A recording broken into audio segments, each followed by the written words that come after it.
The Sun Also Rises by Ernest Hemingway. Book 1, Chapter 1. Robert Cohn was once middleweight boxing champion of Princeton. Do not think that I am very much impressed by that as a boxing title, but it meant a lot to Cohn. He cared nothing for boxing. In fact, he disliked it. But he learned it painfully and thoroughly to counteract the feeling of inferiority and shyness he had felt on being treated as a Jew at Princeton. There was a certain inner comfort in knowing he could knock down anybody who was snooty to him. Although, being very shy and a thoroughly nice boy, he never fought except in the gym. He was Spider Kelly's star pupil.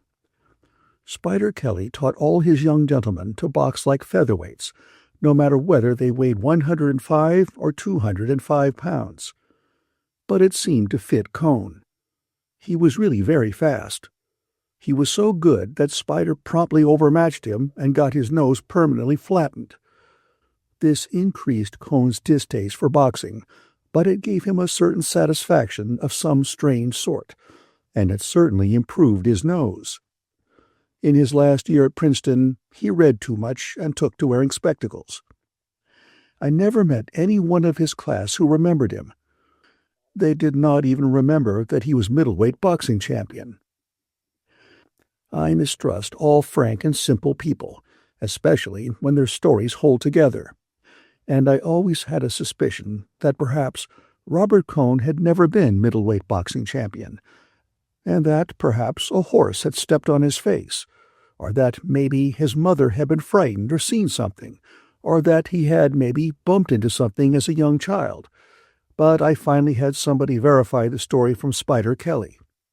Spider Kelly not only remembered Cohn, he had often wondered what had become of him. Robert Cohn was a member, through his father, of one of the richest Jewish families in New York, and through his mother, of one of the oldest. At the military school where he prepped for Princeton, he played a very good end on the football team. No one had made him race-conscious. No one had ever made him feel he was a Jew, and hence any different from anybody else, until he went to Princeton. He was a nice boy, a friendly boy, and very shy, and it made him bitter. He took it out in boxing, and he came out of Princeton with painful self-consciousness and the flattened nose, and was married by the first girl who was nice to him. He was married 5 years, had 3 children, lost most of the $50,000 his father left him, the balance of the estate having gone to his mother, hardened into a rather unattractive mold under domestic unhappiness with a rich wife. And just when he made up his mind to leave his wife, she left him and went off with a miniature painter. As he had been thinking for months about leaving his wife and had not done it, because it would be too cruel to deprive her of himself, her departure was a very healthful shock. The divorce was arranged, and Robert Cohn went out to the coast. In California, he fell among literary people, and as he still had a little of the $50,000 left, in a short time he was backing a review of the arts. The review commenced publication in Carmel, California, and finished in Provincetown, Massachusetts. By that time, Cohn, who had been regarded purely as an angel, and whose name had appeared on the editorial page merely as a member of the advisory board, had become the sole editor. It was his money, and he discovered that he liked the authority of editing. He was sorry when the magazine became too expensive, and he had to give it up. By that time, though, he had other things to worry about. He had been taken in hand by a lady who hoped to rise with the magazine. She was very forceful, and Cohn never had a chance of not being taken in hand. Also, he was sure that he loved her. When this lady saw that the magazine was not going to rise, she became a little disgusted with Cohn and decided that she might as well get what there was to get while there was still something available.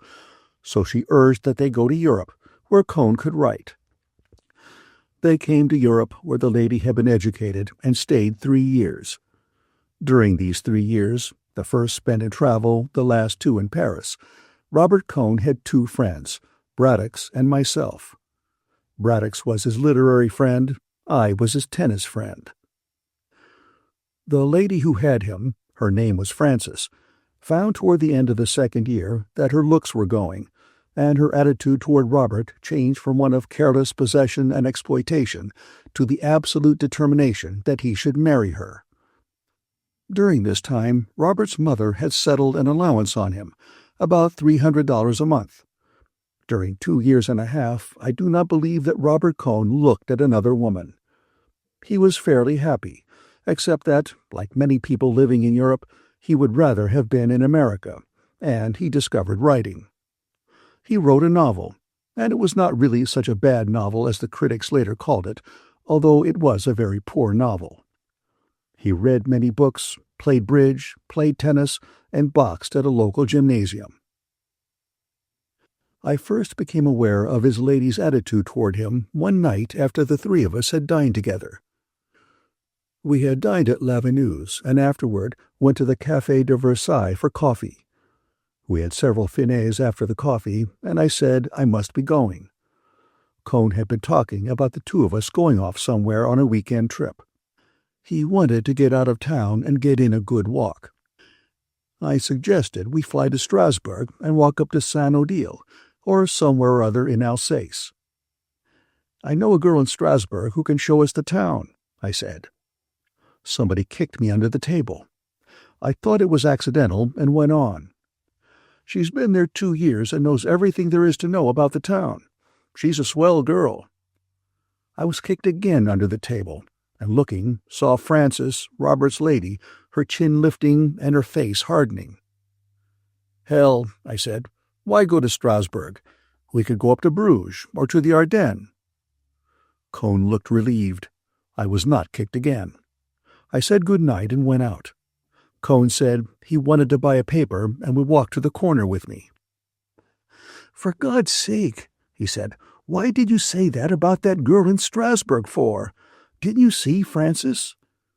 "No, why should I? If I know an American girl that lives in Strasbourg, what the hell is it to Frances?" "It doesn't make any difference. Any girl. I couldn't go, that would be all." "Don't be silly. You don't know Frances. Any girl at all. Didn't you see the way she looked?" "Oh, well," I said, "let's go to Senlis." "Don't get sore." "I'm not sore. Senlis is a good place, and we can stay at the Grand Surf and take a hike in the woods and come home." "Good. That will be fine." "Well, I'll see you tomorrow at the courts," I said. "Good night, Jake," he said, and started back to the café. "You forgot to get your paper," I said. "That's so." He walked with me up to the kiosk at the corner. "You are not sore, are you, Jake?" He turned with the paper in his hand.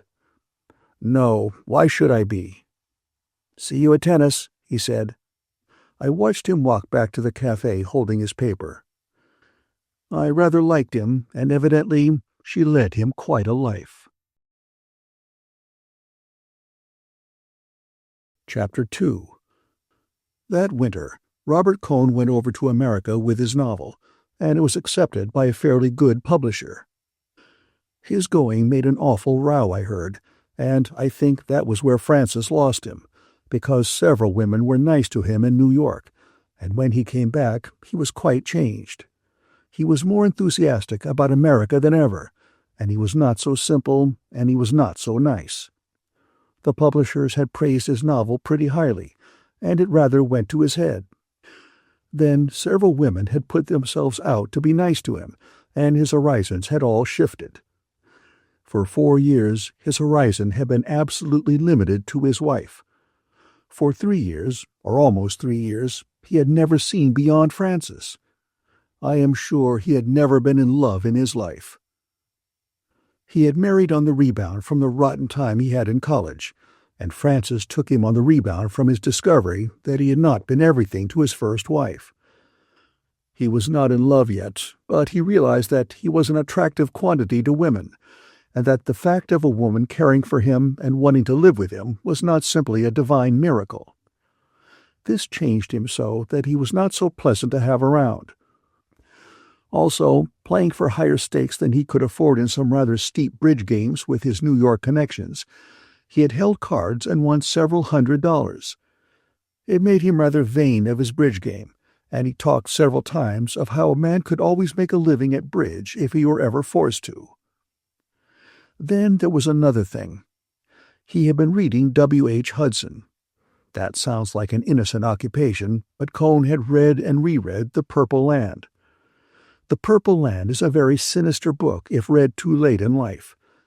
It recounts splendid imaginary amorous adventures of a perfect English gentleman in an intensely romantic land, the scenery of which is very well described. For a man to take it at 34 as a guidebook to what life holds is about as safe as it would be for a man of the same age to enter Wall Street direct from a French convent, equipped with a complete set of the more practical algebra books. Cohn, I believe, took every word of The Purple Land as literally as though it had been an R.G. Dunn report. You understand me, he made some reservations, but on the whole the book to him was sound. It was all that was needed to set him off.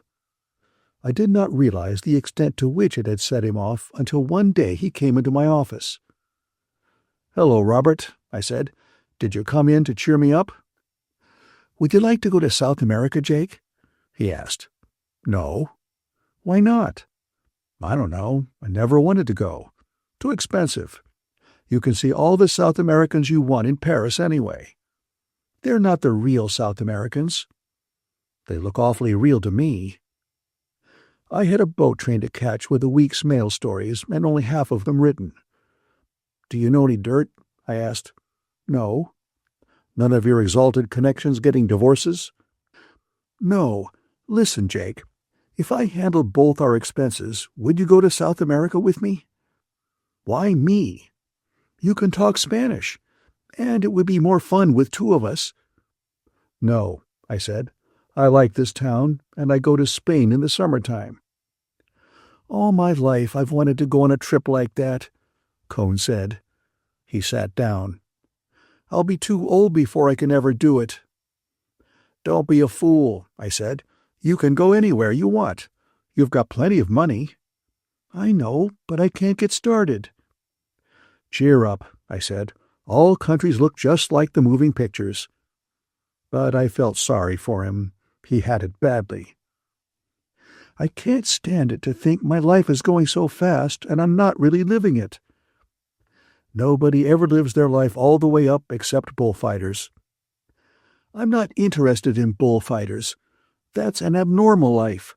I want to go back in the country in South America. We could have a great trip." "Did you ever think about going to British East Africa to shoot?" "No, I wouldn't like that." "I'd go there with you." "No, that doesn't interest me." "That's because you never read a book about it. Go on and read a book all full of love affairs with the beautiful shiny black princesses." "I want to go to South America." He had a hard, Jewish, stubborn streak. "Come on downstairs and have a drink." "Aren't you working?" "No," I said. We went down the stairs to the café on the ground floor. I had discovered that was the best way to get rid of friends. Once you had a drink, all you had to say was, "Well, I've got to get back and get off some cables," and it was done. It is very important to discover graceful exits like that in the newspaper business, where it is such an important part of the ethics that you should never seem to be working. Anyway, we went downstairs to the bar and had a whiskey and soda. Cohn looked at the bottles and bins around the wall. "This is a good place," he said. "There's a lot of liquor," I agreed. "Listen, Jake." He leaned forward on the bar. "Don't you ever get the feeling that all your life is going by and you're not taking advantage of it? Do you realize you've lived nearly half the time you have to live already?" "Yes, every once in a while." "Do you know that in about 35 years more we'll be dead?" "What the hell, Robert?" I said. "What the hell?" "I'm serious." "It's one thing I don't worry about," I said. "You ought to." "I've had plenty to worry about one time or other. I'm through worrying." "Well, I want to go to South America." "Listen, Robert, going to another country doesn't make any difference. I've tried all that. You can't get away from yourself by moving from one place to another. There's nothing to that." But you've never been to South America." "South America, hell. If you went there the way you feel now, it would be exactly the same. This is a good town. Why don't you start living your life in Paris?" "I'm sick of Paris. I'm sick of the Quarter." "Stay away from the Quarter. Cruise around by yourself and see what happens to you." "Nothing happens to me. I walked alone all one night and nothing happened except a bicycle cop stopped me and asked to see my papers." "Wasn't the town nice at night?" "I don't care for Paris." So there you were. I was sorry for him, but it was not a thing you could do anything about, because right away you ran up against the two stubbornnesses. South America could fix it, and he did not like Paris. He got the first idea out of a book, and I suppose the second came out of a book too. "Well," I said, "I've got to go upstairs and get off some cables." "Do you really have to go?" "Yes, I've got to get these cables off." "Do you mind if I come up and sit around the office?" "No, come on up." He sat in the outer room and read the papers, and the editor and publisher and I worked hard for 2 hours. Then I sorted out the carbons, stamped on a byline, put the stuff in a couple of big manila envelopes, and rang for a boy to take them to the Gare Saint-Lazare. I went out into the other room, and there was Robert Cohn asleep in the big chair. He was asleep with his head on his arms. I did not like to wake him up, but I wanted to lock the office and shove off. I put my hand on his shoulder. He shook his head. "I can't do it," he said, and put his head deeper into his arms. "I can't do it. Nothing will make me do it." "Robert," I said, and shook him by the shoulder. He looked up. He smiled and blinked. "Did I talk out loud just then?" "Something, but it wasn't clear." "God, what a rotten dream." "Did the typewriter put you to sleep?" "Guess so. I didn't sleep all last night." "What was the matter?" "Talking," he said. I could picture it. I have a rotten habit of picturing the bedroom scenes of my friends. We went out to the Café Napolitain to have an aperitif and watch the evening crowd on the boulevard. Chapter 3. It was a warm spring night, and I sat at a table on the terrace of the Napolitain after Robert had gone, watching it get dark and the electric signs come on, and the red and green stop-and-go traffic signal, and the crowd going by, and the horse cabs clippity-clopping along at the edge of the solid taxi traffic, and the poulet going by, singly and in pairs, looking for the evening meal. I watched a good-looking girl walk past the table, and watched her go up the street and lost sight of her, and watched another, and then saw the first one coming back again. She went by once more, and I caught her eye, and she came over and sat down at the table. The waiter came up. "Well, what will you drink?" I asked. "Pernod." "That's not good for little girls." "Little girl yourself. 10 croissants, un Pernod." "A Pernod for me, too." "What's the matter?" she asked. "Going on a party?" "Sure, aren't you?" "I don't know. You never know in this town." "Don't you like Paris?" "No." "Why don't you go somewhere else?" "Isn't anywhere else." "You're happy all right." "Happy hell." Pernod is a greenish imitation absinthe. When you add water, it turns milky. It tastes like licorice, and it has a good uplift, but it drops you just as far. We sat and drank it, and the girl looked sullen. "Well," I said, "are you going to buy me a dinner?" She grinned, and I saw why she made a point of not laughing. With her mouth closed, she was a rather pretty girl. I paid for the saucers, and we walked out to the street. I hailed a horse cab, and the driver pulled up at the curb.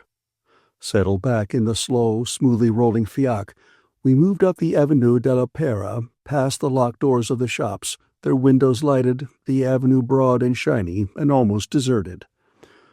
The cab passed the New York Herald Bureau with the window full of clocks. "What are all the clocks for?" she asked. "They show the hour all over America." "Don't kid me." We turned off the avenue up the Rue des Pyramides, through the traffic of the Rue de Rivoli, and through a dark gate into the Tuileries. She cuddled against me, and I put my arm around her. She looked up to be kissed. She touched me with one hand, and I put her hand away. "Never mind." "What's the matter? You sick?" "Yes." "Everybody's sick. I'm sick too." We came out of the Tuileries into the light and crossed the Seine and then turned up the Rue des Saint-Pères. "You want to drink Pernod if you're sick." "You neither." "It doesn't make any difference with me. It doesn't make any difference with a woman." "What are you called?" "Georgette. How are you called?" "Jacob." "That's a Flemish name." "American, too." "You're not Flamand?" "No, American." "Good. I detest Flamands." By this time we were at the restaurant. I called to the cocher to stop.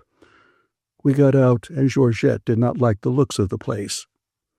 "This is no great thing of a restaurant." "No," I said. "Maybe you would rather go on to Foyot's. Why don't you keep the cab and go on?" I had picked her up because of a vague sentimental idea that it would be nice to eat with someone.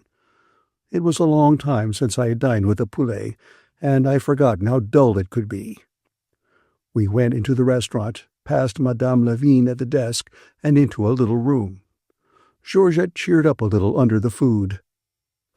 "It isn't bad here," she said. "It isn't chic, but the food is all right." "Better than you eat in Liège." "Brussels, you mean?" We had another bottle of wine, and Georgette made a joke. She smiled and showed all her bad teeth, and we touched glasses. "You are not a bad type," she said. "It's a shame you're sick. We get on well. What's the matter with you, anyway?" "I got hurt in the war," I said. "Oh, that dirty war." We would probably have gone on and discussed the war, and agreed that it was in reality a calamity for civilization, and perhaps would have been better avoided. I was bored enough. Just then, from the other room, someone called, "Barnes! I say, Barnes! Jacob Barnes!" "It's a friend calling me," I explained, and went out. There was the Braddocks at a big table with a party. Cohn, Francis Klein, Mrs. Braddocks, several people I did not know. "You're coming to the dance, aren't you?" Braddocks asked. "What dance?" "Why, the dancings. Don't you know we've revived them?" Mrs. Braddocks put in. "You must come, Jake. We're all going," Frances said from the end of the table. She was tall and had a smile. "Of course he's coming," Braddocks said. "Come in and have coffee with us, Barnes." "Right." "And bring your friend," said Mrs. Braddocks, laughing. She was a Canadian and had all their easy social graces. "Thanks, we'll be in," I said. I went back to the small room. "Who are your friends?" Georgette asked. "Writers and artists." "There are lots of those on this side of the river." "Too many." "I think so. Still, some of them make money." "Oh, yes." We finished the meal and the wine. "Come on," I said. "We're going to have coffee with the others." Georgette opened her bag, made a few passes at her face as she looked in the mirror, redefined her lips with the lipstick, and straightened her hat. "Good," she said. We went into the room full of people, and Braddocks and the men at his table stood up. "I wish to present my fiancée, Mademoiselle Georgette Leblanc," I said. Georgette smiled that wonderful smile, and we shook hands all round. "Are you related to Georgette Leblanc, the singer?" Mrs. Braddocks asked. "Connais pas," Georgette answered. "But you have the same name," Mrs. Braddocks insisted cordially. "No," said Georgette, "not at all. My name is Aubin." "But Mr. Barnes introduced you as Mademoiselle Georgette Leblanc. Surely he did," insisted Mrs. Braddocks, who, in the excitement of talking French, was liable to have no idea what she was saying. "He's a fool," Georgette said. "Oh, it was a joke, then," Mrs. Braddock said. "Yes," said Georgette, "to laugh at." "Did you hear that, Henry?" Mrs. Braddock called down the table to Braddock's. "Mr. Barnes introduced his fiancée as Mademoiselle Leblanc, and her name is actually Aubain." "Of course, darling. Mademoiselle Aubain. I've known her for a very long time." "Oh, Mademoiselle Aubain," Frances Klein called, speaking French very rapidly, and not seeming so proud and astonished as Mrs. Braddock's at its coming out really French. "Have you been in Paris long? Do you like it here? You love Paris, do you not?" "Ooh, she," Georgette turned to me. "Do I have to talk to her?" She turned to Frances, sitting, smiling, her hands folded, her head poised on her long neck, her lips pursed, ready to start talking again. "No, I don't like Paris.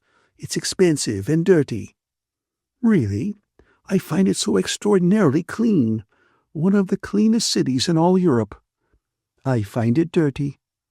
"How strange. But perhaps you have not been here very long." "I've been here long enough." "But it does have nice people in it. One must grant that." Georgette turned to me. "You have nice friends." Frances was a little drunk, and would have liked to have kept it up, but the coffee came, and Levine with the liqueurs, and after that we all went out and started for Braddock's dancing club.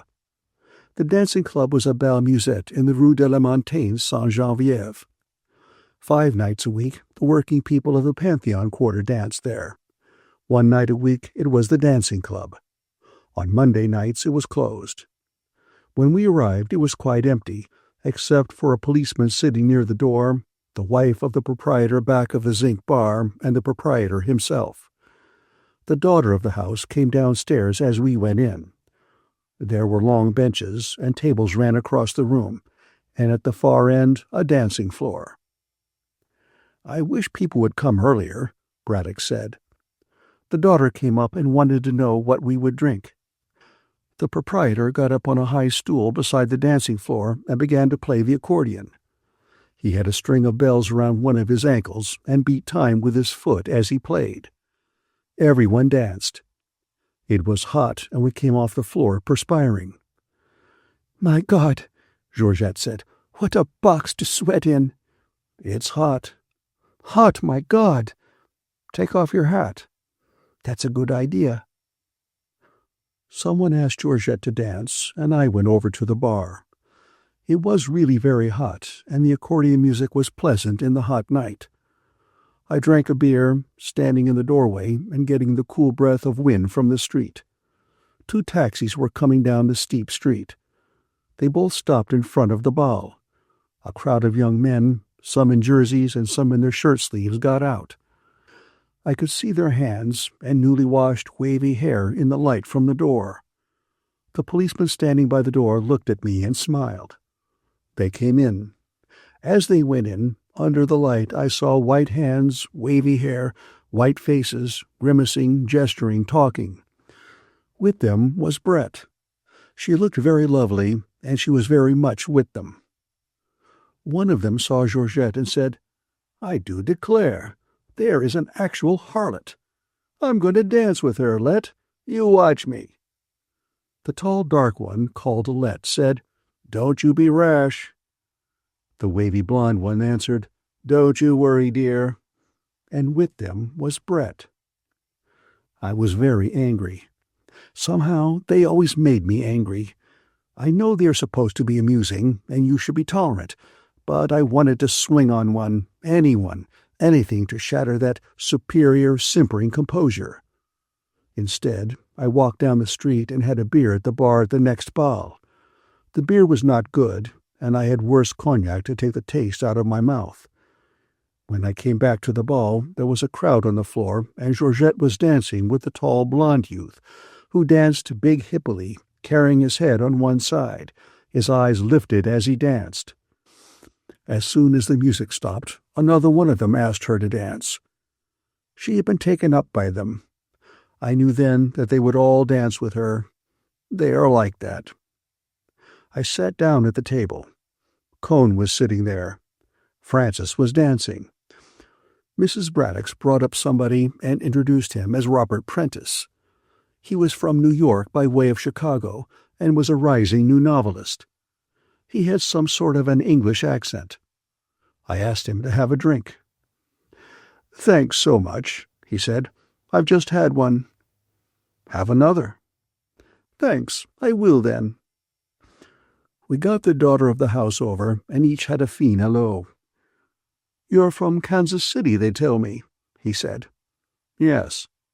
"Do you find Paris amusing?" "Yes." "Really?" I was a little drunk. Not drunk in any positive sense, but just enough to be careless. "For God's sake," I said. "Yes, don't you?" "Oh, how charmingly you get angry," he said. "I wish I had that faculty." I got up and walked over toward the dancing floor. Mrs. Braddock followed me. "Don't be cross with Robert," she said. "He's still only a child, you know." "I wasn't cross," I said. "I just thought perhaps I was going to throw up." "Your fiancé is having a great success." Mrs. Braddock looked out on the floor where Georgette was dancing in the arms of the tall, dark one called Let. "Isn't she?" I said. "Rather," said Mrs. Braddock. Cone came up. "Come on, Jake," he said. "Have a drink." We walked over to the bar. "What's the matter with you? You seem all worked up over something." "Nothing. This whole show makes me sick is all." Brett came up to the bar. "Hello, you chaps." "Hello, Brett," I said. "Why aren't you tight?" "Never going to get tight any more. I say, give a chap a brandy and soda." She stood holding the glass, and I saw Robert Cone looking at her. He looked a great deal as his compatriot must have looked when he saw the Promised Land. Cone, of course, was much younger, but he had that look of eager, deserving expectation. Brett was damned good-looking. She wore a slip-over jersey sweater and a tweed skirt, and her hair was brushed back like a boy's. She started all that. She was built with curves like the hull of a racing yacht, and you missed none of it with that wool jersey. "It's a fine crowd you're with, Brett," I said. "Aren't they lovely?" "And you, my dear, where did you get it?" "At the Napolitan." "And have you had a lovely evening?" "Oh, priceless," I said. Brett laughed. "It's wrong of you, Jake. It's an insult to all of us. Look at Francis there, and Joe." This for Cone's benefit. "It's in restraint of trade," Brett said. She laughed again. "You're wonderfully sober," I said. "Yes, aren't I? And when one's with the crowd I'm with, one can drink in such safety, too." The music started, and Robert Cone said, "Will you dance this with me, Lady Brett?" Brett smiled at him. "I've promised to dance this with Jacob," she laughed. "You've a hell of a biblical name, Jake." "How about the next?" asked Cone. "We're going," Brett said. "We've a date up at Montmartre." Dancing, I looked over at Brett's shoulder and saw Cone, standing at the bar, still watching her. "You've made a new one there," I said to her. "Don't talk about it. Poor chap. I never knew it till just now." "Oh, well," I said, "I suppose you like to add them up." "Don't talk like a fool." "You do." "Oh, well, what if I do?" "Nothing," I said. We were dancing to the accordion, and someone was playing the banjo. It was hot, and I felt happy. We passed close to Georgette, dancing with another one of them. "What possessed you to bring her?" "I don't know. I just brought her." "You're getting damned romantic." "No, bored." "Now?" "No, not now." "Let's get out of here. She's well taken care of." "Do you want to?" "Would I ask you if I didn't want to?" We left the floor, and I took my coat off a hanger on the wall and put it on. Brett stood by the bar. Cohn was talking to her. I stopped at the bar and asked them for an envelope. The patron found one. I took a 50-franc note from my pocket, put it in the envelope, sealed it, and handed it to the patron. "If the girl I came with asks for me, will you give her this?" I said. "If she goes out with one of those gentlemen, will you save this for me?" "C'est entendu, monsieur," the patron said. "You go now? So early?" "Yes," I said. We started out the door. Cohn was still talking to Brett. She said good night and took my arm. "Good night, Cohn," I said. Outside in the street, we looked for a taxi. "You're going to lose your 50 francs, Brett said. "Oh, yes." "No taxis." "We could walk up to the Pantheon and get one." "Come on, and we'll get a drink in the pub next door and send for one." "You wouldn't walk across the street." "Not if I could help it." We went into the next bar, and I sent a waiter for a taxi. "Well," I said, "we're out away from them." We stood against the tall zinc bar and did not talk and looked at each other. The waiter came and said the taxi was outside. Brett pressed my hand hard.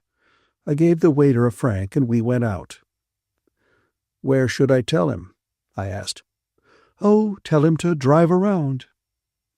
I told the driver to go to the Parc Montsouris and got in and slammed the door.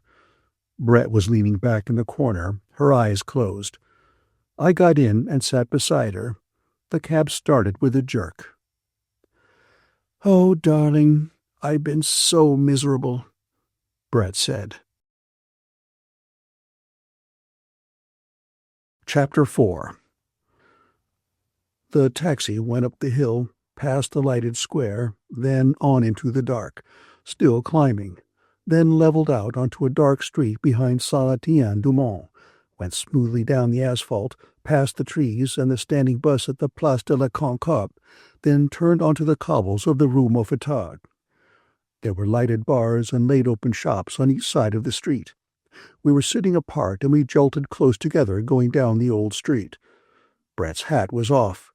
Her head was back. I saw her face in the lights from the open shops. Then it was dark. Then I saw her face clearly as we came out on the Avenue des Gobelins.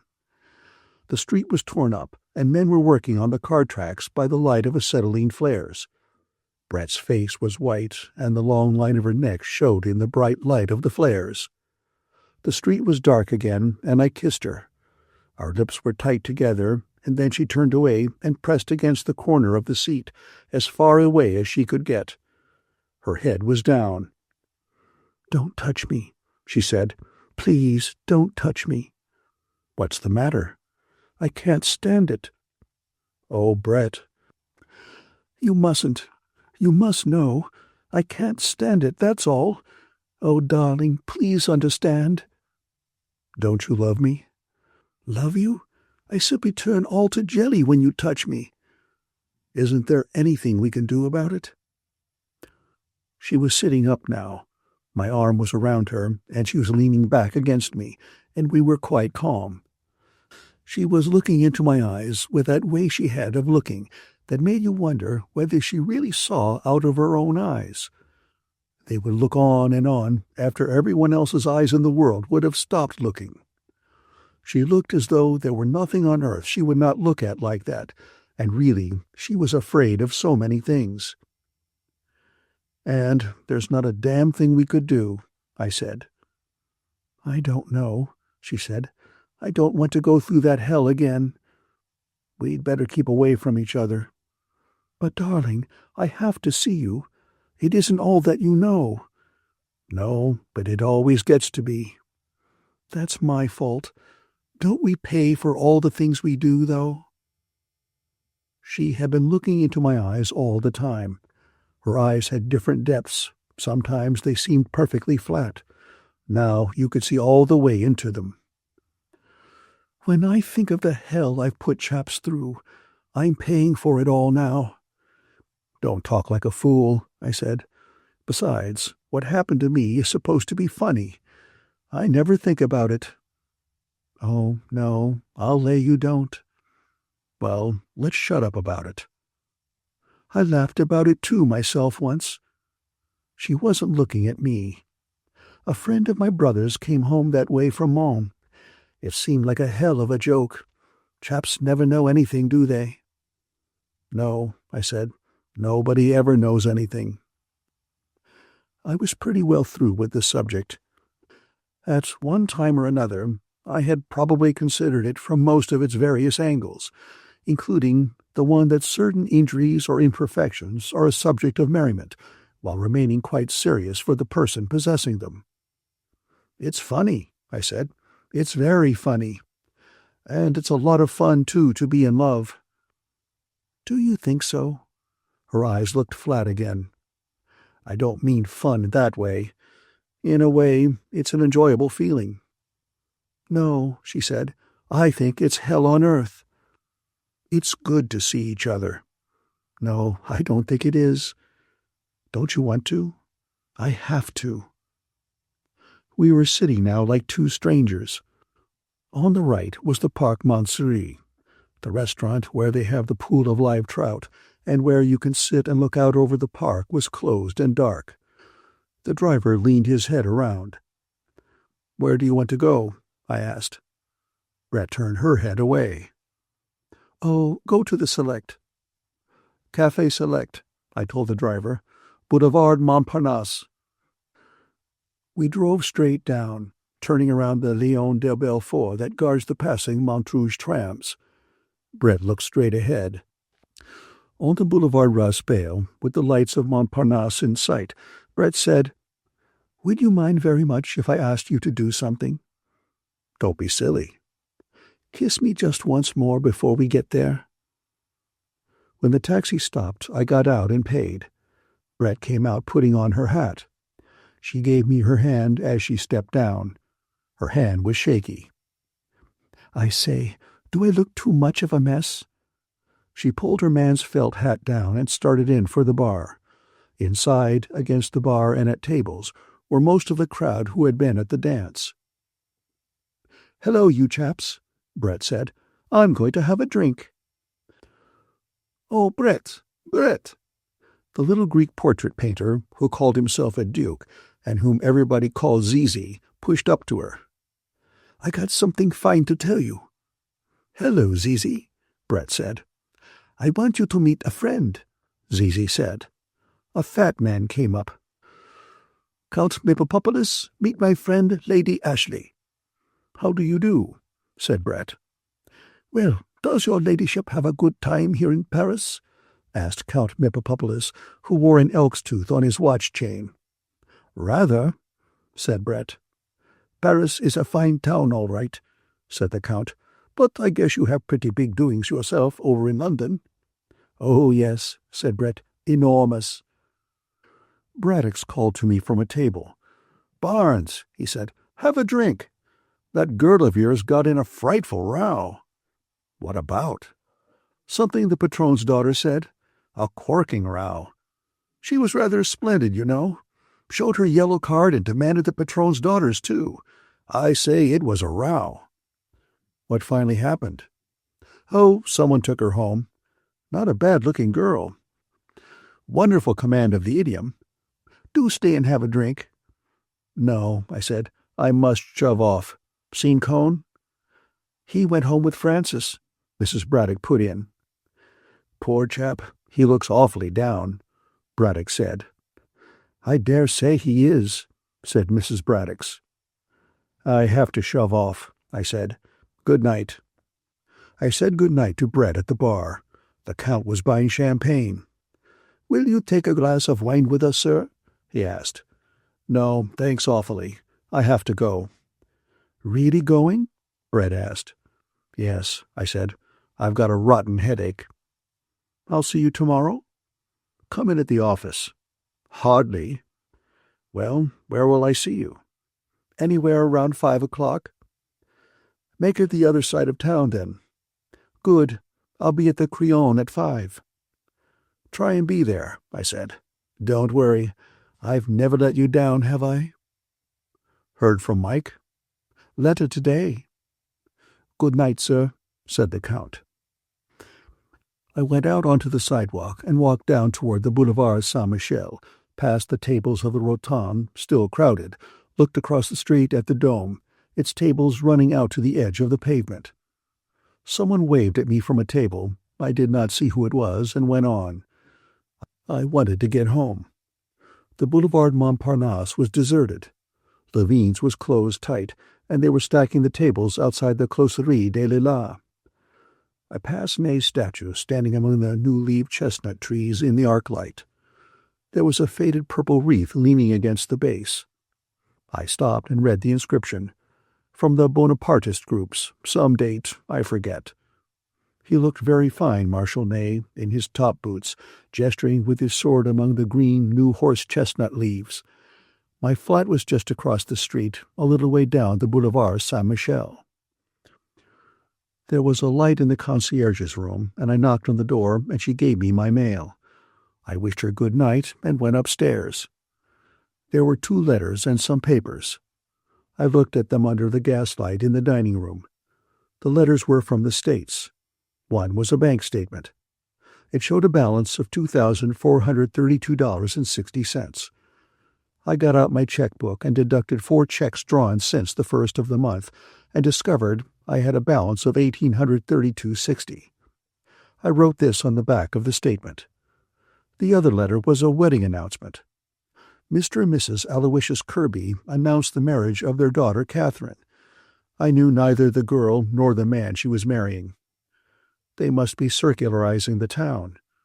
It was a funny name. I felt sure I could remember anybody with a name like Aloysius. It was a good Catholic name. There was a crest on the announcement, like Zizi, the Greek duke. And that Count. The Count was funny. Brett had a title, too, Lady Ashley. To hell with Brett. To hell with you, Lady Ashley. I put the lamp beside the bed, turned off the gas, and opened the wide windows. The bed was far back from the windows, and I sat with the windows open and undressed by the bed. Outside, a night train, running on the streetcar tracks, went by carrying vegetables to the markets. They were noisy at night when you could not sleep. Undressing, I looked at myself in the mirror of the big armoire beside the bed. That was a typically French way to furnish a room. Practical, too, I suppose. Of all the ways to be wounded, I suppose it was funny. I put on my pajamas and got into bed. I had the 2 bullfight papers, and I took their wrappers off.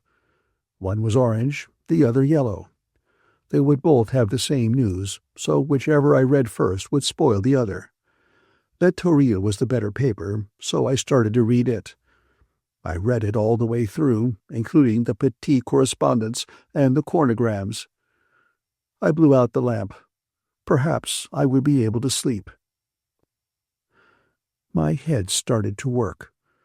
The old grievance.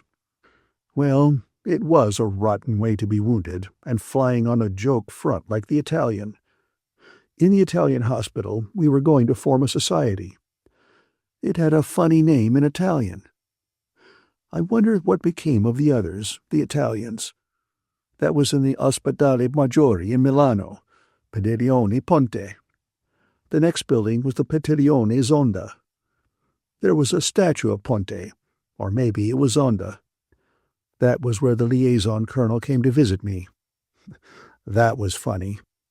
That was about the first funny thing. I was all bandaged up. But they had told him about it. Then he made that wonderful speech. You, a foreigner, an Englishman. Any foreigner was an Englishman. Have given more than your life. What a speech. I would like to have it illuminated to hang in my office. He never laughed. He was putting himself in my place, I guess. Che mala fortuna, che mala fortuna. I never used to realize it, I guess. I try and play it along and just not make trouble for people. Probably I never would have had any trouble if I hadn't run into Brett when they shipped me to England. I suppose she only wanted what she couldn't have. Well, people were that way. To hell with people. The Catholic Church had an awfully good way of handling all that. Good advice, anyway. Not to think about it. Oh, it was swell advice. Try and take it sometime. Try and take it. I lay awake thinking, and my mind jumping around. Then I couldn't keep away from it, and I started to think about Brett, and all the rest of it went away. I was thinking about Brett, and my mind stopped jumping around and started to go in sort of smooth waves. Then, all of a sudden, I started to cry. Then, after a while, it was better, and I lay in bed and listened to the heavy trams go by and way down the street, and then I went to sleep. I woke up. There was a row going on outside. I listened, and I thought I recognized a voice. I put on a dressing gown and went to the door. The concierge was talking downstairs. She was very angry. I heard my name and called down the stairs. "Is that you, Monsieur Burns?" the concierge called. "Yes, it's me." "There's a species of woman here who has waked the whole street up. What kind of a dirty business at this time of night? She says she must see you. I've told her you're asleep." Then I heard Brett's voice. Half asleep, I had been sure it was Georgette. I don't know why. She could not have known my address. "Will you send her up, please?" Brett came up the stairs. I saw she was quite drunk. "Silly thing to do," she said. "Make an awful row. I say, you weren't asleep, were you?" "What did you think I was doing?" "Don't know. What time is it?" I looked at the clock. It was 4:30. "Had no idea what hour it was," Brett said. "I say, can a chap sit down? Don't be cross, darling. Just left the Count. He brought me here." "What's he like?" I was getting brandy and soda and glasses. "Just a little," said Brett. "Don't try and make me drunk." "The Count? Oh, rather. He's quite one of us." "Is he a count?" "Here's how. I rather think so, you know. Deserves to be, anyhow. Knows hell's own amount about people. Don't know where he got it all. Owns a chain of sweet shops in the States." She sipped at her glass. "Think he called it a chain. Something like that. Linked them all up. Told me a little about it. Damned interesting. He's one of us, though. Oh, quite. No doubt. One can always tell." She took another drink. "How do I buck on about all this? You don't mind, do you? He's putting up for Zizi, you know." "Is Zizi really a duke, too?" "I shouldn't wonder. Greek, you know. Rotten painter. I rather like the Count." "Where did you go with him?" "Oh, everywhere. He just brought me here now. Offered me $10,000 to go to Buret with him. How much is that in pounds?" "Around 2,000. Lot of money. I told him I couldn't do it. He was awfully nice about it. Told him I knew too many people in Biarritz." Brett laughed. "I say, you are slow on the uptake," she said. I had only sipped my brandy and soda. I took a long drink. "That's better. Very funny," Brett said. "Then he wanted me to go to Cannes with him. Told him I knew too many people in Cannes. Monte Carlo. Told him I knew too many people in Monte Carlo. Told him I knew too many people everywhere. Quite true, too. So I asked him to bring me here." She looked at me, her hand on the table, her glass raised. "Don't look like that," she said. "Told him I was in love with you. True, too. Don't look like that. He was damn nice about it. Wants to drive us out to dinner tomorrow night. Like to go?" "Why not?" "I'd better go now." "Why?" "Just wanted to see you. Damned silly idea. Want to get dressed and come down. He's got the car just up the street." The Count? Himself. And a chauffeur in livery. Going to drive me around and have breakfast in the Bois. Hampers. Got it all at Zelly's. Dozens of bottles of mums. Tempt you? I have to work in the morning, I said. I'm too far behind you now to catch up and be any fun. Don't be an ass. Can't do it. Right. Send him a tender message. Anything, absolutely. Good night, darling. Don't be sentimental. You make me ill. We kissed good night, and Brett shivered. I'd better go, she said. Good night, darling. You don't have to go. Yes. We kissed again on the stairs, and as I called for the cordon, the concierge muttered something behind her door. I went back upstairs, and from the open window watched Brett walking up the street to the big limousine drawn up to the curb under the arc light. She got in, and it started off. I turned around. On the table was an empty glass and a glass half full of brandy and soda. I took them both out to the kitchen and poured the half-full glass down the sink. I turned off the gas in the dining room, kicked off my slippers, sitting on the bed, and got into bed. This was Brett that I had felt like crying about. Then I thought of her walking up the street and stepping into the car, as I had last seen her, and of course, in a little while, I felt like hell again. It's awfully easy to be hard-boiled about everything in the daytime, but at night it is another thing. Chapter 5. In the morning, I walked down the boulevard to the Rue Soufflé for coffee and brioche. It was a fine morning. The horse-chestnut trees in the Luxembourg Gardens were in bloom. There was the pleasant early morning feeling of a hot day. I read the papers with the coffee and then smoked a cigarette. The flower women were coming up from the market and arranging their daily stock. Students went by going up to the law school or down to the Sorbonne. The boulevard was busy with trams and people going to work. I got on an S-bus and rode down to the Madeleine, standing on the back platform. From the Madeleine, I walked along the Boulevard des Capucines to the Opera and up to my office. I passed the man with the jumping frogs and the man with the boxer toys. I stepped aside to avoid walking into the thread with which his girl assistant manipulated the boxers. She was standing looking away, the thread in her folded hands. The man was urging 2 tourists to buy. 3 more tourists had stopped and were watching. I walked on behind a man who was pushing a roller that printed the name Senzano on the sidewalk in damp letters. All along, people were going to work. It felt pleasant to be going to work. I walked across the avenue and turned into my office. Upstairs in the office, I read the French morning papers, smoked, and then sat at the typewriter and got off a good morning's work.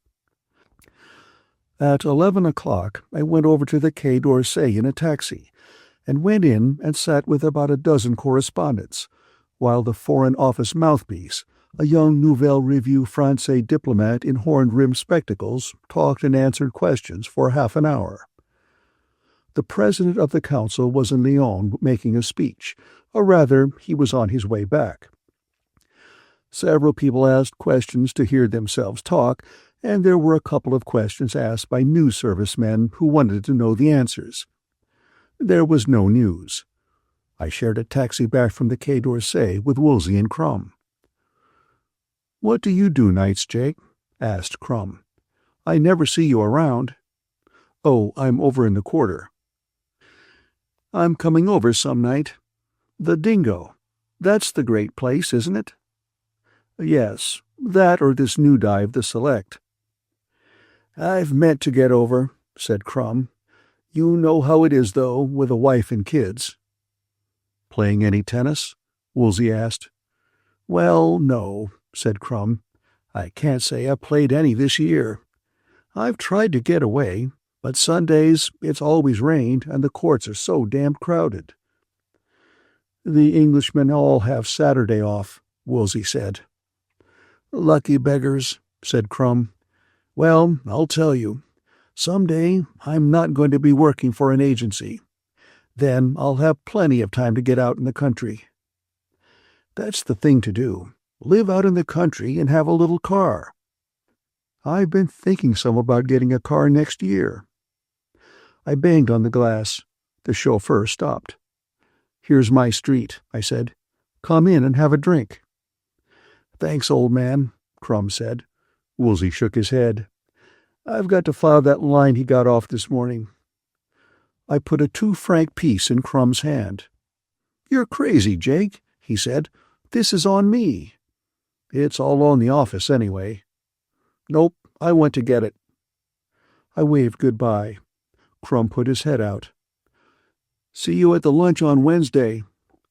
You bet. I went to the office in the elevator.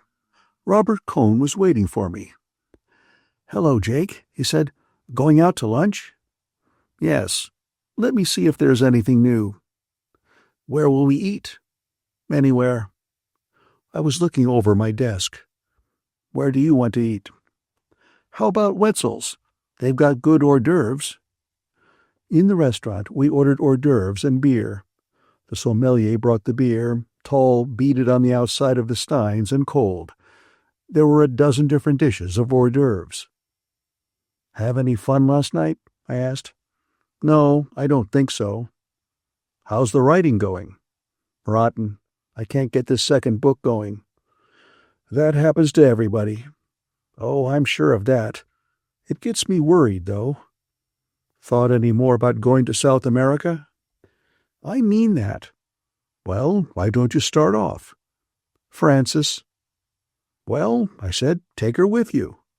She wouldn't like it. That isn't the sort of thing she likes. She likes a lot of people around. Tell her to go to hell. I can't. I've got certain obligations to her. He shoved the sliced cucumbers away and took a pickled herring. What do you know about Lady Brett Ashley, Jake? Her name's Lady Ashley. Brett's her own name. She's a nice girl, I said. She's getting a divorce, and she's going to marry Mike Campbell. He's over in Scotland now. Why?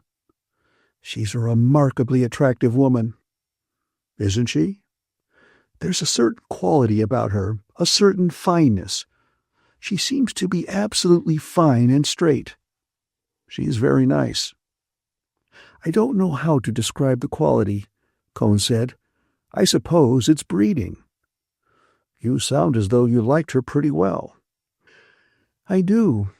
I shouldn't wonder if I were in love with her. She's a drunk, I said. She's in love with Mike Campbell, and she's going to marry him. He's going to be rich as hell someday. I don't believe she'll ever marry him. Why not? I don't know. I just don't believe it. Have you known her a long time? Yes, I said. She was a VAD in a hospital I was in during the war. She must have been just a kid then. She's 34 now. When did she marry Ashley? During the war. Her own true love had just kicked off with the dysentery. You talk sort of bitter. Sorry, I didn't mean to. I was just trying to give you the facts. I don't believe she would marry anybody she didn't love. Well, I said, she's done it twice. I don't believe it. Well, I said, don't ask me a lot of fool questions if you don't like the answers. I didn't ask you that. You asked me what I knew about Brett Ashley. I didn't ask you to insult her. Oh, go to hell.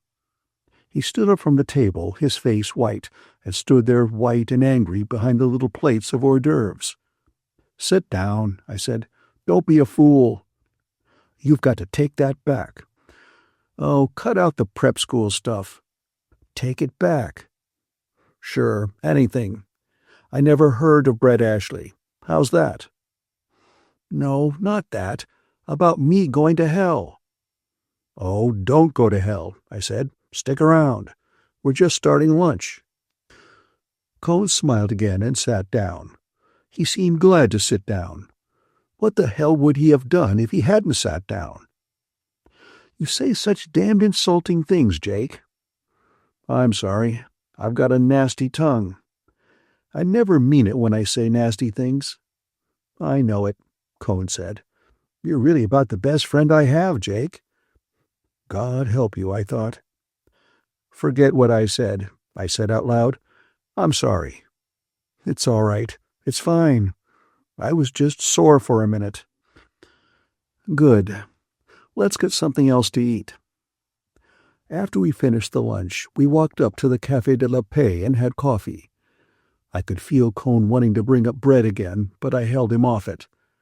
We talked about one thing and another, and I left him to come to the office. Chapter 6. At 5 o'clock, I was in the Hôtel Crillon waiting for Brett. She was not there, so I sat down and wrote some letters. They were not very good letters, but I hoped their being on Crillon stationery would help them. Brett did not turn up, so about 5:45 I went down to the bar and had a Jack Rose with George the barman. Brett had not been in the bar either, and so I looked for her upstairs on my way out and took a taxi to the Café Select. Crossing the Seine, I saw a string of barges being towed empty down the current, riding high, the bargemen at the sweeps as they came toward the bridge. The river looked nice. It was always pleasant crossing bridges in Paris. The taxi rounded the statue of the inventor of the semaphore engaged in doing same, and turned up the Boulevard Raphael, and I sat back to let that part of the ride pass. The Boulevard Raphael always made dull riding. It was like a certain stretch on the PLM between Fontainebleau and Montereau that always made me feel bored and dead and dull until it was over. I suppose it is some association of ideas that makes those dead places in a journey. There are other streets in Paris as ugly as the Boulevard Raphael. It is a street I do not mind walking down at all, but I cannot stand to ride along it. Perhaps I had read something about it once. That was the way Robert Cohn was about all of Paris. I wonder where Cohn got that incapacity to enjoy Paris. Possibly from Mencken. Mencken hates Paris, I believe. So many young men get their likes and dislikes from Mencken. The taxi stopped in front of the Rotonde. No matter what café in Montparnasse you ask a taxi driver to bring you to from the right bank of the river, they always take you to the Rotonde. 10 years from now, it will probably be the Dome. It was near enough anyway. I walked past the sad tables of the Rotonde to the Select. There were a few people inside at the bar, and outside alone sat Harvey Stone. He had a pile of saucers in front of him, and he needed a shave. "Sit down," said Harvey. "I've been looking for you." "What's the matter?" "Nothing, just looking for you." "Been out to the races?" "No, not since Sunday." "What do you hear from the States?" "Nothing, absolutely nothing." "What's the matter?" "I don't know. I'm through with them. I'm absolutely through with them." He leaned forward and looked me in the eye. "Do you want to know something, Jake?" "Yes." "I haven't had anything to eat for 5 days." I figured rapidly back in my mind. It was 3 days ago that Harvey had won 200 francs from me shaking poker dice in the New York bar. "What's the matter?" "No money. Money hasn't come." He paused. "I tell you, it's strange, Jake. When I'm like this, I just want to be alone. I want to stay in my own room. I'm like a cat." I felt in my pocket. "Would 100 help you any, Harvey?" "Yes." "Come on, let's go and eat." "There's no hurry. Have a drink." "Better eat." "No. When I get like this, I don't care whether I eat or not." We had a drink. Harvey added my saucer to his own pile.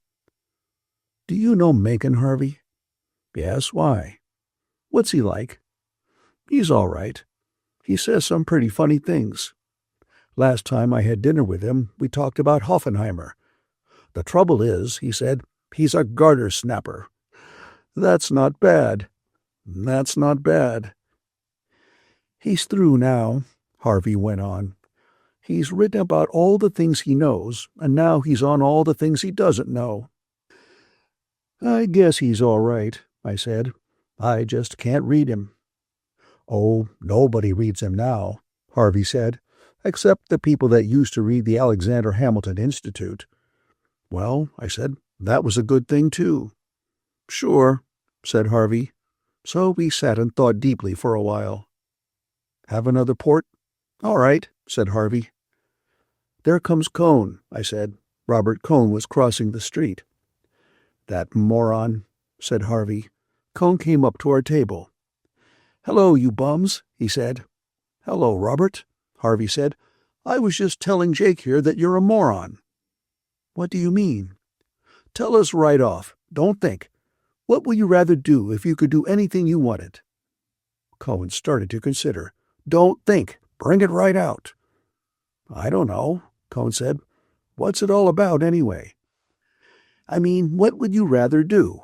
What comes into your head first, no matter how silly it is?" "I don't know," Cone said. "I think I'd rather play football again, with what I know about handling myself now." "I misjudged you," Harvey said. "You're not a moron. You're only a case of arrested development." "You're awfully funny, Harvey," Cone said. "Someday, somebody will push your face in." Harvey Stone laughed. "You think so? They won't, though, because it wouldn't make any difference to me. I'm not a fighter." "It would make a difference to you if anybody did it." "No, it wouldn't. That's where you make your big mistake, because you're not intelligent." "Cut it out about me." "Sure," said Harvey. "It doesn't make any difference to me. You don't mean anything to me." "Come on, Harvey," I said. "Have another Porto." "No," he said. "I'm going up the street and eat. See you later, Jake." He walked out and up the street. I watched him crossing the street through the taxis, small, heavy, slowly sure of himself in the traffic.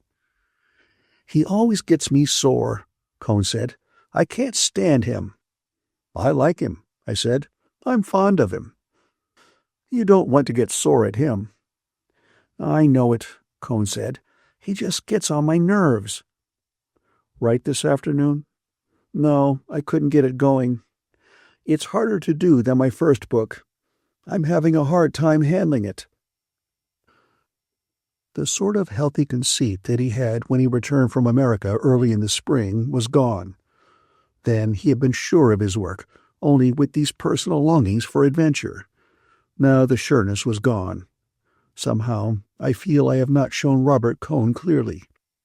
The reason is that until he fell in love with Brett, I never heard him make one remark that would in any way detach him from other people. He was nice to watch on the tennis court. He had a good body, and he kept it in shape. He handled his cards well at bridge, and he had a funny sort of undergraduate quality about him. If he were in a crowd, nothing he said stood out. He wore what used to be called polo shirts at school, and may be called that still, but he was not professionally youthful. I do not believe he thought about his clothes much. Externally, he had been formed at Princeton. Internally, he had been molded by the two women who had trained him. He had a nice, boyish sort of cheerfulness that had never been trained out of him, and I probably have not brought it out. He loved to win at tennis. He probably loved to win as much as Lenglen, for instance. On the other hand, he was not angry at being beaten. When he fell in love with Brett, his tennis game went all to pieces. People beat him who had never had a chance with him. He was very nice about it. Anyhow, we were sitting on the terrace of the Café Select, and Harvey Stone had just crossed the street. "Come on up to the Lila," I said. "I have a date." "What time?" "Frances is coming here at 7:15. "There she is." Frances Klein was coming toward us from across the street. She was a very tall girl who walked with a great deal of movement. She waved and smiled. We watched her cross the street. "Hello," she said. "I'm so glad you're here, Jake. I've been wanting to talk to you." "Hello, Frances," said Cone. He smiled. "Why, hello, Robert. Are you here?" She went on, talking rapidly. "I've had the darndest time. This one," shaking her head at Cone, "didn't come home for lunch." "I wasn't supposed to." "Oh, I know, but you didn't say anything about it to the cook. Then I had a date myself, and Paula wasn't at her office. I went to the Ritz and waited for her, and she never came, and of course I didn't have enough money to lunch at the Ritz. What did you do? Oh, went out, of course. She spoke in a sort of imitation joyful manner. I always keep my appointments. No one keeps theirs nowadays. I ought to know better. How are you, Jake, anyway? Fine. That was a fine girl you had at the dance, and then went off with that Brett one. Don't you like her? Cone asked. I think she's perfectly charming. Don't you? Cone said nothing. Look, Jake, I want to talk with you. Would you come over with me to the Dome? You'll stay here, won't you, Robert? Come on, Jake. We crossed the Boulevard Montparnasse and sat down at a table. A boy came up with the Paris Times, and I bought one and opened it. What's the matter, Frances? Oh, nothing, she said, except that he wants to leave me. How do you mean? Oh, he told everyone that we were going to be married, and I told my mother and everyone, and now he doesn't want to do it. What's the matter? He's decided he hasn't lived enough. I knew it would happen when he went to New York. She looked up, very bright-eyed, and trying to talk inconsequentially. I wouldn't marry him if he doesn't want to. Of course I wouldn't. I wouldn't marry him now for anything. But it does seem to me to be a little late now, after we've waited 3 years, and I've just gotten my divorce. I said nothing. We were going to celebrate so, and instead we've just had scenes. It's so childish. We've had dreadful scenes, and he cries and begs me to be reasonable, but he says he just can't do it. It's rotten luck. I should say it's rotten luck. I've wasted 2 years and a half on him now, and I don't know now if any man will ever want to marry me. 2 years ago, I could have married anybody I wanted down at Cannes. All the old ones that wanted to marry somebody chic and settle down were crazy about me. Now I don't think I could get anybody. Sure, you could marry anybody. No, I don't believe it. And I'm fond of him, too, and I'd like to have children. I always thought we'd have children. She looked at me brightly. I never liked children much, but I don't want to think I'll never have them. I always thought I'd have them and then like them. He's got children. Oh, yes, he's got children, and he's got money, and he's got a rich mother, and he's written a book, and nobody will publish my stuff. Nobody at all. It isn't bad either. And I haven't got any money at all. I could have had alimony, but I got the divorce the quickest way. She looked at me again very brightly. It isn't right. It's my own fault, and it's not, too. I ought to have known better.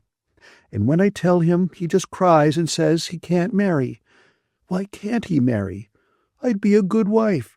I'm easy to get along with. I leave him alone. It doesn't do any good. It's a rotten shame. Yes, it is a rotten shame, but there's no use talking about it, is there? Come on, let's go back to the cafe. And of course, there isn't anything I can do. No, just don't let him know I talked to you. I know what he wants. Now, for the first time, she dropped her bright, terribly cheerful manner. He wants to go back to New York alone and be there when his book comes out, so when a lot of little chickens like it. That's what he wants. Maybe they won't like it. I don't think he's that way, really. You don't know him like I do, Jake. That's what he wants to do. I know it. I know it. That's why he doesn't want to marry. He wants to have a big triumph this fall all by himself. Want to go back to the cafe? Yes, come on. We got up from the table. They had never brought us a drink, and started across the street toward the Select, where Cone sat smiling at us from behind the marble-topped table. Well, what are you smiling at? Frances asked him. Feel pretty happy? I was smiling at you and Jake with your secrets. Oh, what I've told Jake isn't any secret. Everybody will know it soon enough. I only wanted to give Jake a decent version. What was it? About your going to England? Yes, about my going to England. Oh, Jake, I forgot to tell you. I'm going to England. Isn't that fine? Yes, that's the way it's done in the very best families. Robert's sending me. He's going to give me £200, and then I'm going to visit friends. Won't it be lovely? The friends don't know about it yet.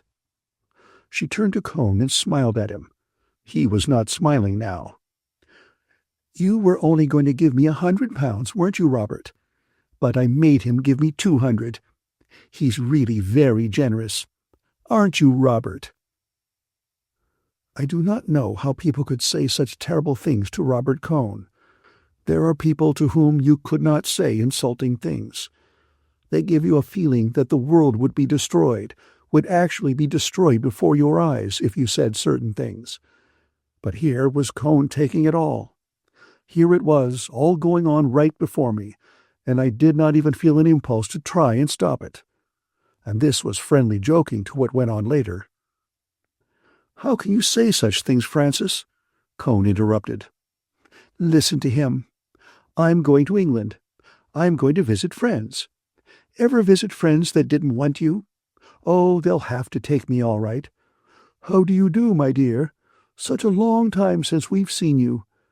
And how is your dear mother? Yes, how is my dear mother? She put all her money into French war bonds. Yes, she did. Probably the only person in the world that did. And what about Robert? Or else, very careful talking around Robert. You must be most careful not to mention him, my dear. Poor Francis has had a most unfortunate experience. Won't it be fun, Robert? Don't you think it will be fun, Jake? She turned to me with that terribly bright smile. It was very satisfactory to her to have an audience for this. And where are you going to be, Robert? It's my own fault, all right. Perfectly my own fault.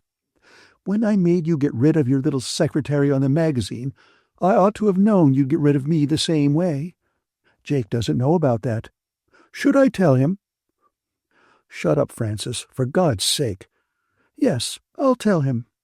Robert had a little secretary on the magazine, just the sweetest little thing in the world, and he thought she was wonderful, and then I came along, and he thought I was pretty wonderful too.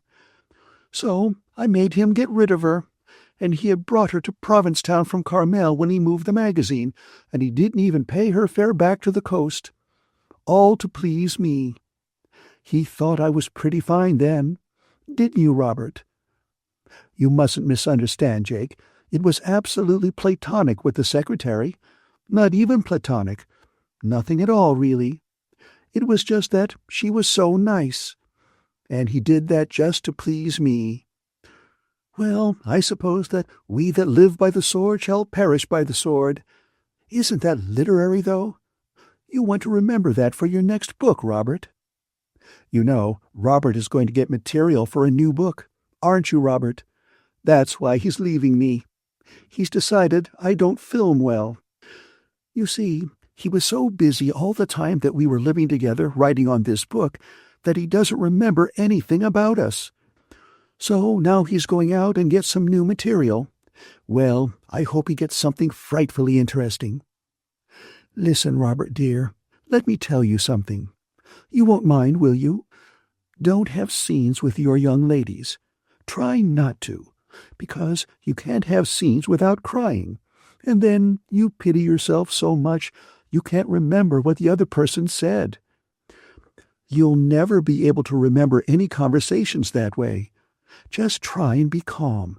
I know it's awfully hard, but remember, it's for literature.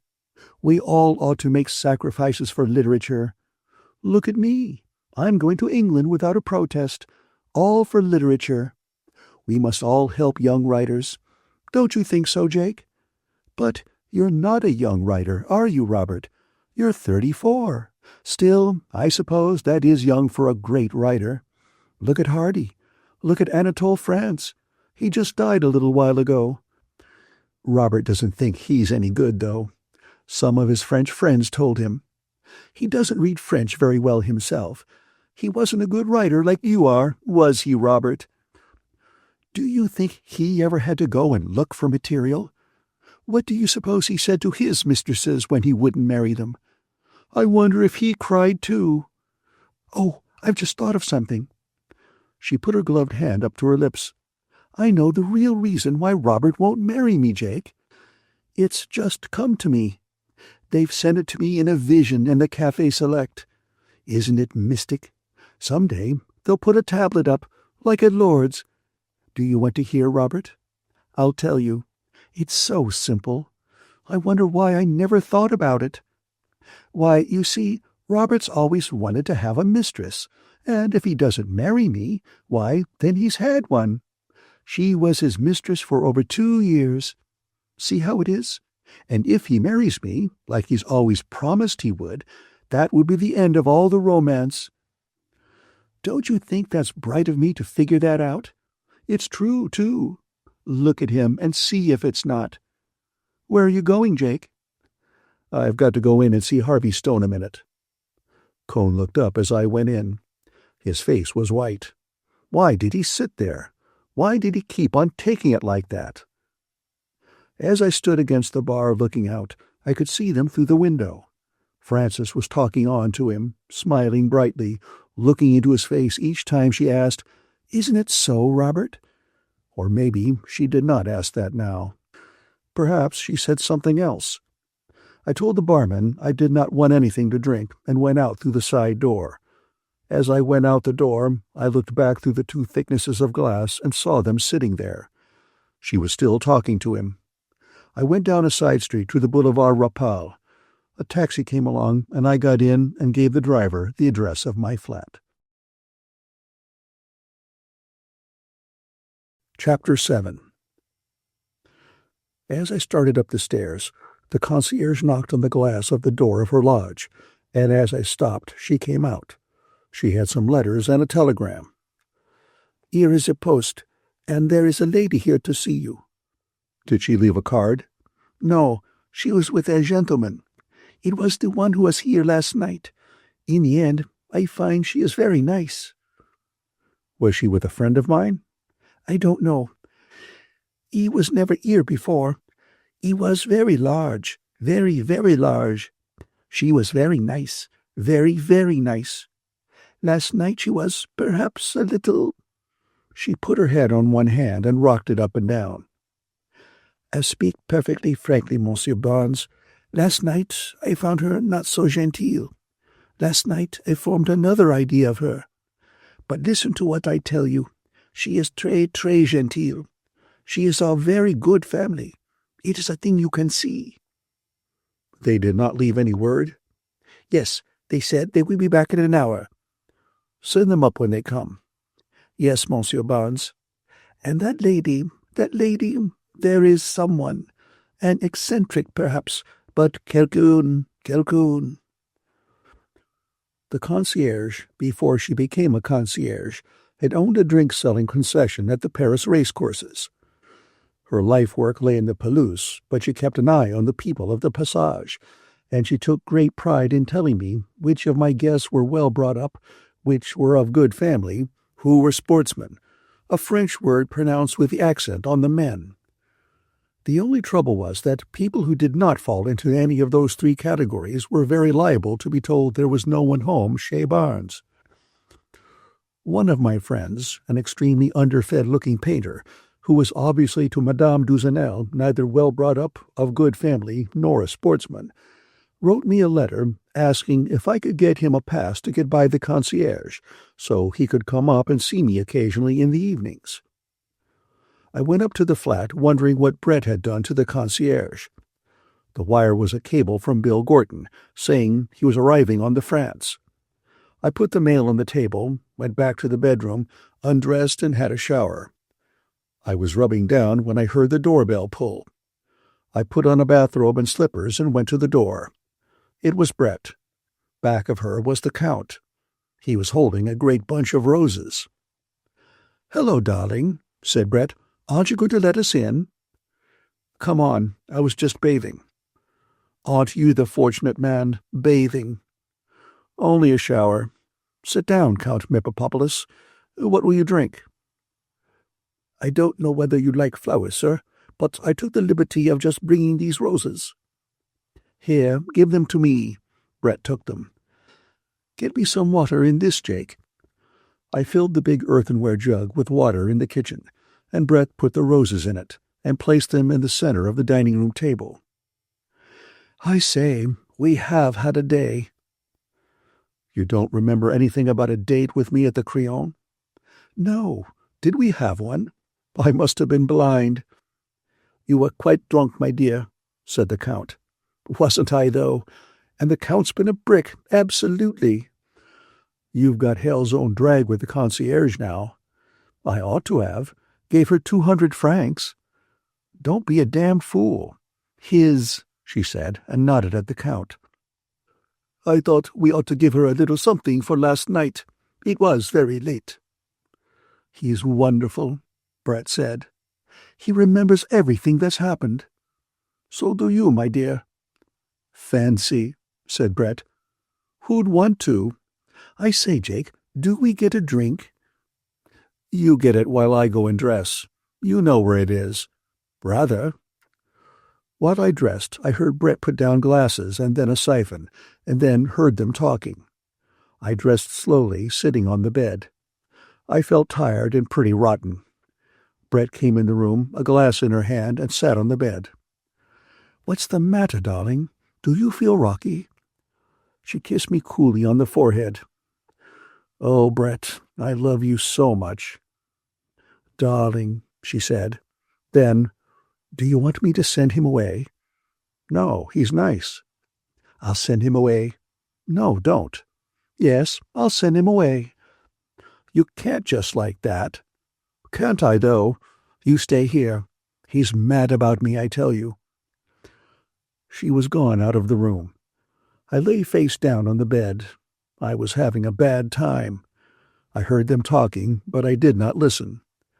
Brett came in and sat on the bed. "Poor old darling." She stroked my head. "What did you say to him?" I was lying with my face away from her. I did not want to see her. "Sent him for champagne. He loved to go for champagne."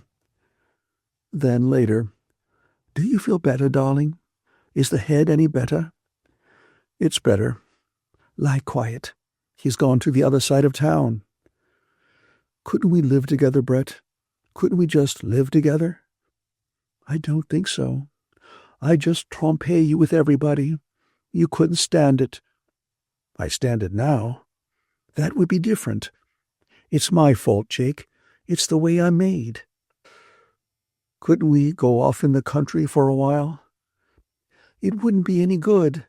I'll go if you like, but I couldn't live quietly in the country, not with my own true love." "I know." "Isn't it rotten? There isn't any use my telling you I love you." "You know I love you." "Let's not talk. Talking's all bilge. I'm going away from you, and then Michael's coming back." "Why are you going away?" "Better for you, better for me." "When are you going?" "Soon as I can." "Where?" "San Sebastian." "Can't we go together?" "No, that would be a hell of an idea after we just talked it out." "We never agreed." "Oh, you know well as I do. Don't be obstinate, darling." "Oh, sure," I said. "I know you're right. I'm just low, and when I'm low, I talk like a fool." I sat up, leaned over, found my shoes beside the bed, and put them on.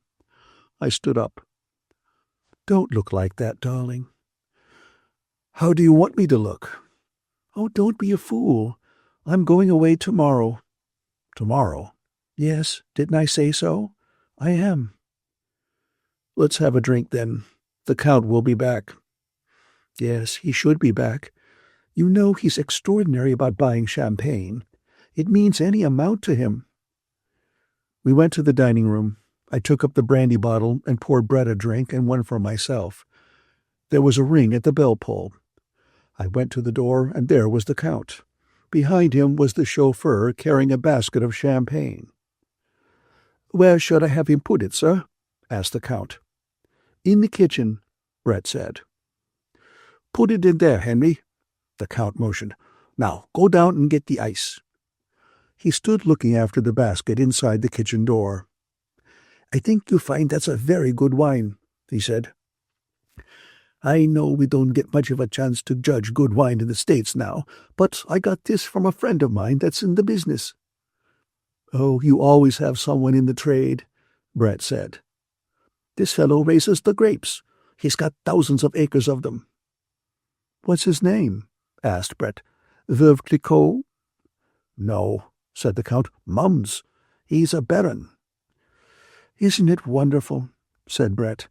"We all have titles. Why haven't you a title, Jake?" "I assure you, sir," the Count put his hand on my arm, "it never does a man any good. Most of the time it costs you money." "Oh, I don't know. It's damned useful sometimes," Brett said.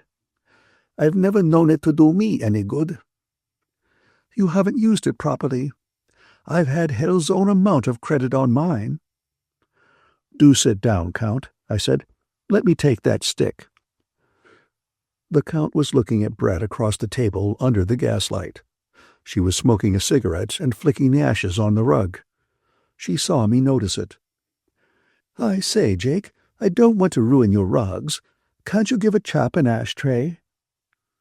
I found some ashtrays and spread them around. The chauffeur came up with a bucket full of salted ice. "Put 2 bottles in it, Henry," the Count called. "Anything else, sir?" "No, wait down in the car." He turned to Brett and to me. "We'll want to ride out to Du Bois for dinner?" "If you like," Brett said. "I couldn't eat a thing." "I always like a good meal," said the Count. "Should I bring in the wine, sir?" asked the chauffeur.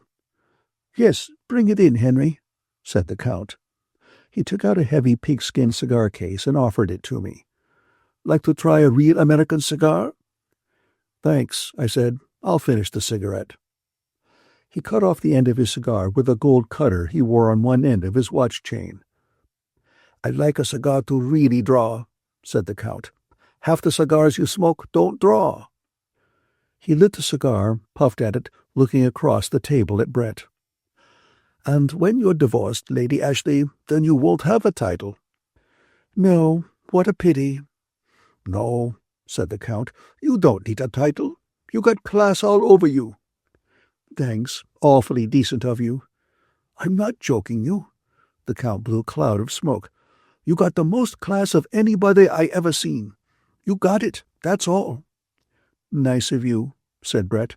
"Mummy would be pleased." "Couldn't you write it out, and I'll send it in a letter to her?" "I'll tell her, too," said the Count. "I'm not joking you. I never joke people. Joke people, and you make enemies. That's what I always say." "You're right," Brett said. "You're terribly right. I always joke people, and I haven't a friend in the world, except Jake here." "You don't joke him." "That's it." "Do you now?" asked the Count. "Do you joke him?" Brett looked at me and wrinkled up the corners of her eyes. "No," she said, "I wouldn't joke him." "See," said the Count, "you don't joke him." "This is a hell of a dull talk," Brett said. "How about some of that champagne?" The Count reached down and twirled the bottles in the shiny bucket. "It isn't cold yet. You're always drinking, my dear. Why don't you just talk?" "I've talked too ruddy much. I've talked myself all out to Jake." "I should like to hear you really talk, my dear. When you talk to me, you never finish your sentences at all." "Leave 'em for you to finish. Let anyone finish them as they like." "It is a very interesting system." The Count reached down and gave the bottles a twirl. "Still, I would like to hear you talk sometime." "Isn't he a fool?" Brett asked. "Now," the Count brought up a bottle. "I think this is cool." I brought a towel, and he wiped the bottle dry and held it up. "I like to drink champagne from magnums. The wine is better, but it would have been too hard to cool." He held the bottle, looking at it. I put out the glasses. "I say, you might open it," Brett suggested. "Yes, my dear. Now I'll open it." It was amazing champagne. I say, that is wine. Brett held up her glass. We ought to toast something. Here's to royalty. This wine is too good for toast drinking, my dear. You don't want to mix emotions up with a wine like that. You lose the taste. Brett's glass was empty. You ought to write a book on wines, Count, I said.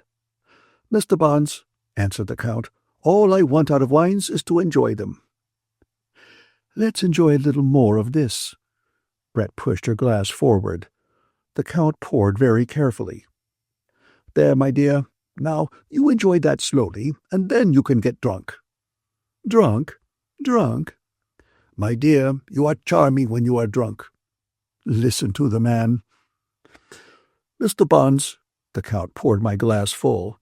She is the only lady I have ever known who was as charming when she was drunk as when she was sober. You haven't been around much, have you? Yes, my dear, I have been around very much. I have been around a very great deal. Drink your wine, said Brett. We've all been around.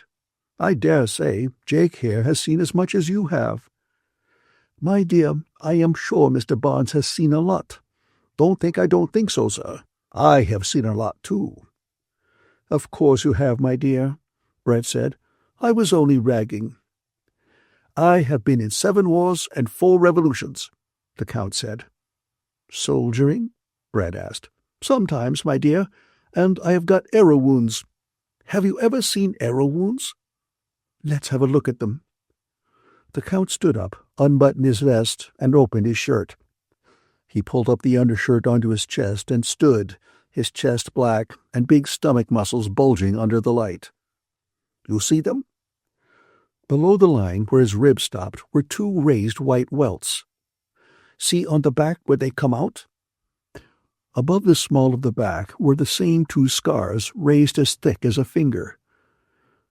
I say, those are something. Clean through. The Count was tucking in his shirt. Where did you get those? I asked. In Abyssinia, when I was 21 years old. What were you doing? Asked Brett. Were you in the army?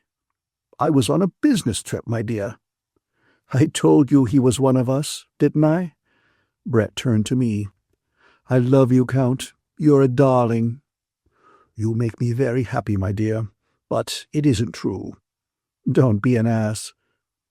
You see, Mr. Barnes, it is because I have lived very much that now I can enjoy everything so well. Don't you find it like that?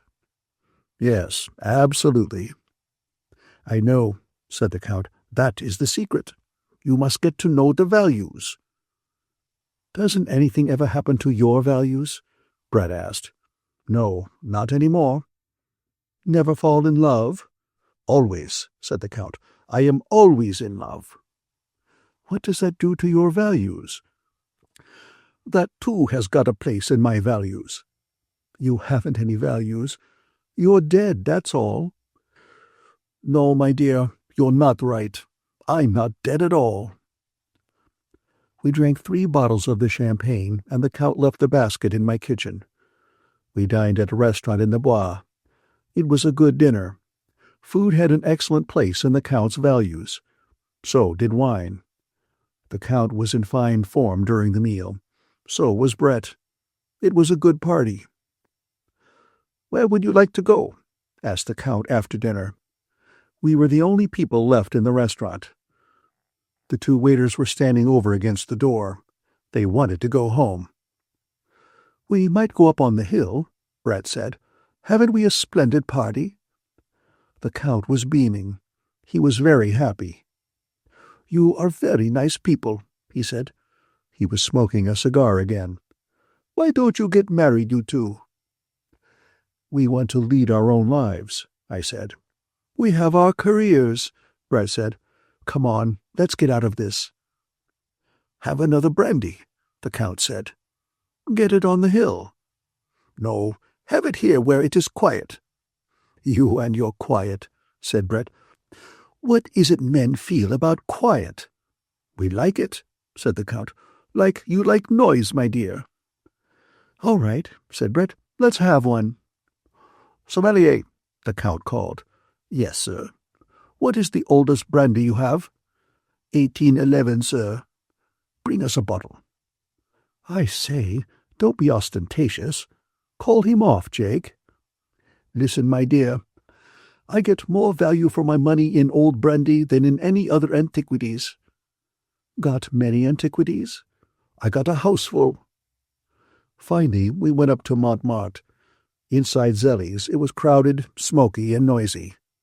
The music hit you as you went in. Brett and I danced. It was so crowded we could barely move. The nigger drummer waved at Brett's.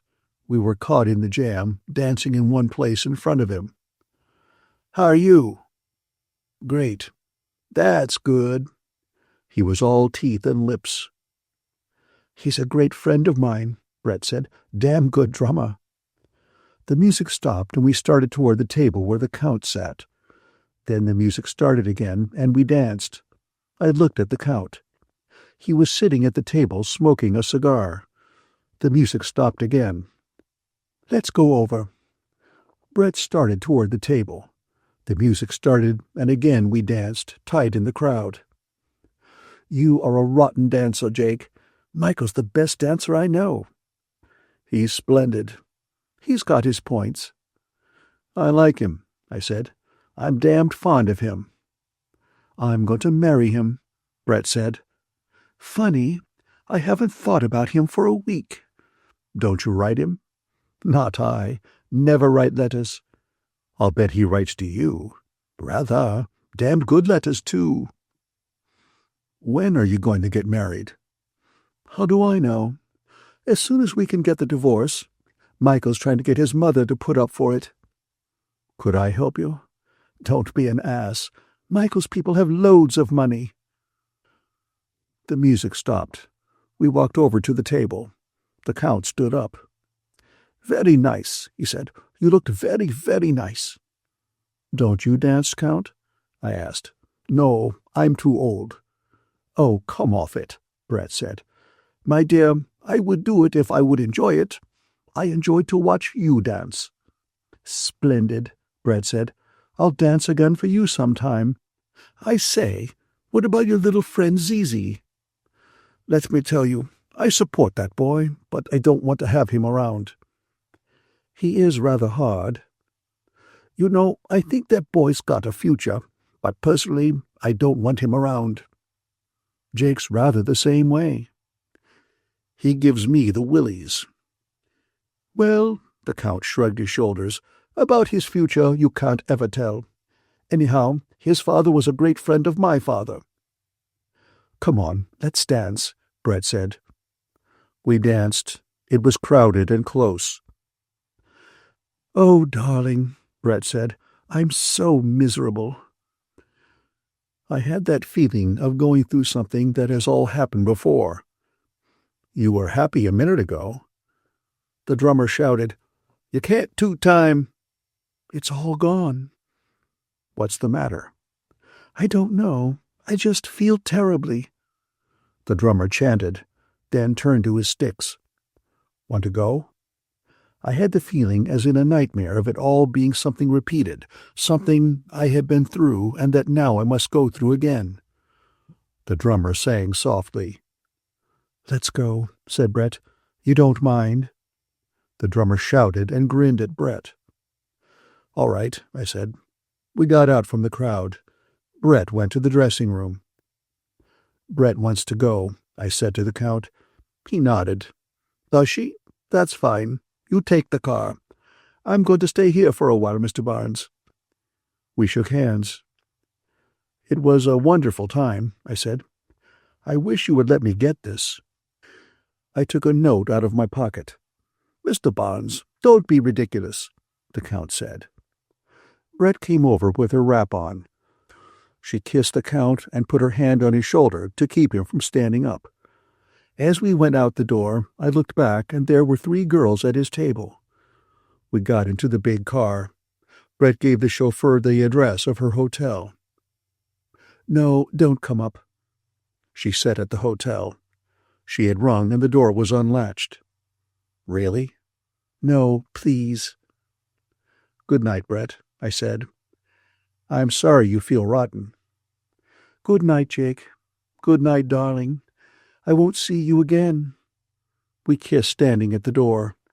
She pushed me away. We kissed again. "Oh, don't," Brett said. She turned quickly and went into the hotel. The chauffeur drove me around to my flat. I gave him 20 francs, and he touched his cap and said, "Good night, sir," and drove off. I rang the bell. The door opened, and I went upstairs and went to bed. Chapter 8. I did not see Brett again until she came back from San Sebastian. One card came from her from there. It had a picture of the Concha and said, "Darling, very quiet and healthy. Love to all the chaps, Brett." Nor did I see Robert Cohn again. I heard Frances had left for England, and I had a note from Cohn saying he was going out in the country for a couple of weeks. He did not know where, but that he wanted to hold me to the fishing trip in Spain we had talked about last winter. I could reach him always, he wrote, through his bankers. Brett was gone. I was not bothered by Cohn's troubles. I rather enjoyed not having to play tennis. There was plenty of work to do.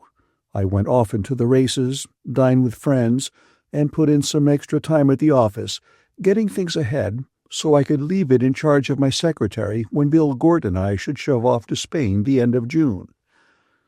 Bill Gorton arrived, put up a couple of days at the flat, and went off to Vienna. He was very cheerful and said the States were wonderful. New York was wonderful. There had been a grand theatrical season and a whole crop of great young light heavyweights. Any one of them was a good prospect to grow up, put on weight, and trim Dempsey. Bill was very happy. He had made a lot of money on his last book and was going to make a lot more. We had a good time while he was in Paris, and then he went off to Vienna. He was coming back in 3 weeks, and we would leave for Spain to get in some fishing and go to the fiesta at Pamplona. He wrote that Vienna was wonderful. Then a card from Budapest. "Jake, Budapest is wonderful." Then I got a wire. "Back on Monday." Monday evening he turned up at the flat. I heard his taxi stop and went to the window and called to him. He waved and started upstairs carrying his bags. I met him on the stairs and took one of the bags. "Well," I said, "I hear you had a wonderful trip." "Wonderful," he said. "Budapest is absolutely wonderful." "How about Vienna?" "Not so good, Jake. Not so good. It seemed better than it was." "How do you mean?" I was getting glasses and a siphon. "Tight, Jake. I was tight." "That's strange. Better have a drink." Bill rubbed his forehead. "Remarkable thing," he said. "Don't know how it happened. Suddenly it happened." "Last long?" 4 days, Jake. Lasted just 4 days." "Where did you go?" "Don't remember. Wrote you a postcard. Remember that perfectly." "Do anything else?" "Not so sure. Possible." "Go on. Tell me about it." "Can't remember. Tell you anything I could remember." "Go on. Take that drink and remember." "Might remember a little," Bill said. "Remember something about a prize fight. Enormous Vienna prize fight. Had a nigger in it. Remember the nigger perfectly." "Go on." "Wonderful nigger. Looked like tiger flowers, only 4 times as big. All of a sudden, everybody started to throw things. Not me. Nigger just knocked the local boy down. Nigger put up his glove, wanted to make a speech. Awful noble-looking nigger. Started to make a speech. Then local white boy hit him. Then he knocked white boy cold. Then everybody commenced to throw chairs. Nigger went home with us in our car. Couldn't get his clothes. Wore my coat. Remember the whole thing now. Big sporting evening." "What happened?" "Loaned the nigger some clothes and went around with him to try and get his money. Claimed nigger owed them money on account of wrecking Hall. Wonder who translated. Was it me? Probably it wasn't you. You're right, wasn't me at all. Was another fellow. Think we called him the local Harvard man.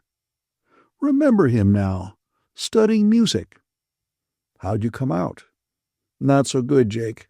Injustice everywhere. Promoter claimed nigger promised let local boys stay. Claimed nigger violated contract. Can't knock out Vienna boy in Vienna. My God, Mr. Gordon, said nigger, I didn't do nothing in there for 40 minutes but try and let him stay. That white boy must have ruptured himself swinging at me. I never did hit him. Did you get any money? No money, Jake. All we could get was nigger's clothes. Somebody took his watch, too. Splendid nigger. Big mistake to have come to Vienna. Not so good, Jake. Not so good. What became of the nigger? Went back to Cologne. Lives there. Married. Got a family. Going to write me a letter and send me the money I loaned him. Wonderful nigger. Hope I gave him the right address. You probably did. Well, anyway, let's eat, said Bill. Unless you want me to tell you some more travel stories. Go on. Let's eat. We went downstairs and out onto the boulevard Saint-Michel in the warm June evening. Where will we go? Want to eat on the island? Sure. We walked down the boulevard. At the juncture of the Rue d'Enfer Rochereau with the boulevard is a statue of two men in flowing robes. I know who they are. Bill eyed the monument. Gentleman who invented pharmacy. Don't try and fool me on Paris. We went on. Here's a taxidermist's, Bill said. Want to buy anything? Nice stuffed dog? Come on, I said. You're pie-eyed. Pretty nice stuffed dogs, Bill said. Certainly brighten up your flat. Come on. Just one stuffed dog. I can take 'em or leave 'em alone. But listen, Jake, just one stuffed dog. Come on. Mean everything in the world to you after you bought it. Simple exchange of values. You give them money, they give you a stuffed dog. We'll get one on the way back. All right, have it your own way. Road to hell paved with unbought stuffed dogs. Not my fault. We went on. How do you feel that way about dogs so sudden? Always felt that way about dogs. Always been a great lover of stuffed animals. We stopped and had a drink. Certainly like to drink, Bill said. You ought to try it sometimes, Jake. You're about 144 ahead of me. Ought not to daunt you. Never been daunted. Secret of my success. Never been daunted. Never been daunted in public. Where were you drinking? Stopped at the Crillon. George made me a couple of Jack Roses. George is a great man. Know the secret of his success? Never been daunted. You'll be daunted after about 3 more Pernots. Not in public. If I begin to feel daunted, I'll go off by myself. I'm like a cat that way. When did you see Harvey Stone? At the Crillon. Harvey was just a little daunted. Hadn't eaten for 3 days. Doesn't eat any more. Just goes off like a cat. Pretty sad. He's all right. Splendid. Wish he wouldn't keep going off like a cat, though. Makes me nervous. What'll we do tonight? Doesn't make any difference. Only let's not get daunted. Suppose they got any hard-boiled eggs here? If they had hard-boiled eggs here, we wouldn't have to go all the way down to the island to eat. Nix, I said. We're going to have a regular meal. Just a suggestion, said Bill. Want to start now? Come on. We started on again down the boulevard. A horse cab passed us. Bill looked at it. See that horse cab? Gonna have that horse cab stuffed for you for Christmas. Gonna give all my friends stuffed animals. I'm a nature writer. A taxi passed. Someone in it waved, then banged for the driver to stop. The taxi backed up to the curb. In it was Brett. "Beautiful lady," said Bill. "Going to kidnap us." "Hello," Brett said. "Hello." "This is Bill Gordon, Lady Ashley." Brett smiled at Bill. "I say, I'm just back. Haven't bathed even. Michael comes in tonight." "Good. Come on and eat with us, and we'll all go to meet him." "Must clean myself." "Oh, rot. Come on." "Must bathe. He doesn't get in till 9. "Come and have a drink, then, before you bathe." "Might do that." "Now you're not talking rot." We got in the taxi. The driver looked around. "Stop at the nearest bistro," I said. "We might as well go to the closerie," Brett said. "I can't drink these rotten brandies." "Closerie de Lila." Brett turned to Bill. "Have you been in this pestilential city long?" "Just got in today from Budapest." "How was Budapest?" "Wonderful. Budapest was wonderful." "Ask him about Vienna." "Vienna," said Bill, "is a strange city." "Very much like Paris." Brett smiled at him, wrinkling the corners of her eyes. "Exactly," Bill said. "Very much like Paris at this moment." "You have a good start." Sitting out on the terraces of the Lila, Brett ordered a whiskey and soda. I took one too, and Bill took another Pernod. "How are you, Jake?" "Great," I said. "I've had a good time." Brett looked at me. "I was a fool to go away," she said. "Once an ass to leave Paris." "Did you have a good time?" "Oh, all right. Interesting. Not frightfully amusing." "See anybody?" "No, hardly anybody. I never went out." "Didn't you swim?" "No, didn't do a thing." "Sounds like Vienna," Bill said. Brett wrinkled up the corners of her eyes at him. "So that's the way it was in Vienna." "It was like everything in Vienna." Brett smiled at him again. "You've a nice friend, Jake." "He's all right," I said. "He's a taxidermist." "That was in another country," Bill said. "And besides, all the animals were dead." "One more," Brett said, "and I must run. Do send the waiter for a taxi." "There's a line of them right out in front." "Good." We had the drink and put Brett into her taxi. "Mind you're at the Select around 10. Make him come. Michael will be there." "We'll be there," Bill said. The taxi started, and Brett waved. "Quite a girl," Bill said. "She's damned nice." "Who's Michael?" "The man she's going to marry." "Well, well," Bill said.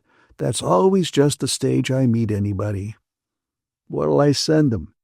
Think they like a couple of stuffed racehorses?" "We better eat." "Is she really Lady something or other?" Bill asked in the taxi on our way down to the Ile Saint-Louis. "Oh, yes, in the stud book and everything." "Well, well." We ate dinner at Madame Lecomte's restaurant on the far side of the island. It was crowded with Americans, and we had to stand up and wait for a place.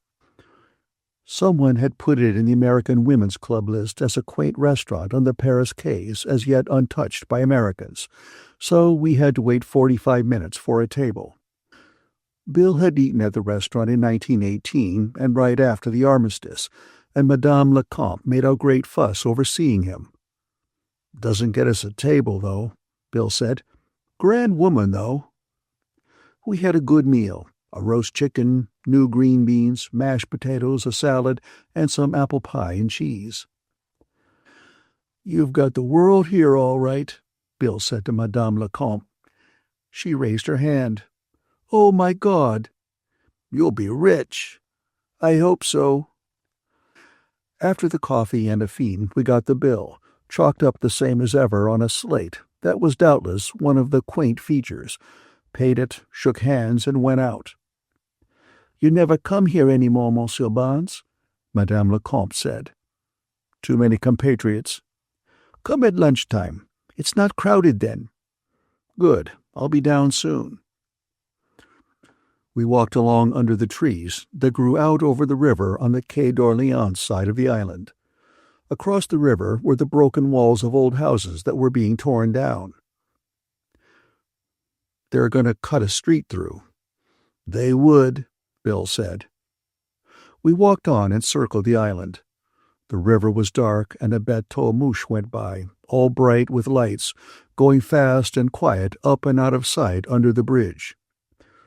Down the river was Notre Dame squatting against the night sky. We crossed to the left bank of the Seine by the wooden footbridge from the Quai de Bâtillon and stopped on the bridge and looked down the river at Notre Dame. Standing on the bridge, the island looked dark, the houses were high against the sky, and the trees were shadows. "It's pretty grand," Bill said. "God, I'd love to get back." We leaned on the wooden rail of the bridge and looked up the river to the lights of the big bridges. Below, the water was smooth and black. It made no sound against the piles of the bridge. A man and a girl passed us. They were walking with their arms around each other. We crossed the bridge and walked up the Rue de Cardinal Lemoine. It was steep walking, and we went all the way up to the Place Contrescarpe. The arc light shone through the leaves of the trees in the square, and underneath the trees was an S-bus ready to start. Music came out of the door of the Negre Joyeux. Through the window of the Café aux Amateurs I saw the long zinc bar. Outside on the terrace, working people were drinking. In the open kitchen of the Amateurs, a girl was cooking potato chips in oil. There was an iron pot of stew. The girl ladled some onto a plate for an old man who stood holding a bottle of red wine in one hand. "Want to have a drink?" "No," said Bill. "I don't need it." We turned to the right off the Place Contrescarpe, walking along the smooth, narrow streets with high old houses on both sides. Some of the houses jutted out toward the street. Others were cut back. We came onto the Rue de Pot de Fer and followed it along until it brought us to the rigid north and south of the Rue Saint-Jacques, and then walked south past Val de Grace, set back behind the courtyard and the iron fence to the Boulevard du Port-Royal. "What do you want to do?" I asked. "Go up to the café and see Brett and Mike?" "Why not?" We walked along Port-Royal until it became Montparnasse, and then on past the Lilas, Lavines, and all the little cafés. Damoise crossed the street to the Rotonde, past its lights and tables to the Select. Michael came toward us from the tables. He was tanned and healthy-looking. "Hello, Jake," he said. "Hello, hello. How are you, old lad?" "You look very fit, Mike." "Oh, I am. I'm frightfully fit. I've done nothing but walk all day long. 1 drink a day with my mother at tea." Bill had gone into the bar. He was standing talking with Brett, who was sitting on a high stool, her legs crossed. She had no stockings on. "It's good to see you, Jake," Michael said. "I'm a little tight, you know. Amazing, isn't it? Did you see my nose?" There was a patch of dried blood on the bridge of his nose. "An old lady's bags did that," Mike said. "I reached up to help her with them, and they fell on me." Brett gestured at him from the bar with her cigarette-holder and wrinkled the corners of her eyes. "An old lady," said Mike. "Her bags fell on me. Let's go in and see Brett. I say, she's a piece. You are a lovely lady, Brett. Where did you get that hat?" "Chap bought it for me. Don't you like it?" "It's a dreadful hat. Do get a good hat." "Oh, we've so much money now," Brett said. "I say, haven't you met Bill yet? You are a lovely host, Jake." She turned to Mike. "This is Bill Gorton. This drunkard is Mike Campbell. Mr. Campbell is an undischarged bankrupt." "Aren't I, though? You know, I met my ex-partner yesterday in London. Chap who did me in." "What did he say?" "Bought me a drink. I thought I might as well take it. I say, Brett, you are a lovely piece. Don't you think she's beautiful?" "Beautiful? With this nose?"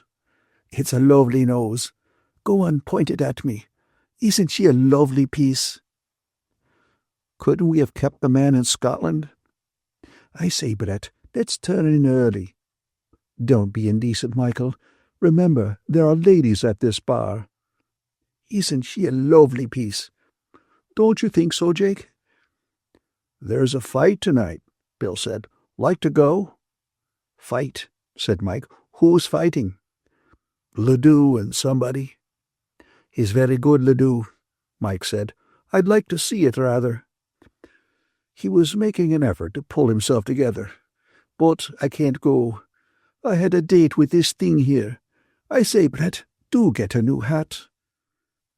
Brett pulled the felt hat down far over one eye and smiled out from under it. You two run along to the fight.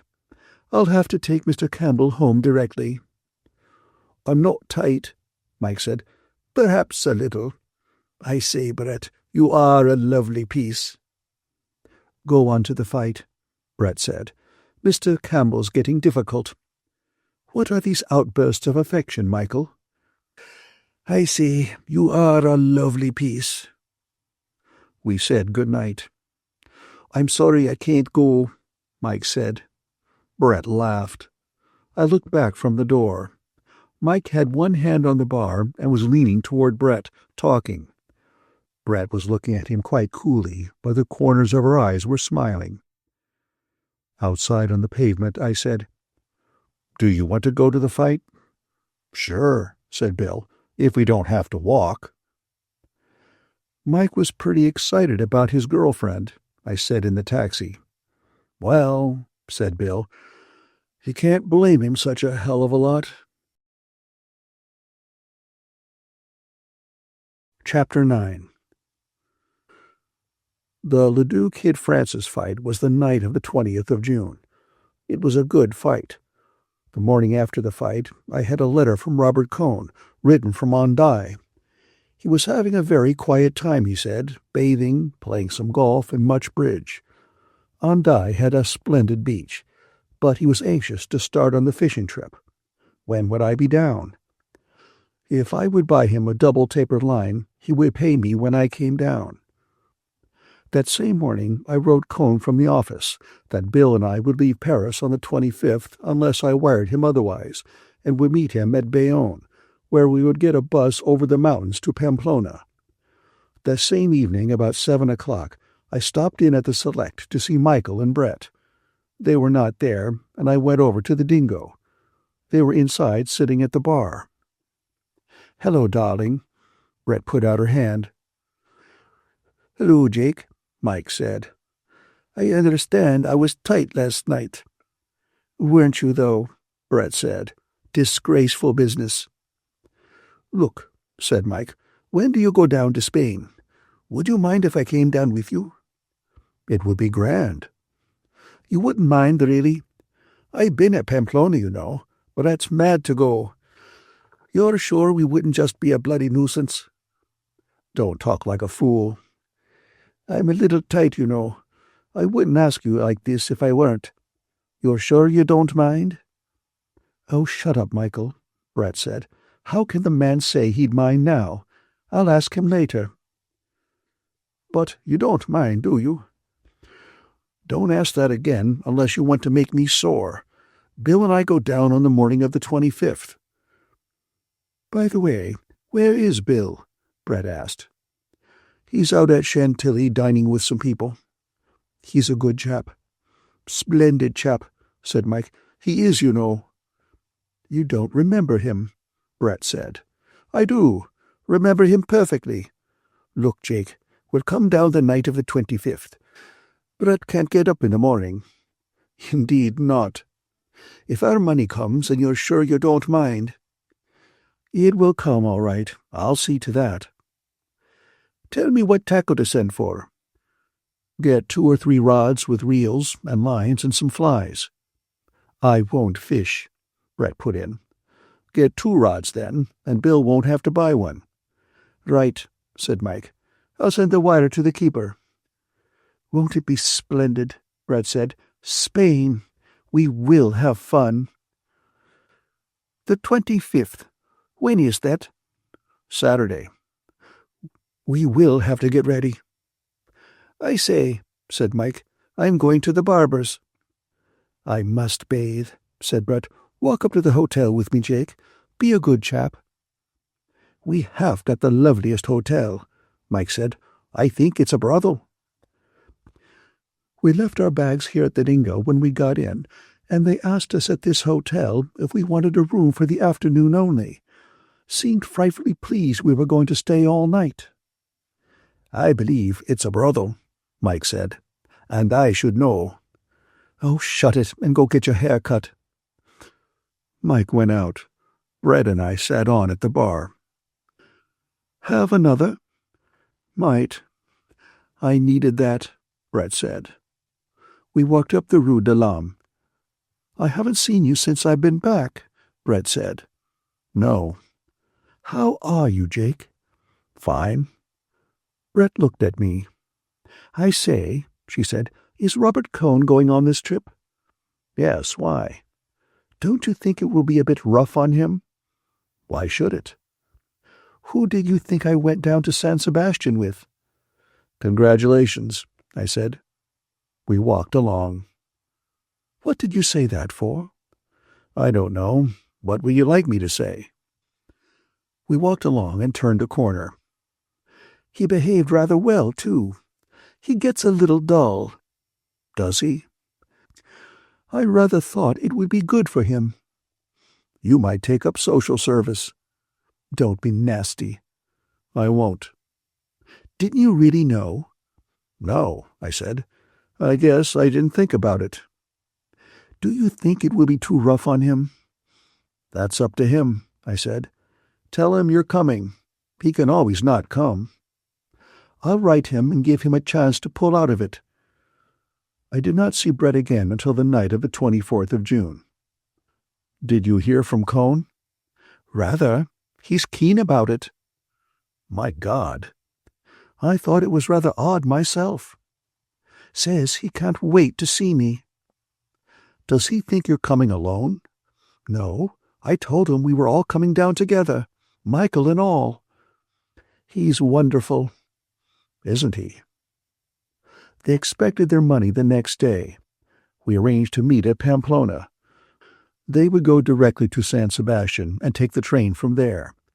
We would all meet at the Montoya in Pamplona. If they did not turn up on Monday at the latest, we would go on ahead up to Bergueda in the mountains to start fishing. There was a bus to Bergueda. I wrote out an itinerary so they could follow us.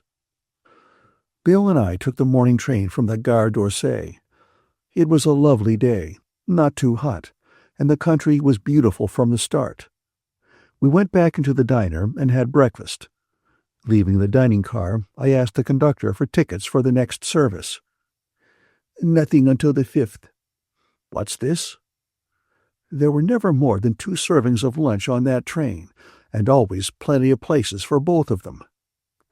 "They're all reserved," the dining car conductor said. "There will be a 5th service at 3:30. "This is serious," I said to Bill.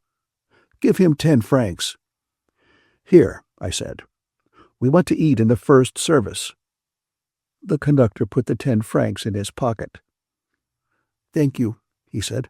"I would advise you gentlemen to get some sandwiches. All the places for the first 4 services were reserved at the office of the company." "You'll go a long way, brother," Bill said to him in English. "I suppose if I'd given you 5 francs, you would have advised us to jump off the train." "Comment?" "Go to hell," said Bill. "Get the sandwiches made and a bottle of wine. You tell him, Jake." "And send it up to the next car." I described where we were. In our compartment were a man and his wife and their young son. "I suppose you're Americans, aren't you?" the man asked. "Having a good trip?" "Wonderful," said Bill. "That's what you want to do. Travel while you're young. Mother and I always wanted to get over, but we had to wait a while." "You could have come over 10 years ago if you'd wanted to," the wife said.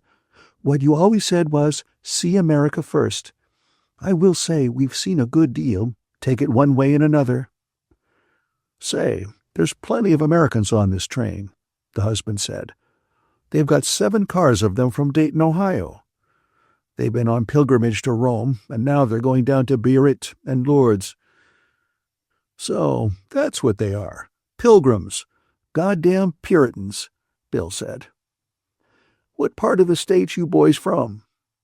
Kansas City, I said. He's from Chicago. You both going to Biarritz? No, we're going fishing in Spain. Well, I never cared for it myself. There's plenty that do out where I come from, though. We got some of the best fishing in the state of Montana. I've been out with the boys, but I never cared for it any. Mighty little fishing you did on them trips, his wife said. He winked at us. You know how the ladies are. If there's a jug goes along or a case of beer, they think it's hell and damnation. That's the way men are, his wife said to us. She smoothed her comfortable lap. I voted against prohibition to please him, and because I like a little beer in the house, and then he talks that way. It's a wonder they ever find anyone to marry them. Say, said Bill, do you know that gang of Pilgrim Fathers have cornered the dining car until 3:30 this afternoon? How do you mean? They can't do a thing like that. You try and get seats. Well, Mother, it looks as though we better go back and get another breakfast. She stood up and straightened her dress. Will you boys keep an eye on our things? Come on, Hubert. They all three went up to the wagon restaurant. A little while after they were gone, a steward went through announcing the first service, and pilgrims, with their priests, commenced filing down the corridor. Our friend and his family did not come back. A waiter passed in the corridor with our sandwiches and the bottle of Chablis, and we called him in. "You're going to work today," I said. He nodded his head. "They start now at 10:30. "When do we eat?" "Huh! When do I eat?" He left 2 glasses for the bottle, and we paid him for the sandwiches and tipped him. "I'll get the plates," he said, "or bring them with you." We ate the sandwiches and drank the Chablis and watched the country out of the window. The grain was just beginning to ripen, and the fields were full of poppies. The pasture land was green, and there were fine trees and sometimes big rivers and chateaux off in the trees. At Tours we got off and bought another bottle of wine, and when we got back in the compartment, the gentleman from Montana and his wife and his son, Hubert, were sitting comfortably. "Is there good swimming in Biarritz?" asked Hubert. "That boy's just crazy till he can get in the water," his mother said. "It's pretty hard on youngsters traveling." "There's good swimming," I said, "but it's dangerous when it's rough." "Did you get a meal?" Bill asked. "We sure did. We sat right there when they started to come in, and they must have just thought we were in the party. One of the waiters said something to us in French, and then they just sent 3 of them back." "They thought we were snappers, all right," the man said. "It certainly shows you the power of the Catholic Church. It's a pity you boys ain't Catholics. You could get a meal then, all right." "I am," I said. "That's what makes me so sore." Finally, at 4:15 we had lunch. Bill had been rather difficult at the last. He buttonholed a priest who was coming back with one of the returning streams of pilgrims. "When do us Protestants get a chance to eat, Father?" "I don't know anything about it. Haven't you got tickets?" "It's enough to make a man join the Klan," Bill said. The priest looked back at him. Inside the dining car, the waiter served the 5th successive table d'hôte meal. The waiter who served us was soaked through. His white jacket was purple under the arms. He must drink a lot of wine. Or wear purple undershirts. Let's ask him. No, he's too tired. The train stopped for half an hour at Bordeaux, and we went out through the station for a little walk. There was not time to get into the town. Afterward, we passed through the land and watched the sun set. There were wide fire gaps cut through the pines, and you could look up them like avenues and see wooded hills way off. About 7:30 we had dinner and watched the country through the open window in the diner. It was all sandy pine country full of heather. There were little clearings with houses in them, and once in a while we passed a sawmill. It got dark, and we could feel the country hot and sandy and dark outside of the window, and about 9 o'clock we got into Bayonne. The man and his wife and Hubert all shook hands with us. They were going on to La Négresse to change for Biarritz. "Well, I hope you have lots of luck," he said. "Be careful about those bullfights." "Maybe we'll see you at Biarritz," Hubert said. We got off with our bags and rod cases and passed through the dark station and out to the lights and the line of cabs and hotel buses. There, standing with the hotel runners, was Robert Cohn. He did not see us at first. Then he started forward. "Hello, Jake. Have a good trip?" "Fine," I said. "This is Bill Gordon." "How are you?" "Come on," said Robert. "I've got a cab." He was a little nearsighted. I had never noticed it before. He was looking at Bill, trying to make him out. He was shy, too. "We'll go up to my hotel. It's all right. It's quite nice." We got into the cab, and the cabman put the bags up on the seat beside him and climbed up and cracked his whip, and we drove over the dark bridge and into the town. "I'm awfully glad to meet you," Robert said to Bill. "I've heard so much about you from Jake, and I've read your books. Did you get my line, Jake?" The cab stopped in front of the hotel, and we all got out and went in. It was a nice hotel, and the people at the desk were very cheerful, and we each had a good small room. Chapter 10. In the morning it was bright, and they were sprinkling the streets of the town, and we all had breakfast in a café. Bayonne is a nice town. It is like a very clean Spanish town, and it is on a big river. Already, so early in the morning, it was very hot on the bridge across the river. We walked out on the bridge and then took a walk through the town. I was not at all sure Mike's rods would come from Scotland in time, so we hunted a tackle store and finally bought a rod for Bill upstairs over a dry goods store. The man who sold the tackle was out, and we had to wait for him to come back. Finally he came in, and we bought a pretty good rod cheap, and 2 landing nets. We went out into the street again and took a look at the cathedral. Cohn made some remark about it being a very good example of something or other, I forget what. It seemed like a nice cathedral, nice and dim, like Spanish churches. Then we went up past the old fort and out to the local Syndicat d'Initiative office, where the bus was supposed to start from. There they told us the bus service did not start until the 1st of July. We found out at the tourist office what we ought to pay for a motor car to Pamplona, and hired one at a big garage just around the corner from the municipal theater for 400 francs. The car was to pick us up at the hotel in 40 minutes, and we stopped at the café on the square where we had eaten breakfast and had a beer. It was hot, but the town had a cool, fresh, early morning smell, and it was pleasant sitting in the café. A breeze started to blow, and you could feel that the air came from the sea. There were pigeons out in the square, and the houses were a yellow, sun-baked color, and I did not want to leave the café.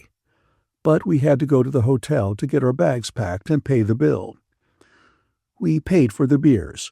We matched, and I think Cohn paid, and went up to the hotel. It was only 16 francs apiece for Bill and me, with 10% added for the service, and we had the bags sent down and waited for Robert Cohn. While we were waiting, I saw a cockroach on the parquet floor that must have been at least 3 inches long.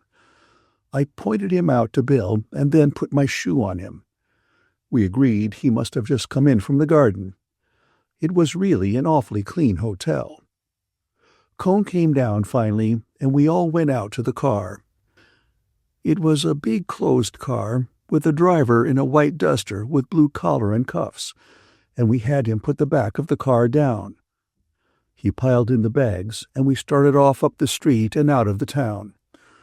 We passed some lovely gardens and had a good look back at the town, and then we were out in the country, green and rolling, and the road climbing all the time. We passed lots of Basques with oxen or cattle, hauling carts along the road, and nice farmhouses, low roofs and all white plastered. In the Basque country, the land all looks very rich and green, and the houses and villages look well off and clean. Every village had a pelota court, and on some of them kids were playing in the hot sun. There were signs on the walls of the churches saying it was forbidden to play pelota against them, and the houses in the villages had red-tiled roofs. And then the road turned off and commenced to climb, and we were going way up close along a hillside, with a valley below and hills stretched off back toward the sea. You couldn't see the sea, it was too far away.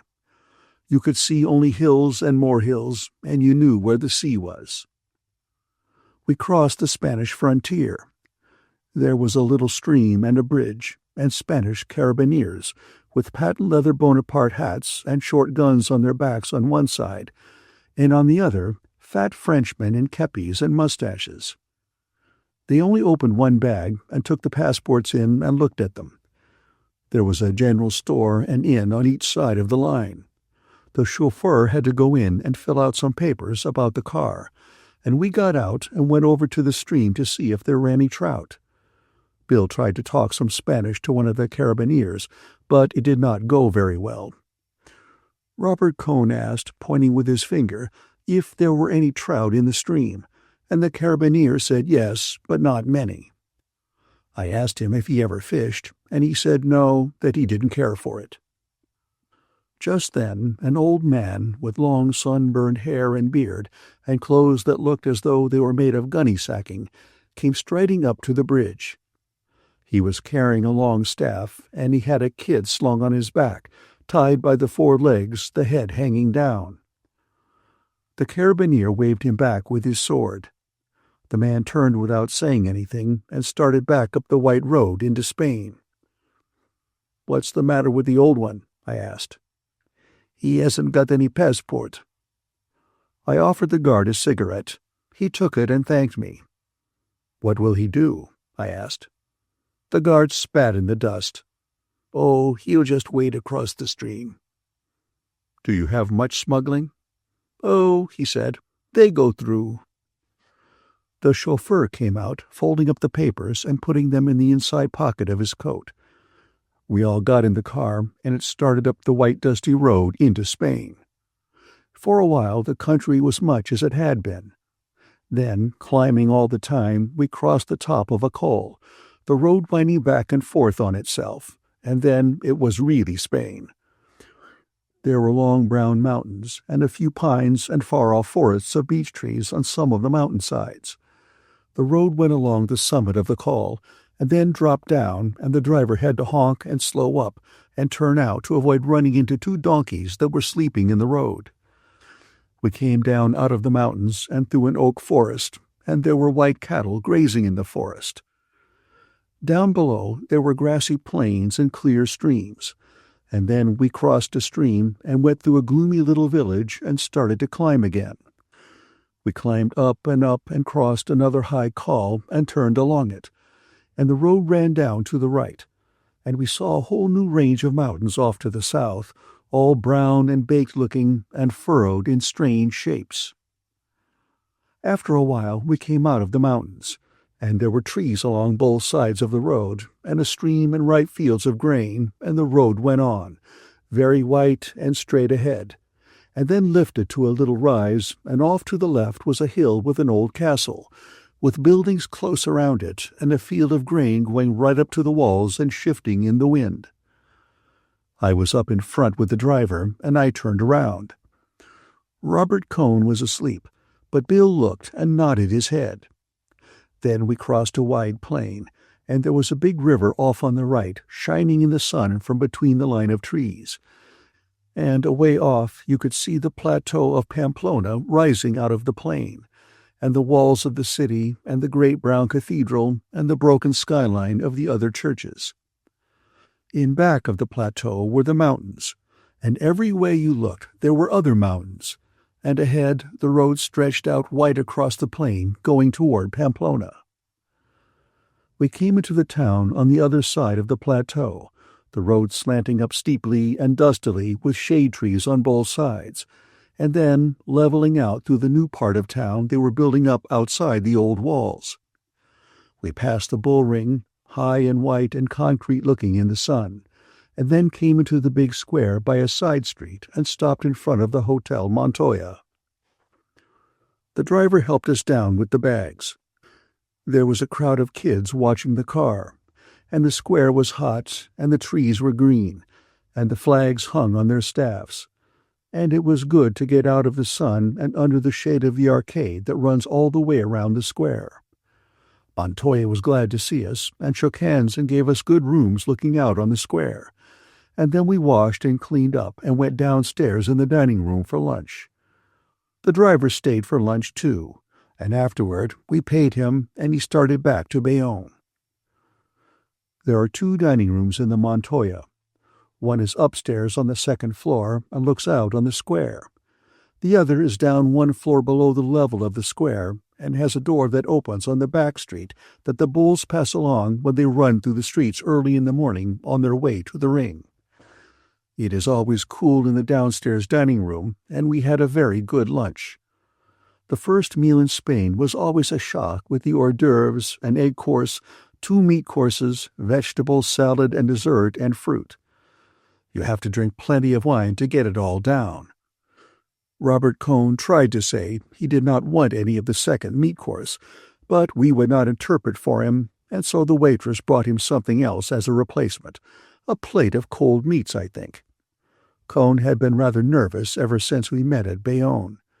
He did not know whether we knew Brett had been with him at San Sebastian, and it made him rather awkward. "Well," I said, "Brett and Mike ought to get in tonight." "I'm not sure they'll come," Cohn said. "Why not?" Bill said. "Of course they'll come." "They're always late," I said. "I rather think they're not coming," Robert Cohn said. He said it with an air of superior knowledge that irritated both of us. "I'll bet you 50 pesetas they're here tonight," Bill said. He always bets when he's angered, and so he usually bets foolishly. "I'll take it," Cohn said. "Good. You remember it, Jake. 50 pesetas. "I'll remember it myself," Bill said. I saw he was angry and wanted to smooth him down. "It's a sure thing they'll come," I said, "but maybe not tonight." "Want to call it off?" Cohn asked.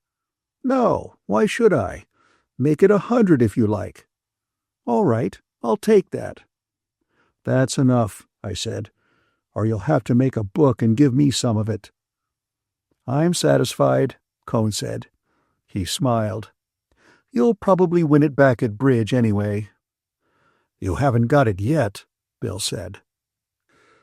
We went out to walk around under the arcade to the Café Iruña for coffee. Cohn said he was going over and get a shave. "Say," Bill said to me, "have I got any chance on that bet?" "You've got a rotten chance. They've never been on time anywhere. If their money doesn't come, it's a cinch they won't get in tonight." I was sorry as soon as I opened my mouth, but I had to call him. He's all right, I guess, but where does he get this inside stuff? Mike and Brett fixed it up with us about coming down here. I saw Cohn coming over across the square. "Here he comes." "Well, let him not get superior and Jewish." "The barber shop's closed," Cohn said. "It's not open till 4.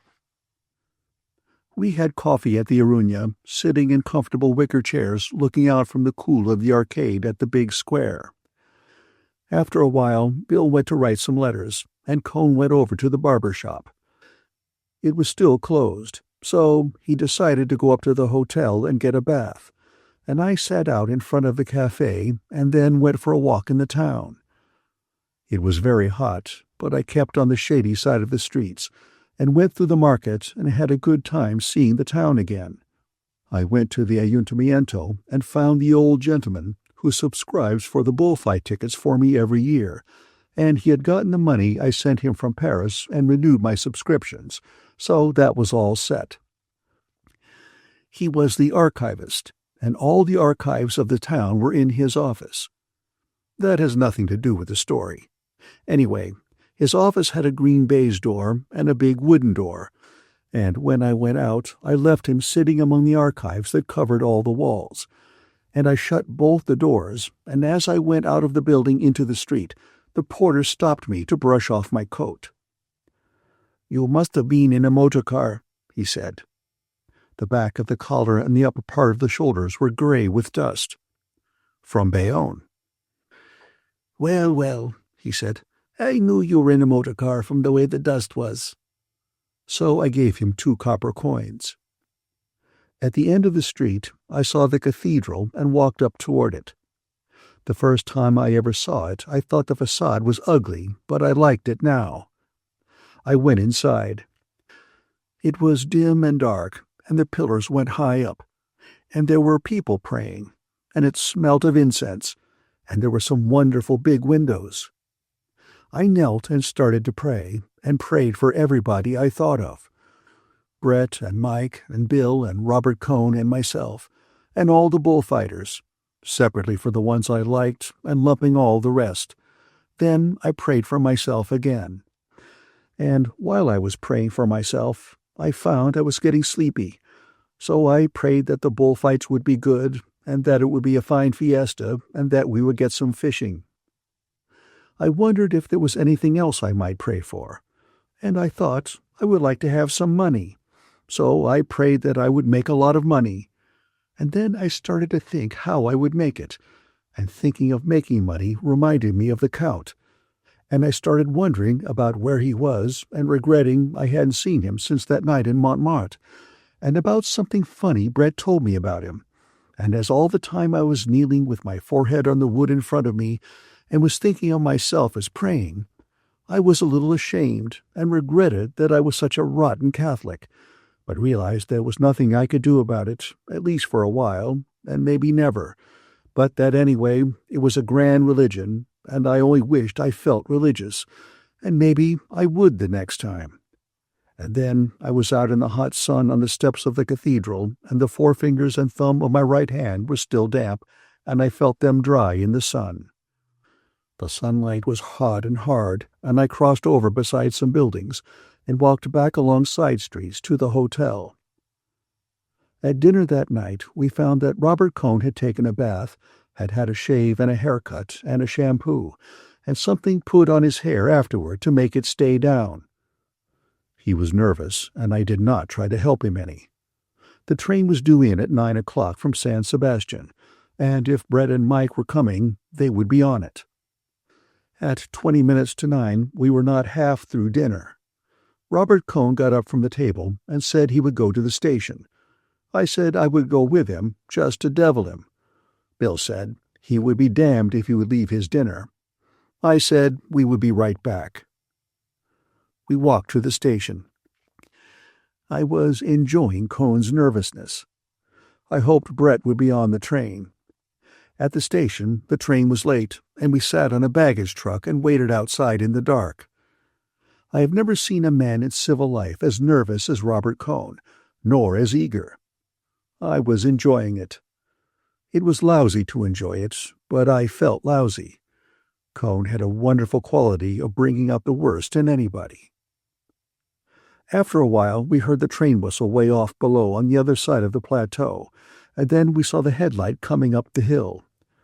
We went inside the station and stood with a crowd of people just back of the gates, and the train came in and stopped, and everybody started coming out through the gates.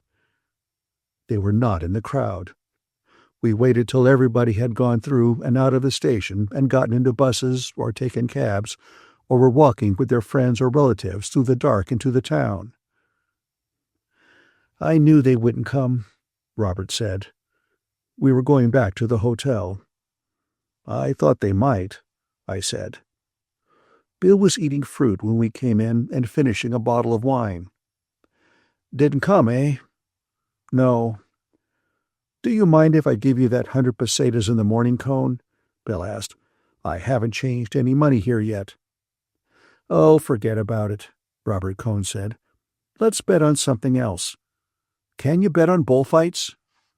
"You could," Bill said, "but you don't need to." It would be like betting on the war, I said. You don't need any economic interest. I'm very curious to see them, Robert said. Montoya came up to our table. He had a telegram in his hand. It's for you. He handed it to me. It read, Stopped night, San Sebastian. It's from them, I said. I put it in my pocket. Ordinarily, I should have handed it over. They've stopped over in San Sebastian, I said. Send their regards to you. Why I felt that impulse to devil him, I do not know. Of course, I do know. I was blind, unforgivingly jealous of what had happened to him. The fact that I took it as a matter of course did not alter that any. I certainly did hate him. I do not think I ever really hated him until he had that little spell of superiority at lunch. That, and when he went through all that barbering. So I put the telegram in my pocket. The telegram came to me anyway. Well, I said, we ought to pull out on the noon bus for Bergueda. They can follow us if they get in tomorrow night.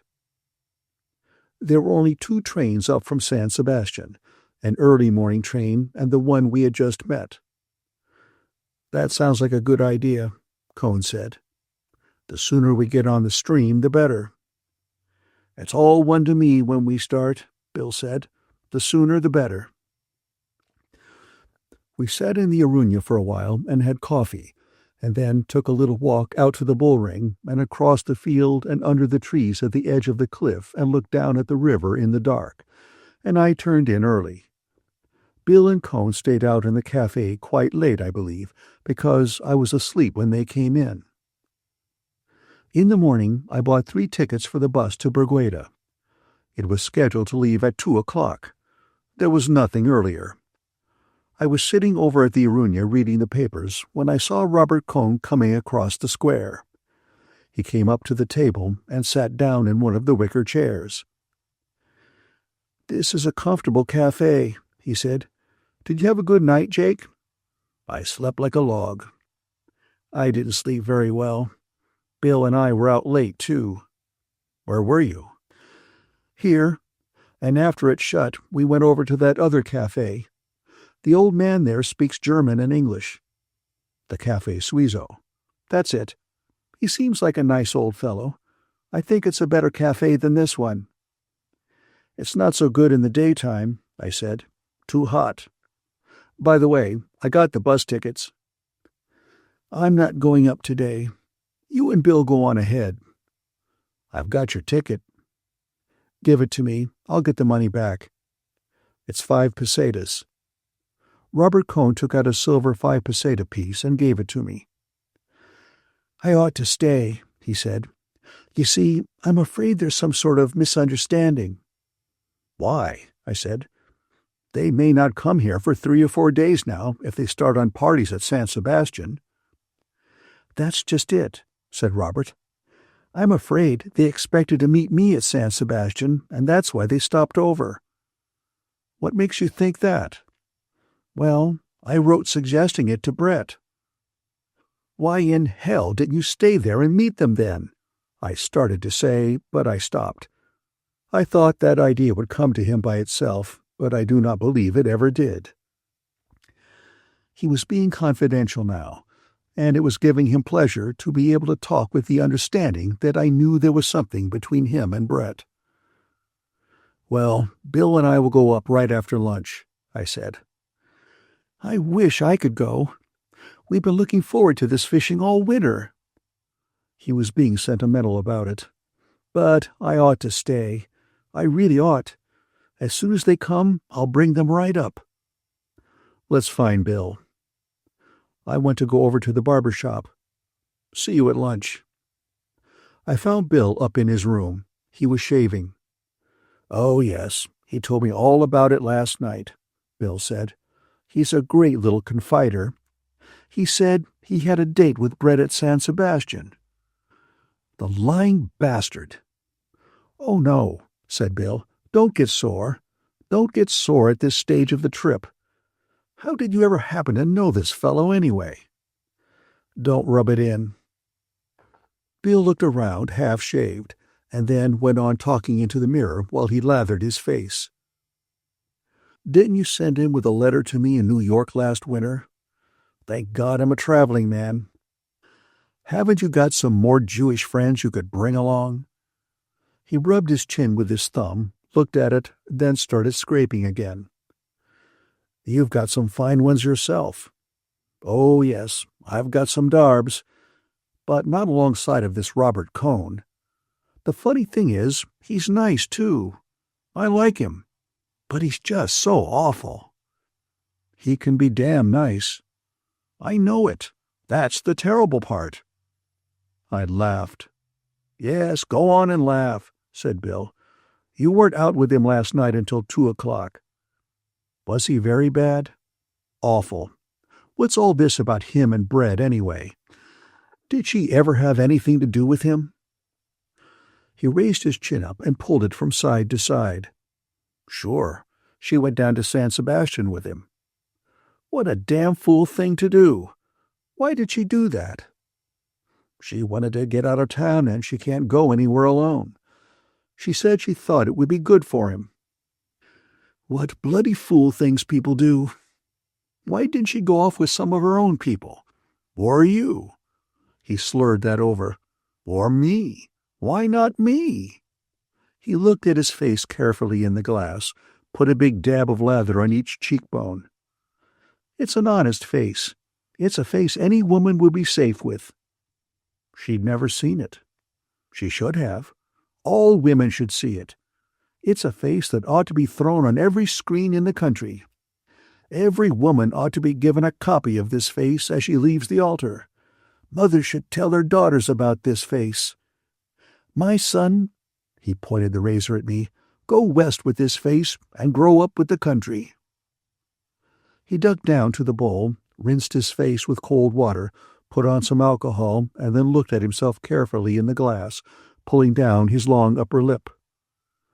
"My God," he said, "isn't it an awful face?" He looked in the glass. "And as for this Robert Cohn," Bill said, "he makes me sick, and he can go to hell. And I'm damn glad he's staying here, so we won't have him fishing with us." "You're damn right." "We're going trout fishing. We're going trout fishing in the Arati River, and we're going to get tight now at lunch on the wine of the country and then take a swell bus ride." "Come on, let's go over to the Runia and start," I said. Chapter 11. It was baking hot in the square when we came out after lunch with our bags on the rod case to go to Brigueda. People were on top of the bus, and others were climbing up a ladder. Bill went up, and Robert sat beside Bill to save a place for me, and I went back in the hotel to get a couple of bottles of wine to take with us. When I came out, the bus was crowded. Men and women were sitting on all the baggage and boxes on top, and the women all had their fans going in the sun. It certainly was hot. Robert climbed down, and I fitted into the place he had saved on the one wooden seat that ran across the top. Robert Cohn stood in the shade of the arcade waiting for us to start. A Basque with a big leather wine bag in his lap lay across the top of the bus in front of our seat, leaning back against our legs. He offered the wineskin to Bill and to me, and when I tipped it up to drink, he imitated the sound of a klaxon motor horn so well and so suddenly that I spilled some of the wine, and everybody laughed. He apologized and made me take another drink. He made the klaxon again a little later, and it fooled me the second time. He was very good at it. The Basques liked it. The man next to Bill was talking to him in Spanish, and Bill was not getting it, so he offered the man one of the bottles of wine. The man waved it away. He said it was too hot and he had drunk too much at lunch. When Bill offered the bottle the second time, he took a long drink, and then the bottle went all over that part of the bus. Everyone took a drink very politely, and they made us cork it up and put it away. They all wanted us to drink from their leather wine bottles. They were peasants going up into the hills.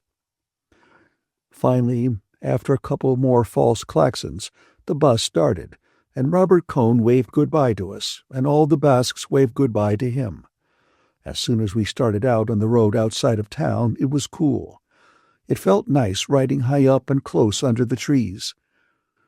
The bus went quite fast and made a good breeze, and as we went out along the road with the dust powdering the trees and down the hill, we had a fine view, back through the trees, of the town rising up from the bluff above the river.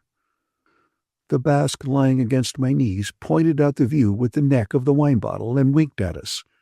He nodded his head. "Pretty nice, eh?" "These Basques are swell people," Bill said. The Basque lying against my legs was tanned the color of saddle leather. He wore a black smock like all the rest. There were wrinkles in his tanned neck. He turned around and offered his wine bag to Bill. Bill handed him one of our bottles. The Basque wagged a forefinger at him and handed the bottle back, slapping in the cork with the palm of his hand. He shoved the wine bag up. "Arriba, arriba," he said. "Lift it up." Bill raised the wineskin and let the stream of wine spurt out and into his mouth, his head tipped back. When he stopped drinking and tipped the leather bottle down, a few drops ran down his chin. "No, no," several Basques said. "Not like that." One snatched the bottle away from the owner, who was himself about to give a demonstration. He was a young fellow, and he held the wine bottle at full arm's length and raised it high up, squeezing the leather bag with his hand so the stream of wine hissed into his mouth. He held the bag out there, the wine making a flat, hard trajectory into his mouth, and he kept on swallowing smoothly and regularly. "Hey!" the owner of the bottle shouted. "Whose wine is that?" The drinker waggled his little finger at him and smiled at us with his eyes. Then he bit the stream off sharp, made a quick lift with the wine bag, and lowered it down to the owner. He winked at us. The owner shook the wineskin sadly. We passed through a town and stopped in front of the posada, and the driver took on several packages. When we started on again and outside the town, the road commenced to mount. We were going through farming country with rocky hills that sloped down into the fields. The grain fields went up the hillsides. Now, as we went higher, there was a wind blowing the grain. The road was white and dusty, and the dust rose under the wheels and hung in the air behind us. The road climbed up into the hills and left the rich grain fields below. Now there were only patches of grain on the bare hillsides and on each side of the watercourses. We turned sharply out to the side of the road to give room to pass to a long string of 6 mules, following one after the other, hauling a high-hooded wagon loaded with freight. The wagon and the mules were covered with dust. Close behind was another string of mules and another wagon. This was loaded with lumber, and the arriero driving the mules leaned back and put on the thick wooden brakes as we passed. Up here the country was quite barren, and the hills were rocky and hard-baked clay furrowed by the rain. We came around a curve into a town, and on both sides opened out a sudden green valley. A stream went through the center of the town, and fields of grapes touched the houses. The bus stopped in front of a posada, and many of the passengers got down, and a lot of baggage was unstrapped from the roof from under the big tarpaulins and lifted down. Bill and I got down and went into the posada. There was a low, dark room with saddles and harness, and hay forks made of white wood, and clusters of canvas rope-soled shoes and hams and slabs of bacon, and white garlics and long sausages hanging from the roof. It was cool and dusky, and we stood in front of a long wooden counter with 2 women behind it serving drinks. Behind them were shelves stacked with supplies and goods. We each had an aguardiente and paid 40 centimes for the 2 drinks. I gave the woman 50 centimes to make a tip, and she gave me back the copper piece, thinking I had misunderstood the price. 2 of our Basques came in and insisted on buying a drink. So they bought a drink, and then we bought a drink, and then they slapped us on the back and bought another drink. Then we bought, and then we all went out into the sunlight and the heat and climbed back on top of the bus. There was plenty of room now for everyone to sit on the seat, and the Basque who had been lying on the tin roof now sat between us. The woman who had been serving drinks came out wiping her hands on her apron and talked to somebody inside the bus. Then the driver came out swinging 2 flat leather mail pouches and climbed up, and everybody waving, we started off. The road left the green valley at once, and we were up in the hills again. Bill and the wine-bottle bass were having a conversation. A man leaned over from the other side of the seat and asked in English, "You're Americans?" "Sure." "I been there," he said, 40 years ago. He was an old man, as brown as the others, with the stubble of a white beard. "How was it?" "What you say?" "How was America?" "Oh, I was in California. It was fine." "Why did you leave?" "What you say?" "Why did you come back here?" "Oh, I come back to get married. I was going to go back, but my wife, she don't like to travel." "Where are you from?" "Kansas City." "I been there," he said. "I been in Chicago, St. Louis, Kansas City, Denver, Los Angeles, Salt Lake City." He named them carefully. "How long were you over?" 15 years. Then I come back and got married." "Have a drink?" "All right," he said. "You can't get this in America, eh?" "There's plenty if you can pay for it."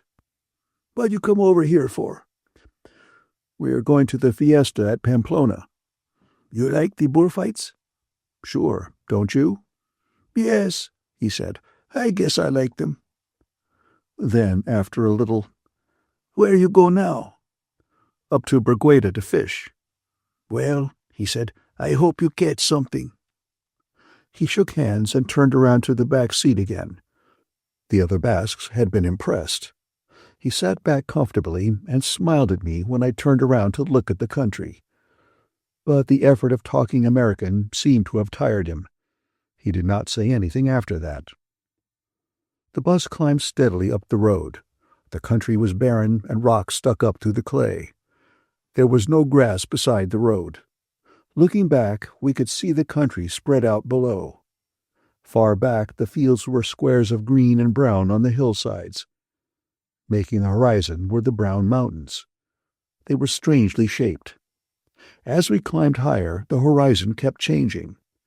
As the bus ground slowly up the road, we could see other mountains coming up in the south. Then the road came over the crest, flattened out, and went into a forest. It was a forest of cork oaks, and the sun came through the trees in patches, and there were cattle grazing back in the trees. We went through the forest, and the road came out and turned along a rise of land, and out ahead of us was a rolling green plain, with dark mountains beyond it. These were not like the brown, heat-baked mountains we had left behind. These were wooded, and there were clouds coming down from them. The green plain stretched off. It was cut by fences, and the white of the road showed through the trunks of a double line of trees that crossed the plain toward the north. As we came to the edge of the rise, we saw the red roofs and white houses of Bergueda ahead strung out on the plain. And away off on the shoulder of the first dark mountain was the gray metal-sheathed roof of the monastery of Roncesvalles. "There's Roncesvalles," I said. "Where?" "Way off there where the mountain starts." "It's cold up here," Bill said. "It's high," I said. "It must be 1,200 meters." "It's awful cold," Bill said. The bus leveled down onto the straight line of the road that ran to Bergueda. We passed a crossroads and crossed a bridge over a stream. The houses of Bergueda were along both sides of the road. There were no side streets. We passed the church and the schoolyard, and the bus stopped. We got down, and the driver handed down our bags and the rod case. A carabinier in his cocked hat and yellow leather cross-straps came up. "What's in there?" He pointed to the rod case. I opened it and showed him. He asked to see our fishing permits, and I got them out. He looked at the date and then waved us on. "Is that all right?" I asked. "Yes, of course."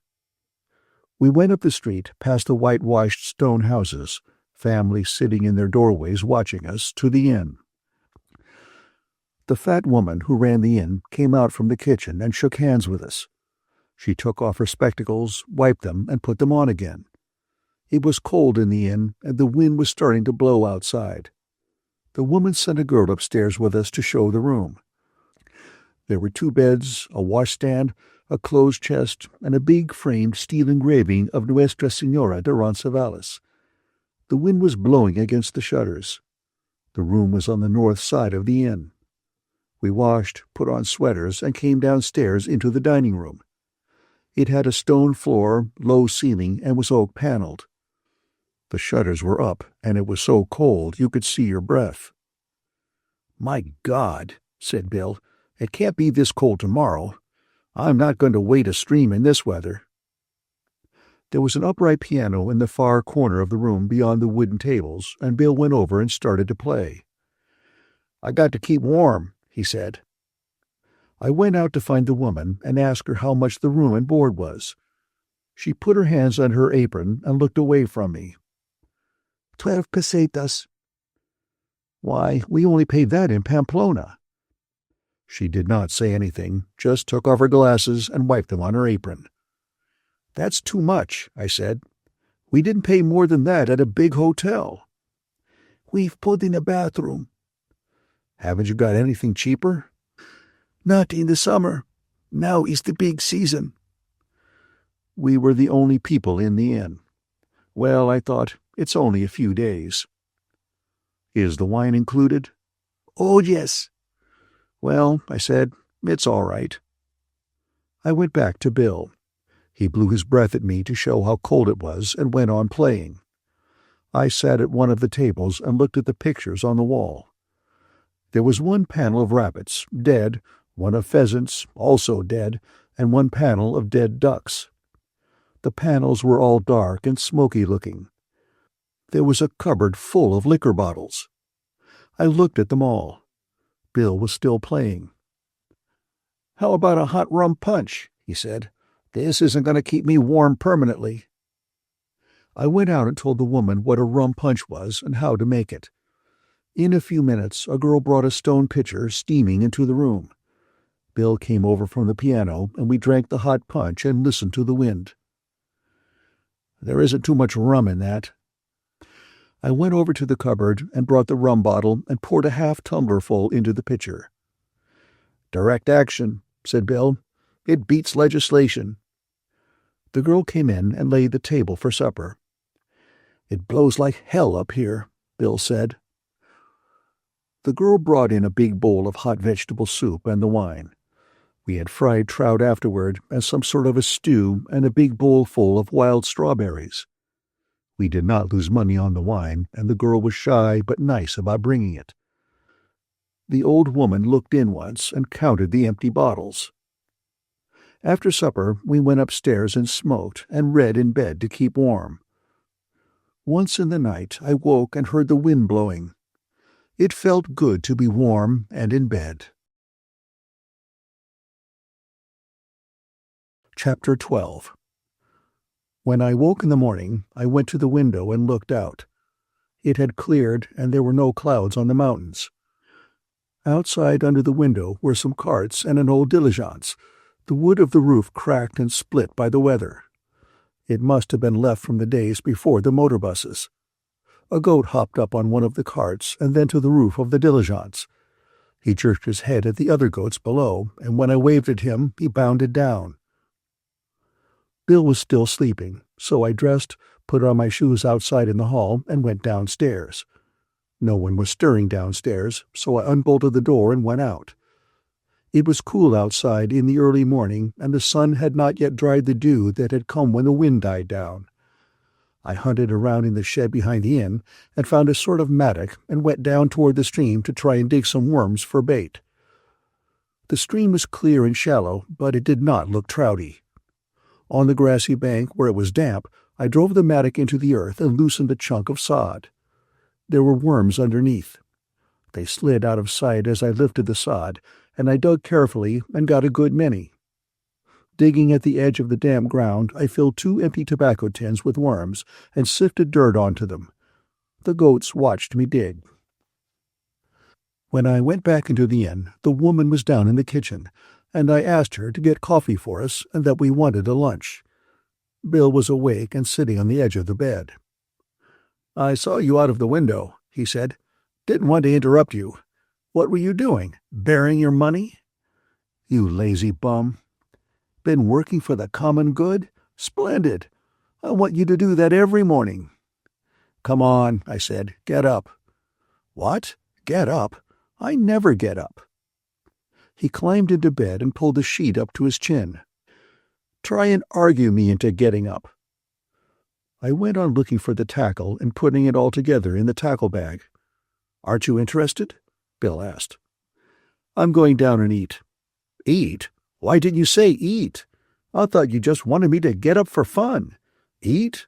Fine. Now you're reasonable. You go out and dig some more worms and I'll be right down." "Oh, go to hell." "Work for the good of all." Bill stepped into his underclothes. "Show irony and pity." I started out of the room with the tackle bag, the nets and the rod case. "Hey, come back." I put my head in the door. "Aren't you going to show a little irony and pity?" I thumbed my nose. "That's not irony." As I went downstairs, I heard Bill singing, "Irony and pity, when you're feeling, oh, give them irony and give them pity. Oh, give them irony when they're feeling, just a little irony, just a little pity." He kept on singing until he came downstairs. The tune was "The Bells Are Ringing for Me and My Gal." I was reading a week-old Spanish paper. "What's all this irony and pity?" "What? Don't you know about irony and pity?" "No. Who got it up?" "Everybody. They're mad about it in New York. It's just like the Fratellini's used to be."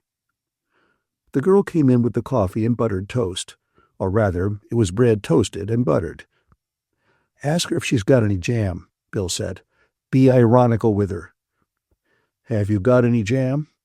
"That's not ironical. I wish I could talk Spanish."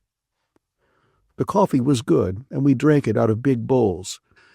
The girl brought in a glass dish of raspberry jam. "Thank you." "Hey, that's not the way," Bill said. "Say something ironical. Make some crack about Primo de Rivera." I could ask her what kind of a jam they think they've gotten into in the riff. "Poor," said Bill. "Very poor. You can't do it. That's all. You don't understand irony. You have no pity. Say something pitiful." "Robert Cohn?" "Not so bad.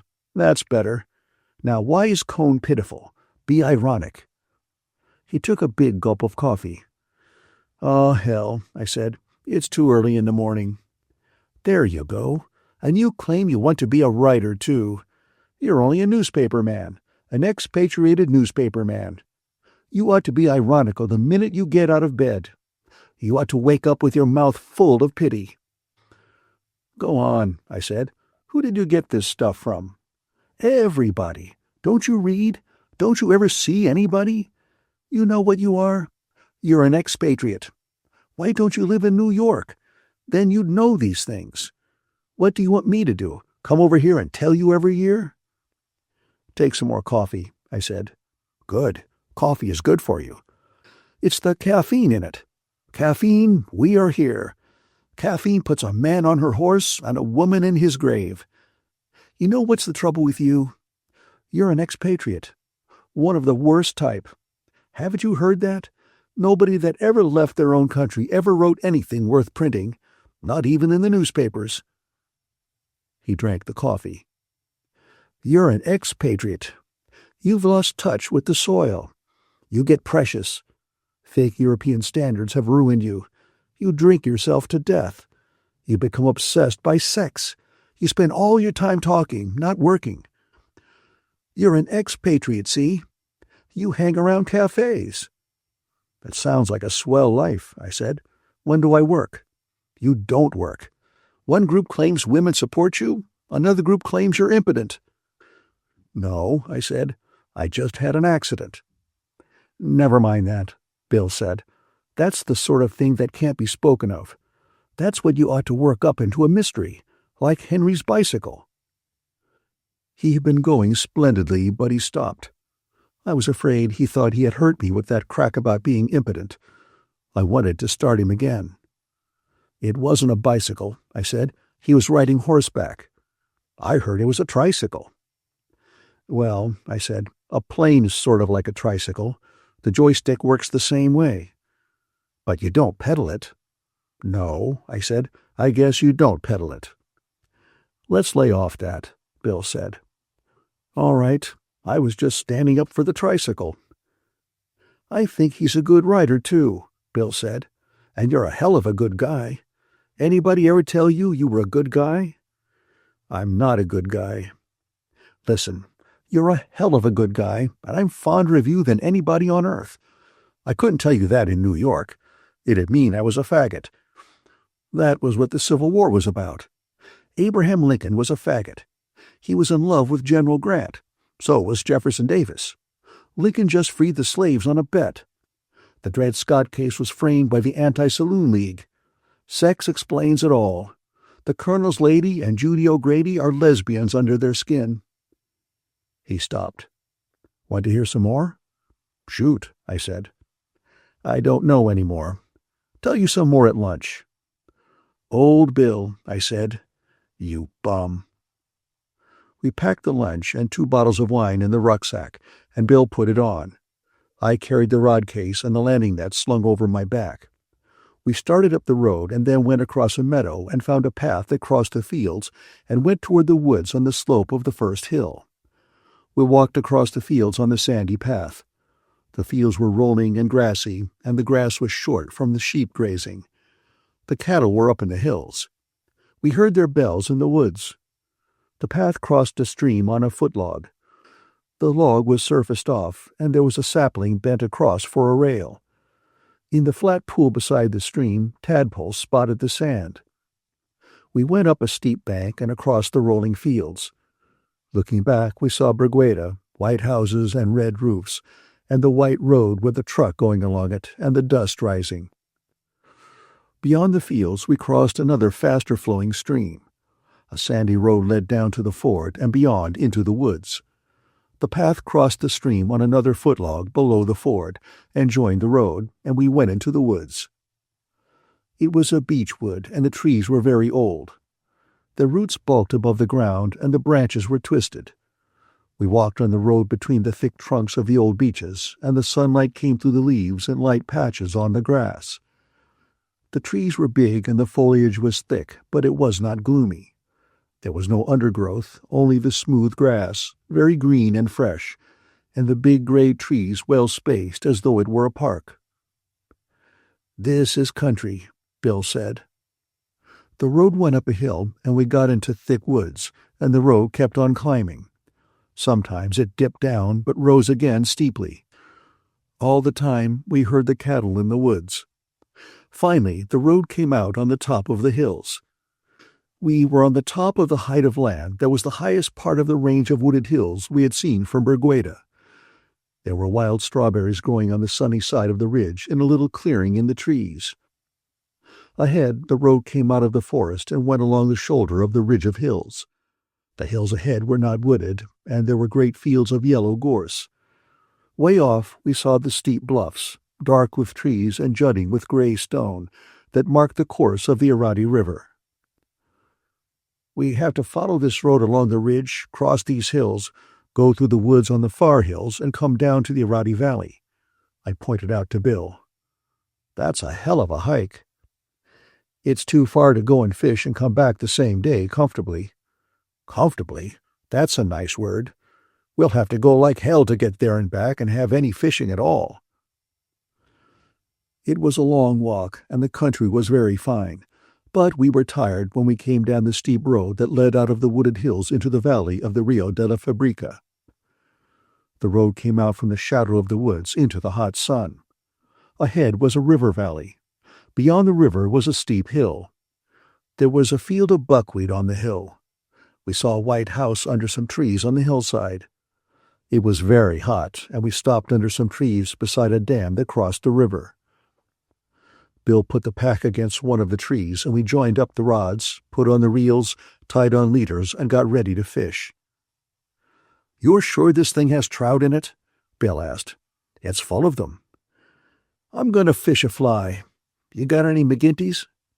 There's some in there." "You going to fish bait?" "Yeah, I'm going to fish the dam here." "Well, I'll take the fly book then." He took on a fly. "Where'd I better go, up or down?" "Down is best. There are plenty up above, too." Bill went down the bank. "Take a worm can." "No, I don't want one. If they won't take a fly, I'll just flick it around." Bill was down below watching the stream. "Say," he called up against the noise of the dam, "how about putting the wine in that spring up the road?" "All right," I shouted. Bill waved his hand and started down the stream.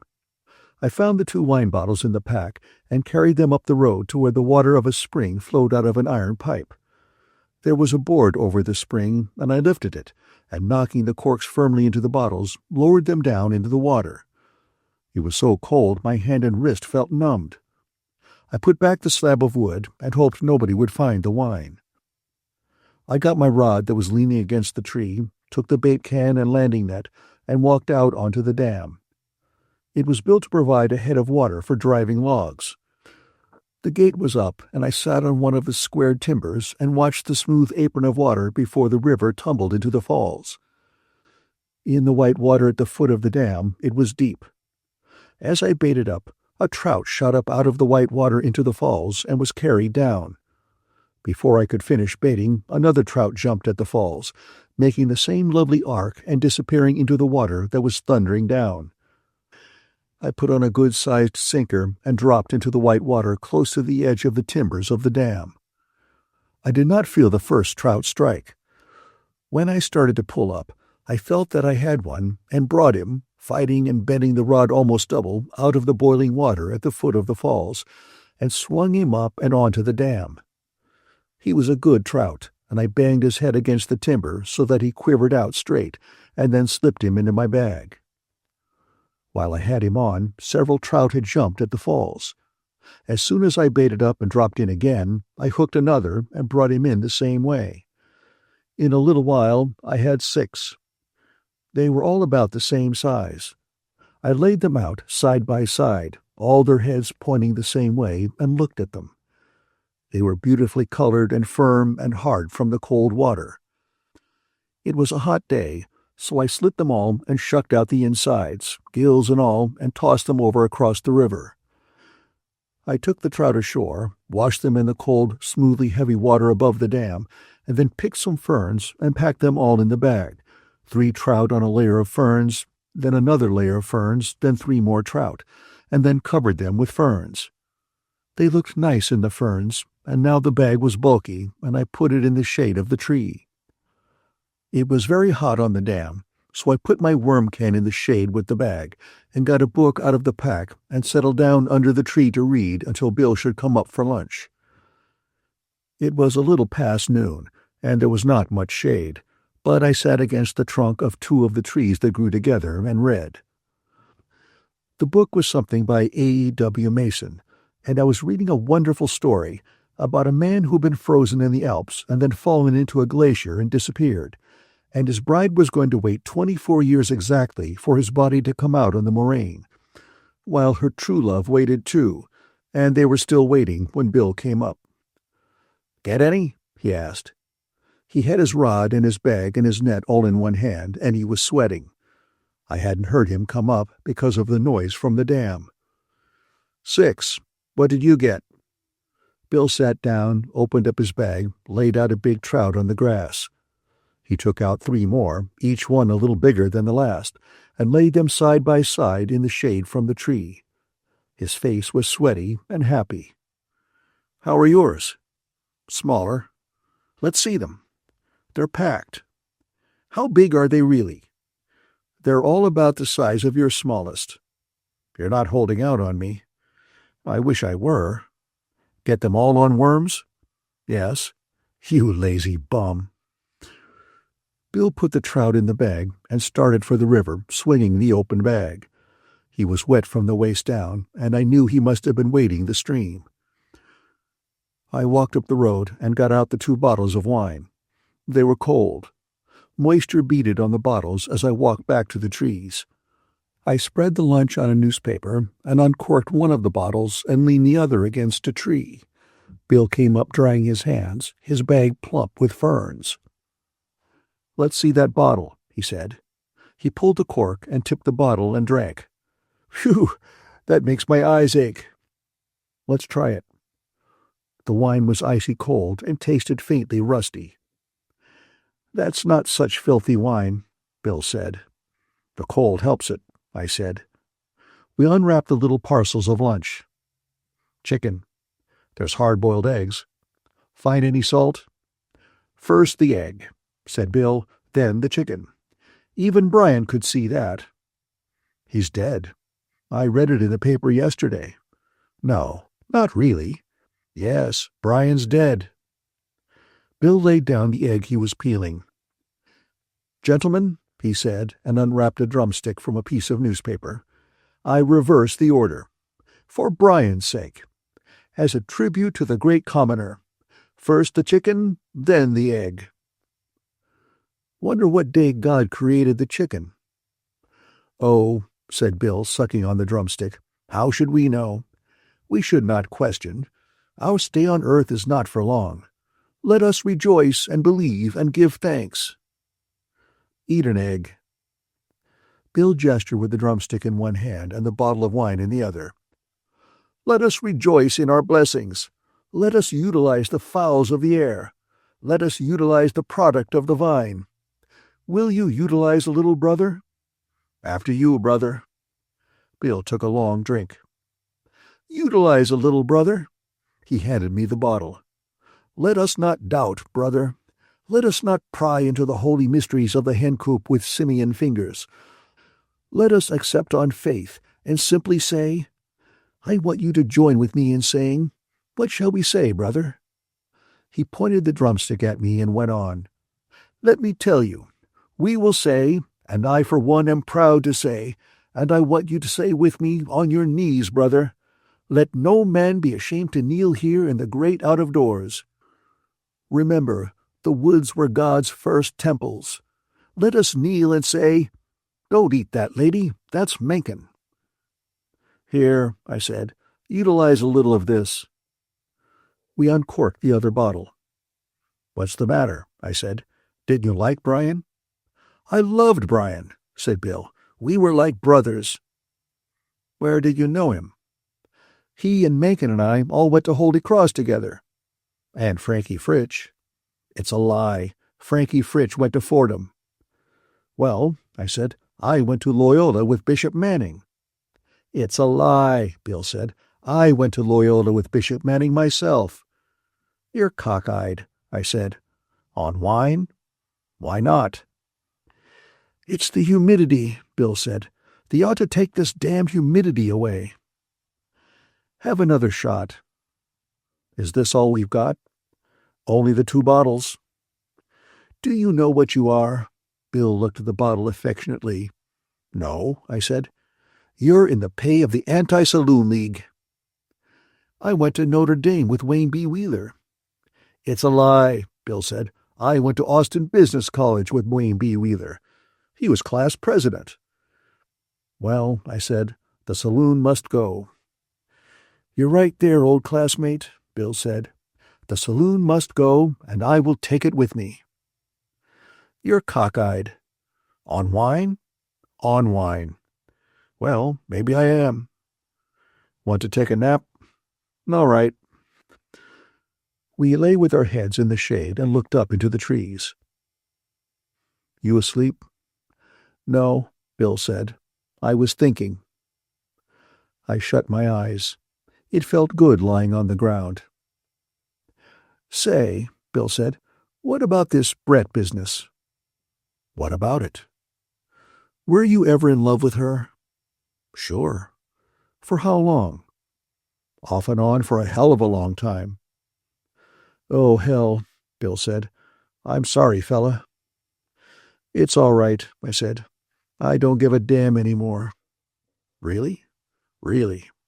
Only I'd a hell of a lot rather not talk about it." "You aren't sore I asked you." "Why the hell should I be?" "I'm going to sleep," Bill said. He put a newspaper over his face. "Listen, Jake," he said, "are you really a Catholic?" "Technically." "What does that mean?" "I don't know."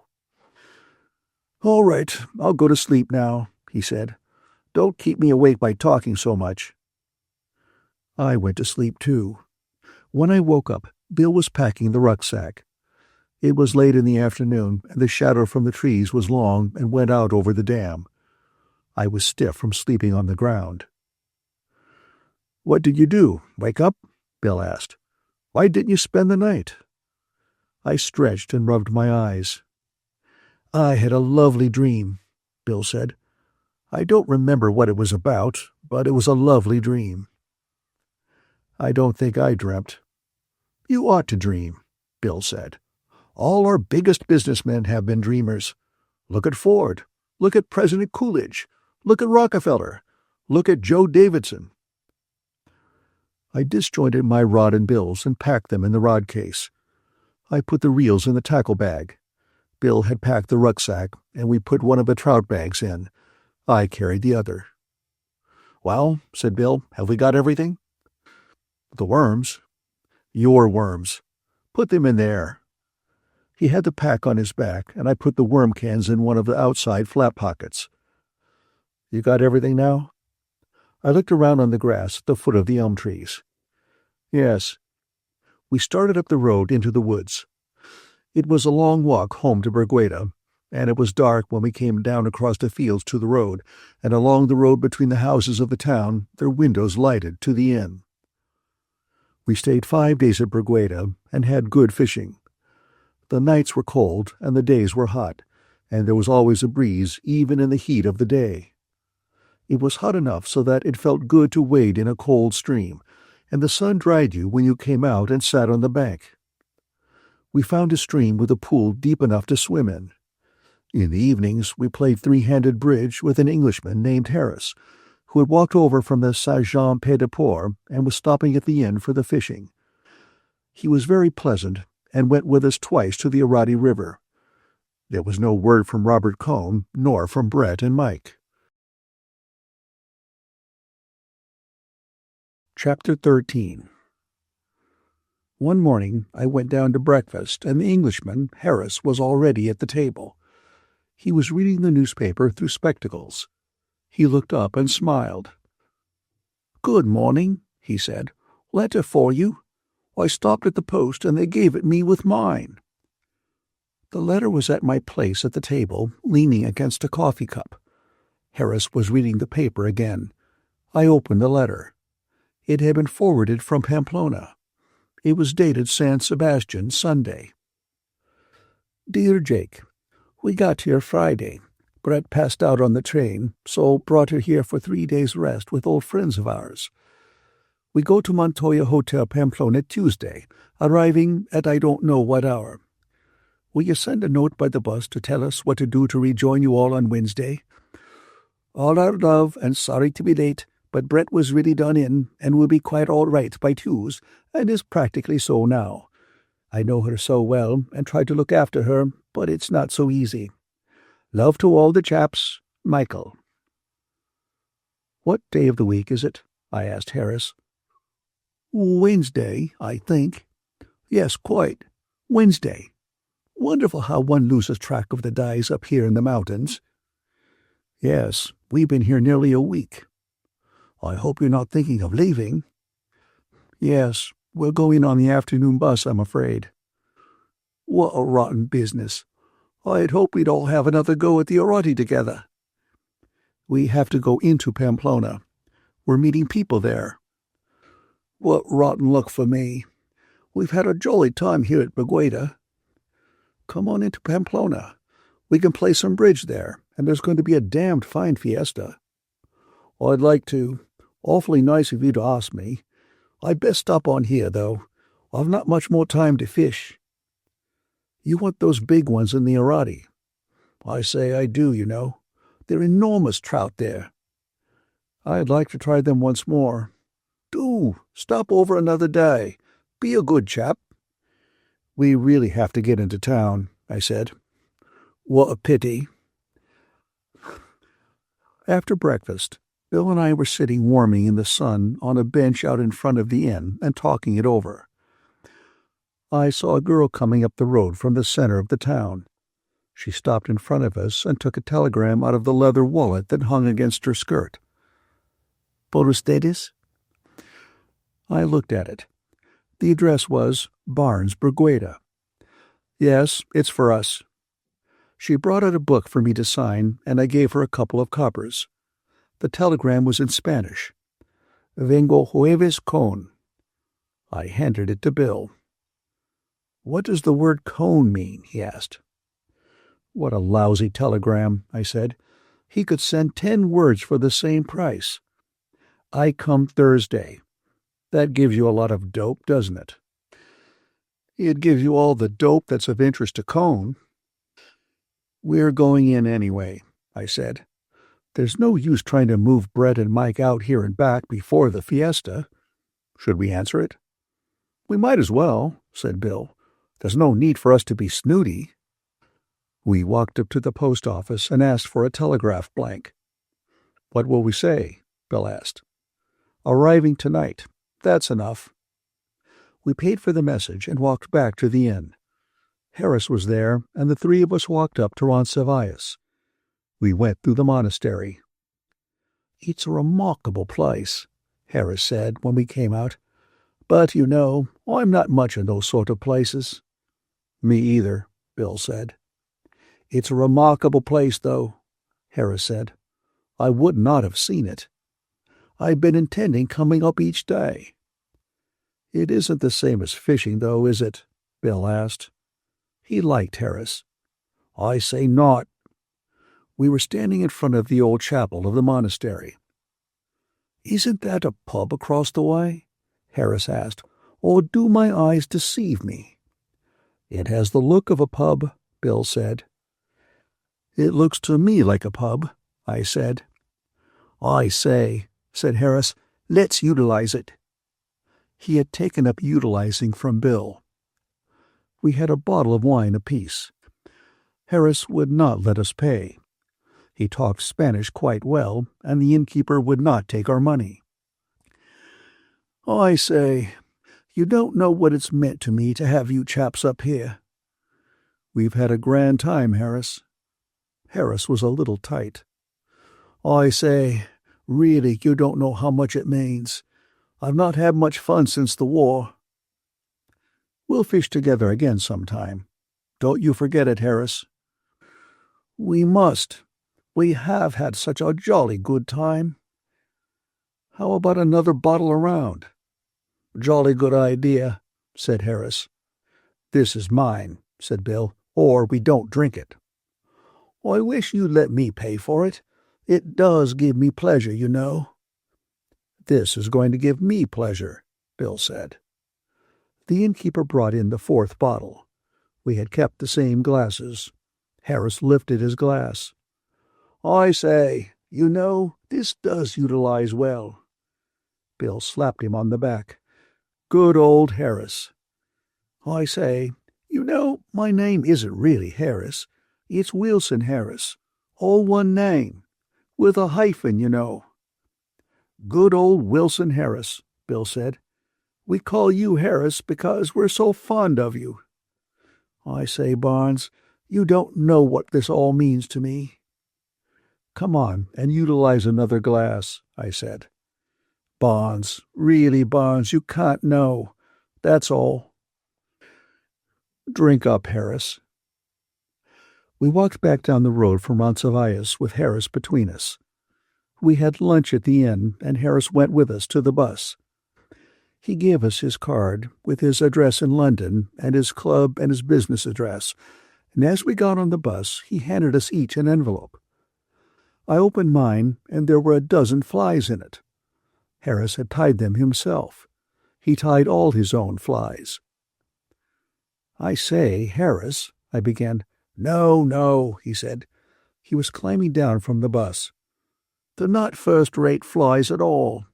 I only thought if you fish them sometime, it might remind you of what a good time we had." The bus started. Harris stood in front of the post office. He waved. As we started along the road, he turned and walked back toward the inn. "Say, wasn't that Harris nice?" Bill said. "I think he really did have a good time." "Harris? You bet he did." "I wish he'd come into Pamplona." "He wanted to fish." "Yes. You couldn't tell how English would mix with each other anyway." "I suppose not." We got into Pamplona late in the afternoon, and the bus stopped in front of the Hotel Montoya. Out in the plaza, they were stringing electric light wires to light the plaza for the fiesta. A few kids came up when the bus stopped, and a customs officer for the town made all the people getting down from the bus open their bundles on the sidewalk. We went into the hotel, and on the stairs I met Montoya. He shook hands with us, smiling in his embarrassed way. "Your friends are here," he said. "Mr. Campbell?" "Yes, Mr. Cohn and Mr. Campbell and Lady Ashley." He smiled as though there was something I would hear about. "When did they get in?" "Yesterday. I've saved you the rooms you had." "That's fine. Did you give Mr. Campbell the room on the plaza?" "Yes, all the rooms we looked at." "Where are our friends now?" "I think they went to the Pelota." "And how about the bulls?" Montoya smiled. "Tonight," he said. "Tonight at 7 o'clock they bring in the Villar bulls, and tomorrow come the Miuras. Do you all go down?" "Oh, yes. They've never seen a Desenka Jornada." Montoya put his hand on my shoulder. "I'll see you there." He smiled again. He always smiled as though bullfighting were a very special secret between the two of us, a rather shocking but really very deep secret that we knew about. He always smiled as though there was something lewd about the secret to outsiders, but that it was something that we understood. It would not do to expose it to people who would not understand. "Your friend, is he aficionado too?" Montoya smiled at Bill. "Yes. He came all the way from New York to see the San Fermines." "Yes?" Montoya politely disbelieved. "But he's not aficionado like you." He put his hand on my shoulder again, embarrassedly. "Yes," I said, "he's a real aficionado." "But he's not aficionado like you are." Afición means passion. An aficionado is one who is passionate about the bullfights. All the good bullfighters stayed at Montoya's hotel. That is, those with afición stayed there. The commercial bullfighters stayed once, perhaps, and then did not come back. The good ones came each year. In Montoya's room were their photographs. The photographs were dedicated to Juanito Montoya or to his sister. The photographs of bullfighters Montoya had really believed in were framed. Photographs of bullfighters who had been without afición Montoya kept in a drawer of his desk. They often had the most flattering inscriptions, but they did not mean anything. One day Montoya took them all out and dropped them in the wastebasket. He did not want them around. We often talked about bulls and bullfighters. I had stopped at the Montoya for several years. We never talked for very long at a time. It was simply the pleasure of discovering what we each felt. Men would come in from distant towns, and before they left Pamplona, stop and talk for a few minutes with Montoya about bulls. These men were aficionados. Those who were aficionados could always get rooms even when the hotel was full. Montoya introduced me to some of them. They were always very polite at first, and it amused them very much that I should be an American. Somehow it was taken for granted that an American could not have afición. He might simulate it or confuse it with excitement, but he could not really have it. When they saw that I had afición, and there was no password, no set questions that could bring it out, rather it was a sort of oral spiritual examination with the questions always a little on the defensive and never apparent. There was the same embarrassed putting the hand on the shoulder, or a buen hombre, but nearly always there was the actual touching. It seemed as though they wanted to touch you to make it certain. Montoya could forgive anything of a bullfighter who had afición. He could forgive attacks of nerves, panic, bad unexplainable actions, all sorts of lapses. For one who had a fission, he could forgive anything. At once he forgave me all my friends. Without his ever saying anything, they were simply a little something shameful between us, like the spilling open of the horses in bullfighting. He had gone upstairs as we came in, and I found him washing and changing in his room. "Well," he said, "talk a lot of Spanish?" He was telling me about the bulls coming in tonight. "Let's find the gang and go down." "All right." "They'll probably be at the café." "Have you got tickets?" "Yes, I got them for all the unloadings." "What's it like?" He was pulling his cheek before the glass, looking to see if there were unshaved patches under the line of the jaw. "It's pretty good," I said. "They let the bulls out of the cages one at a time, and they have steers in the corral to receive them and keep them from fighting, and the bulls tear at the steers, and the steers run around like old maids trying to quiet them down." "Do they ever gore the steers?" "Sure. Sometimes they go right after them and kill them." "Can't the steers do anything?" "No, they're trying to make friends." "What do they have them in for?" "To quiet down the bulls and keep them from breaking horns against the stone walls or goring each other." "Must be swell being a steer." We went down the stairs and out of the door and walked across the square toward the Café Aruña. There were two lonely-looking ticket houses standing in the square. Their windows, marked Sol, Sol y Sombra, and Sombra, were shut. They would not open until the day before the fiesta. Across the square, the white wicker tables and chairs of the Aruña extended out beyond the arcade to the edge of the street. I looked for Brett and Mike at the tables. There they were. Brett and Mike and Robert Cohn. Brett was wearing a Basque beret. So was Mike. Robert Cohn was bareheaded and wearing his spectacles. Brett saw us coming and waved. Her eyes crinkled up as we came up to the table. "Hello, you chaps," she called. Brett was happy. Mike had a way of getting an intensity of feeling into shaking hands. Robert Cohn shook hands because we were back. "Where the hell have you been?" I asked. "I brought them up here," Cohn said. "What rot," Brett said. "We'd have gotten here earlier if you hadn't come." "You'd never have gotten here." "What rot." "You chaps are brown. Look at Bill." "Did you get good fishing?" Mike asked. "We wanted to join you." "It wasn't bad. We missed you." "I wanted to come," Cohn said, "but I thought I ought to bring them." "You bring us? What rot." "Was it really good?" Mike asked. "Did you take many?" "Some days we took a dozen apiece. There was an Englishman up there." "Named Harris," Bill said. "Ever know him, Mike? He was in the war, too." "Fortunate fellow," Mike said. "What times we had. How I wish those dear days were back." "Don't be an ass." "Were you in the war, Mike?" Cohn asked. "Was I not?" "He was a very distinguished soldier," Brett said. "Tell them about the time your horse bolted down Piccadilly." "I'll not. I've told that 4 times." "You never told me," Robert Cohn said. "I'll not tell that story.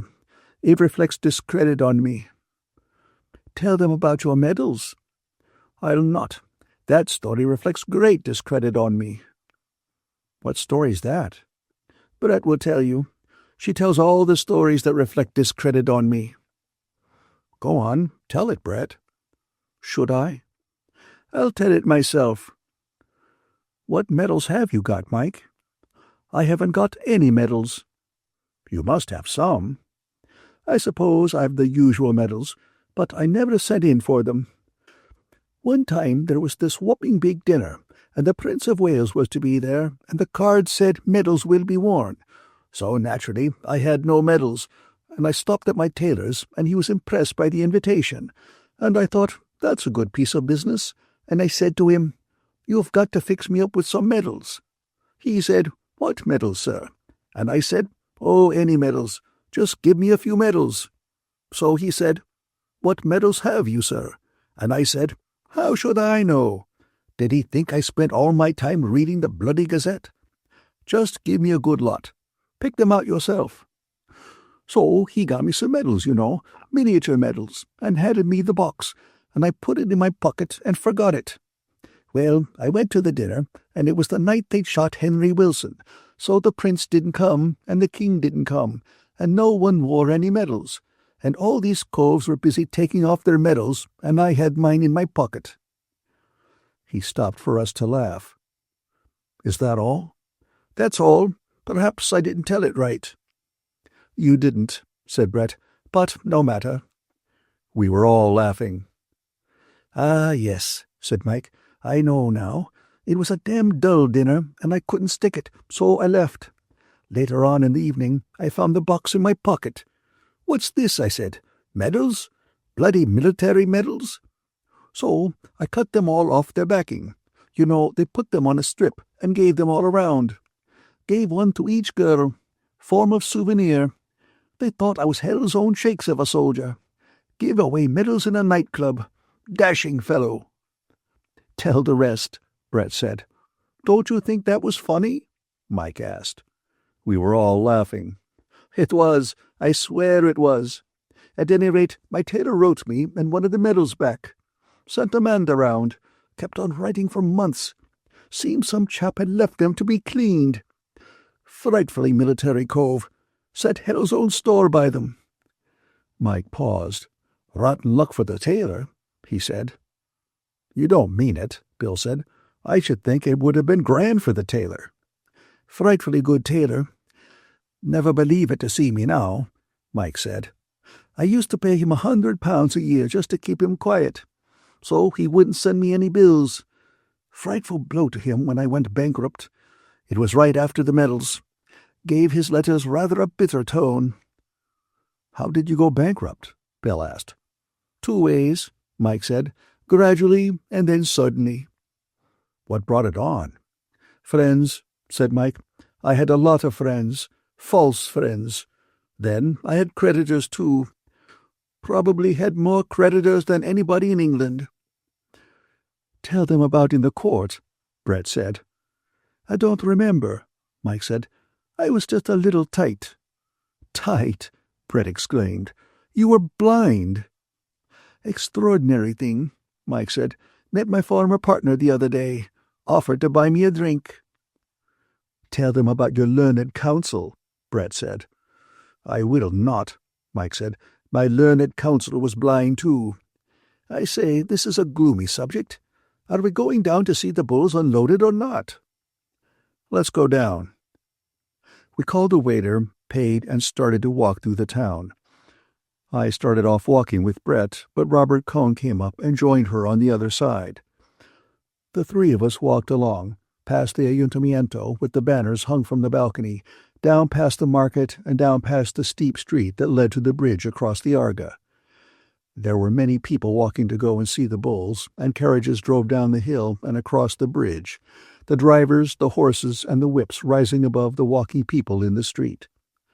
Across the bridge we turned up a road to the corrals. We passed a wine shop with a sign in the window, Good wine, 30 centimes a liter. That's where we'll go when funds get low, Brett said. The woman standing in the door of the wine shop looked at us as we passed. She called to someone in the house, and 3 girls came to the window and stared. They were staring at Brett. At the gate of the corrals, 2 men took tickets from the people that went in. We went in through the gate. There were trees inside and a low stone house. At the far end was the stone wall of the corrals, with apertures in the stone that were like loopholes running all along the face of each corral. A ladder led up to the top of the wall, and people were climbing up the ladder and spreading down to stand on the walls that separated the 2 corrals. As we came up the ladder, walking across the grass under the trees, we passed the big, gray-painted cages with the bulls in them. There was 1 bull in each traveling box. They had come by train from a bull-breeding ranch in Castile and had been unloaded off flat cars at the station and brought up here to be let out of their cages into the corrals. Each cage was stenciled with the name and the brand of the bull breeder. We climbed up and found a place on the wall looking down into the corral. The stone walls were whitewashed, and there was straw on the ground and wooden feed boxes and water troughs set against the wall. "Look up there," I said. Beyond the river rose the plateau of the town. All along the old walls and ramparts people were standing. The 3 lines of fortifications made 3 black lines of people. Above the walls there were heads in the windows of the houses. At the far end of the plateau, boys had climbed into the trees. "They must think something is going to happen," Brett said. "They want to see the bulls." Mike and Bill were on the other wall across the pit of the corral. They waved to us. People who had come late were standing behind us, pressing against us when other people crowded them. "Why don't they start?" Robert Cohn asked. A single mule was hitched to one of the cages and dragged it up against the gate in the corral wall. The men shoved and lifted it with crowbars into position against the gate. Men were standing on the wall ready to pull up the gate of the corral and then the gate of the cage. At the other end of the corral, a gate opened and 2 steers came in, swaying their heads and trotting, their lean flanks swinging. They stood together at the far end, their heads toward the gate where the bull would enter. "They don't look happy," Brett said. The men on top of the wall leaned back and pulled up the door of the corral. Then they pulled up the door of the cage. I leaned way over the wall and tried to see into the cage. It was dark. Someone rapped on the cage with an iron bar. Inside, something seemed to explode. The bull, striking into the wood from side to side with his horns, made a great noise. Then I saw a dark muzzle and the shadow of horns, and then, with a clattering on the wood in the hollow box, the bull charged and came out into the corral, skidding with his 4 feet in the straw as he stopped, his head up, the great hump of muscle on his neck swollen tight, his body muscles quivering as he looked up at the crowd on the stone walls. The 2 steers backed away against the wall, their heads sunken, their eyes watching the bull. The bull saw them and charged. A man shouted from behind one of the boxes and slapped his hat against the planks, and the bull, before he reached the steer, turned, gathered himself, and charged where the man had been, trying to reach him behind the planks with a 6 quick, searching drives with the right horn. "My God, isn't he beautiful?" Brett said. We were looking right down on him. "Look how he knows how to use his horns," I said. "He's got a left and a right, just like a boxer." "Not really. You watch." "It goes too fast." "Wait, there'll be another one in a minute." They had backed up another cage into the entrance. In the far corner, a man from behind one of the plank shelters attracted the bull, and while the bull was facing away, the gate was pulled up and a second bull came out into the corral. He charged straight for the steers, and 2 men ran out from behind the planks and shouted to turn him. He did not change his direction, and the men shouted, "Ha! Ha! Toro!" and waved their arms. The 2 steers turned sideways to take the shock, and the bull drove into one of the steers. "Don't look," I said to Brett. She was watching, fascinated.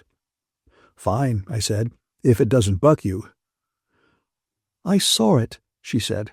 "I saw him shift from his left to his right horn." "Damn good." The steer was down now, his neck stretched out, his head twisted. He lay the way he had fallen. Suddenly, the bull left off and made for the other steer, which had been standing at the far end, his head swinging, watching it all.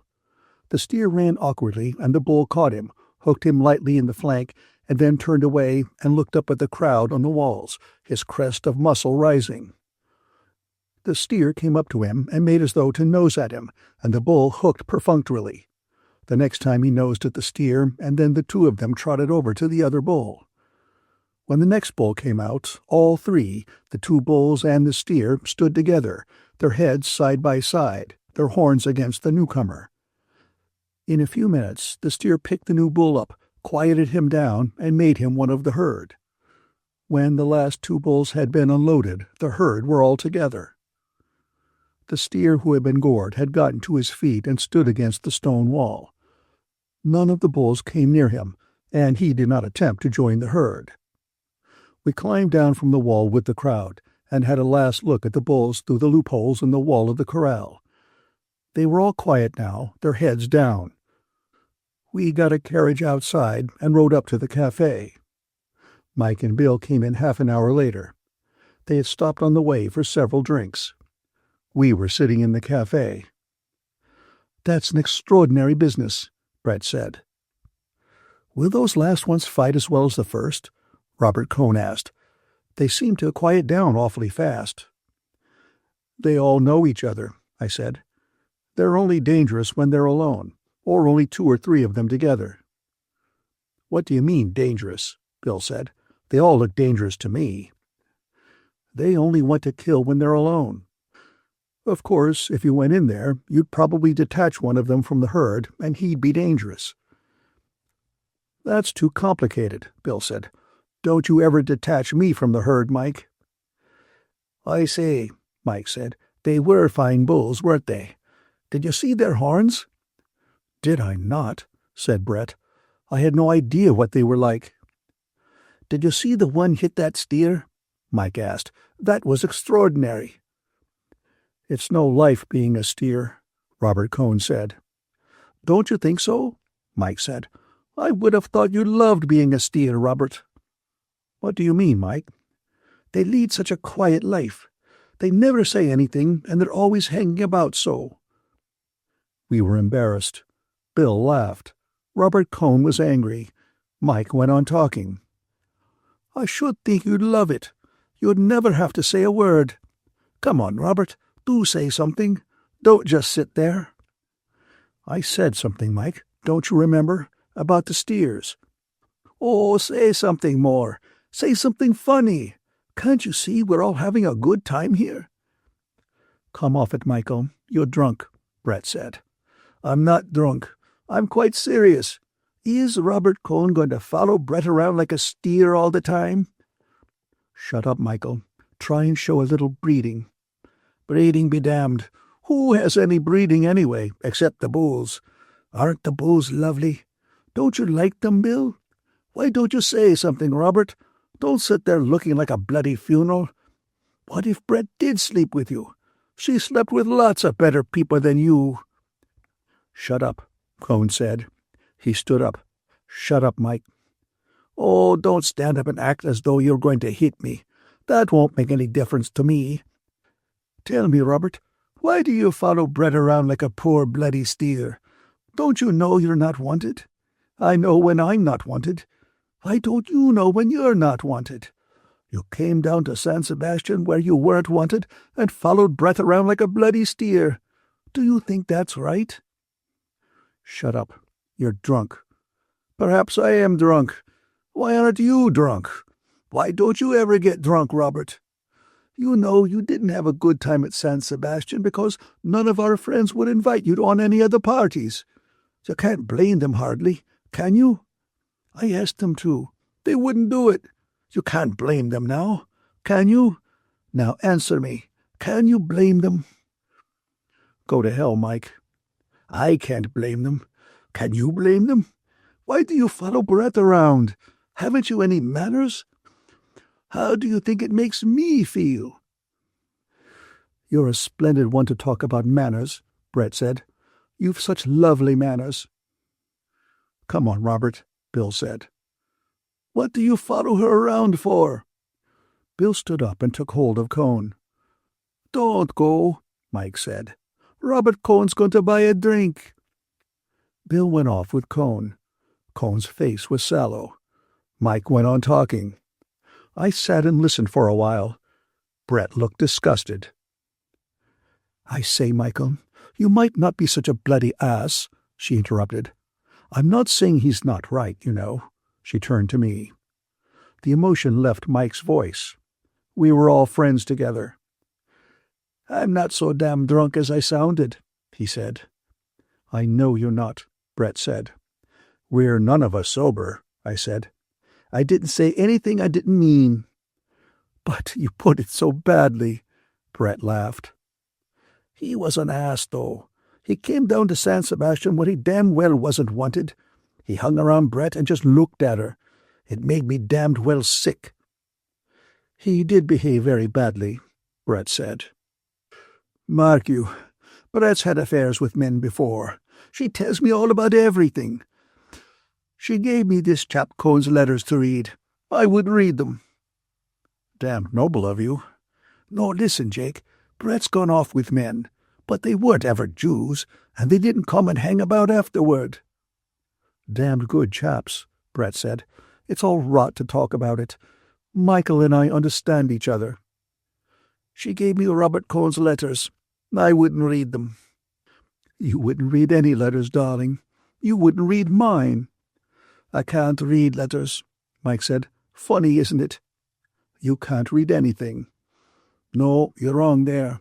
I read quite a bit. I read when I'm at home. You'll be writing next, Brett said. Come on, Michael. Do buck up. You've got to go through with this thing now. He's here. Don't spoil the fiesta. Well, let him behave then. He'll behave. I'll tell him. You tell him, Jake. Tell him either he must behave or get out. Yes, I said. It would be nice for me to tell him. Look, Brett, tell Jake what Robert calls you. That is perfect, you know. Oh, no, I can't. Go on. We're all friends. Aren't we all friends, Jake? I can't tell him. It's too ridiculous. I'll tell him. You won't, Michael. Don't be an ass. He calls her Cersei, Mike said. He claims she turns men into swine. Damn good. I wish I were one of these literary chaps. He be good, you know, Brett said. He writes a good letter. I know, I said. He wrote me from San Sebastian. But that was nothing. He can write a damned amusing letter. She made me write that. She was supposed to be ill. I damned well was, too. Come on, I said. We must go in and eat. How should I meet Cohn? Mike said. Just act as though nothing had happened. It's quite all right with me, Mike said. I'm not embarrassed. If he says anything, just say you were tight. Quite. And the funny thing is, I think I was tight. Come on, Brett said. Are these poisonous things paid for? I must bathe before dinner. We walked across the square. It was dark, and all around the square were the lights from the cafés under the arcades. We walked across the gravel under the trees to the hotel. They went upstairs, and I stopped to speak with Montoya. Well, how do you like the bulls? He asked. Good. They were nice bulls. They're all right. Montoya shook his head, but they're not too good. What didn't you like about them? I don't know. They just didn't give me the feeling that they were so good. I know what you mean. They're all right. Yes, they're all right. How did your friends like them? Fine. Good, Montoya said. I went upstairs. Bill was in his room standing on the balcony looking out at the square. I stood beside him. Where's Cohn? Upstairs in his room. How does he feel? Like hell, naturally. Mike was awful. He's terrible when he's tight. He wasn't so tight. The hell he wasn't. I know what we had before we came to the café. He sobered up afterward. Good. He was terrible. I don't like Cohn, God knows, and I think it was a silly trick for him to go down to San Sebastian, but nobody has any business to talk like Mike. How'd you like the bulls? Grand. It's grand the way they bring them out. Tomorrow come the Miuras. When does the fiesta start? Day after tomorrow. We've got to keep Mike from getting so tight. That kind of stuff is terrible. We'd better get cleaned up for supper. Yes, that will be a pleasant meal. Won't it? As a matter of fact, supper was a pleasant meal. Brett wore a black sleeveless evening dress. She looked quite beautiful. Mike acted as though nothing had happened. I had to go up and bring Robert Cohn down. He was reserved and formal, and his face was still taut and sallow, but he cheered up finally. He could not stop looking at Brett. It seemed to make him happy. It must have been pleasant for him to see her looking so lovely, and know he had been away with her and that everyone knew it. They could not take that away from him. Bill was very funny. So was Michael. They were good together. It was like certain dinners I remember from the war. There was much wine and ignored tension, and a feeling of things coming that you could not prevent happening. Under the wine, I lost the disgusted feeling and was happy. It seemed they were all such nice people. Chapter 14. I do not know what time I got to bed. I remember undressing, putting on a bathrobe, and standing out on the balcony. I knew I was quite drunk, and when I came in, I put on the light over the head of the bed and started to read. I was reading a book by Turgenev. Probably I read the same 2 pages over several times. It was one of the stories in A Sportsman's Sketches. I had read it before, but it seemed quite new. The country became very clear, and the feeling of pressure in my head seemed to loosen. I was very drunk, and I did not want to shut my eyes because the room would go round and round. If I kept on reading, that feeling would pass. I heard Brett and Robert Cohn come up the stairs. Cohn said good night outside the door and went on up to his room. I heard Brett go into the room next door. Mike was already in bed. He had come in with me an hour before. He woke as she came in, and they talked together. I heard them laugh. I turned off the light and tried to go to sleep. It was not necessary to read any more. I could shut my eyes without getting the wheeling sensation. But I could not sleep. There is no reason why, because it is dark, you should look at things differently from when it is light. The hell there isn't. I figured that all out at once, and for 6 months I never slept with the electric light off. That was another bright idea. To hell with women anyway. To hell with you, Brett Ashley. Women made such swell friends. Awfully swell. In the first place, you had to be in love with a woman to have a basis of friendship. I had been having Brett for a friend. I had not been thinking about her side of it. I had been getting something for nothing. That only delayed the presentation of the bill. The bill always came. That was one of the swell things you could count on. I thought I'd paid for everything. Not like the woman pays and pays and pays. No idea of retribution or punishment, just exchange of values. You gave up something and got something else. Or you worked for something. You paid some way for everything that was any good. I paid my way into enough things that I liked so that I had a good time. Either you paid by learning about them, or by experience, or by taking chances, or by money.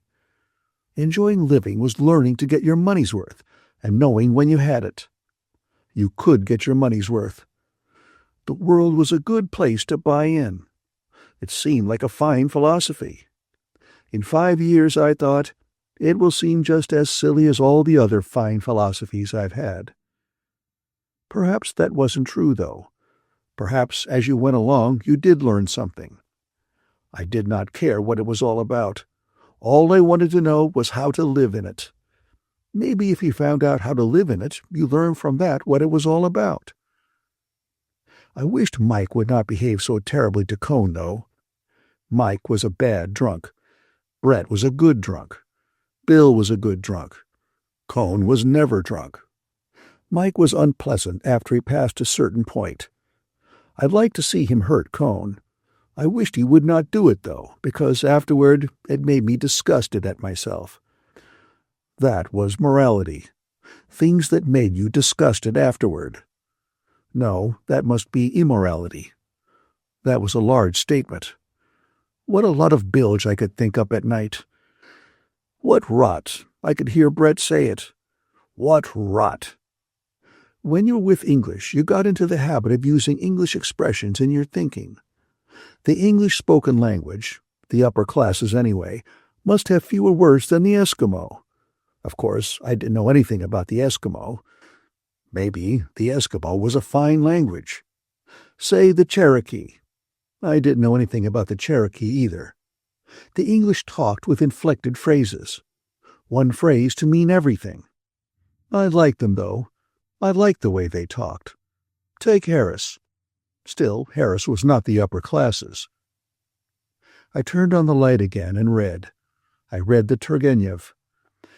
I knew that now, reading it in the oversensitized state of my mind after much too much brandy, I would remember it somewhere, and afterward it would seem as though it had really happened to me. I would always have it. That was another good thing you paid for and then had. Sometime along toward daylight, I went to sleep. The next 2 days in Pamplona were quiet, and there were no more rows. The town was getting ready for the fiesta.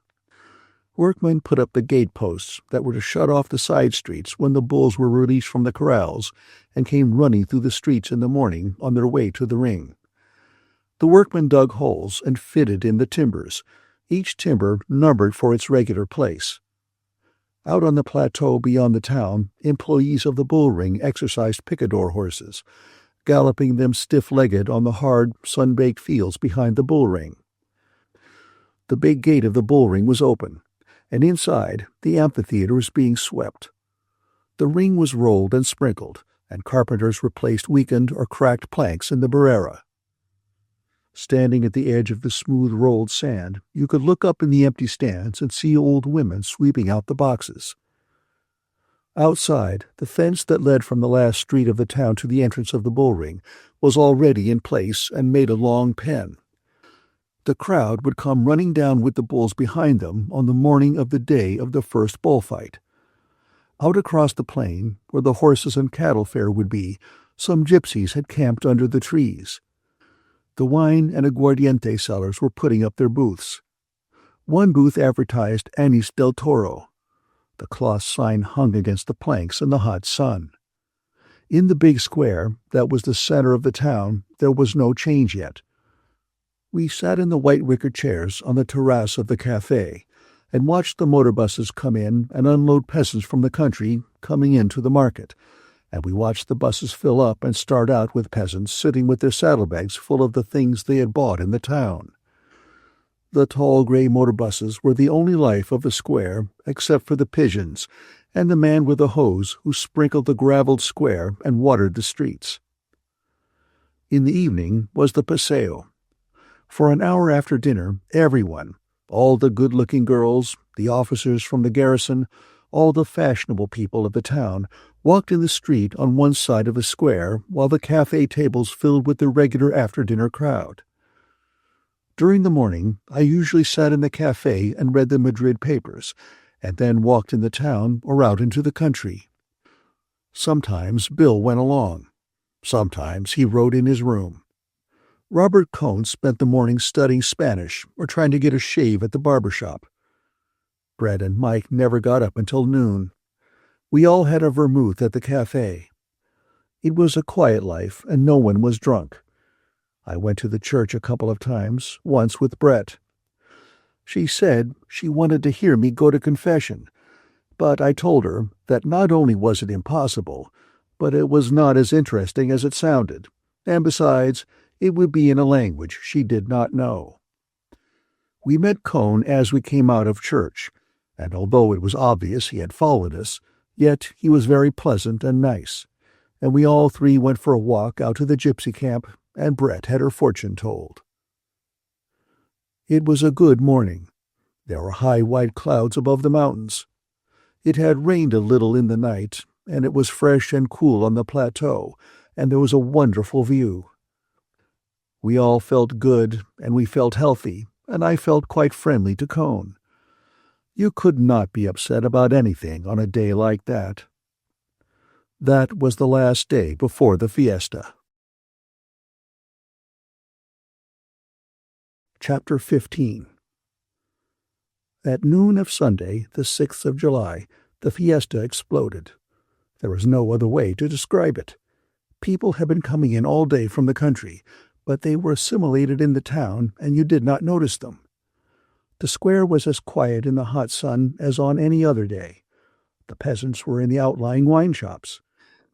They were drinking, getting ready for the fiesta. They had come in so recently from the plains and the hills that it was necessary that they make their shifting in values gradually. They could not start in paying café prices. They got their money's worth in the wine shops. Money still had a definite value in hours worked and bushels of grain sold. Late in the fiesta, it would not matter what they paid, nor where they bought. Now, on the day of the starting of the fiesta of San Fermin, they had been in the wine shops of the narrow streets of the town since early morning.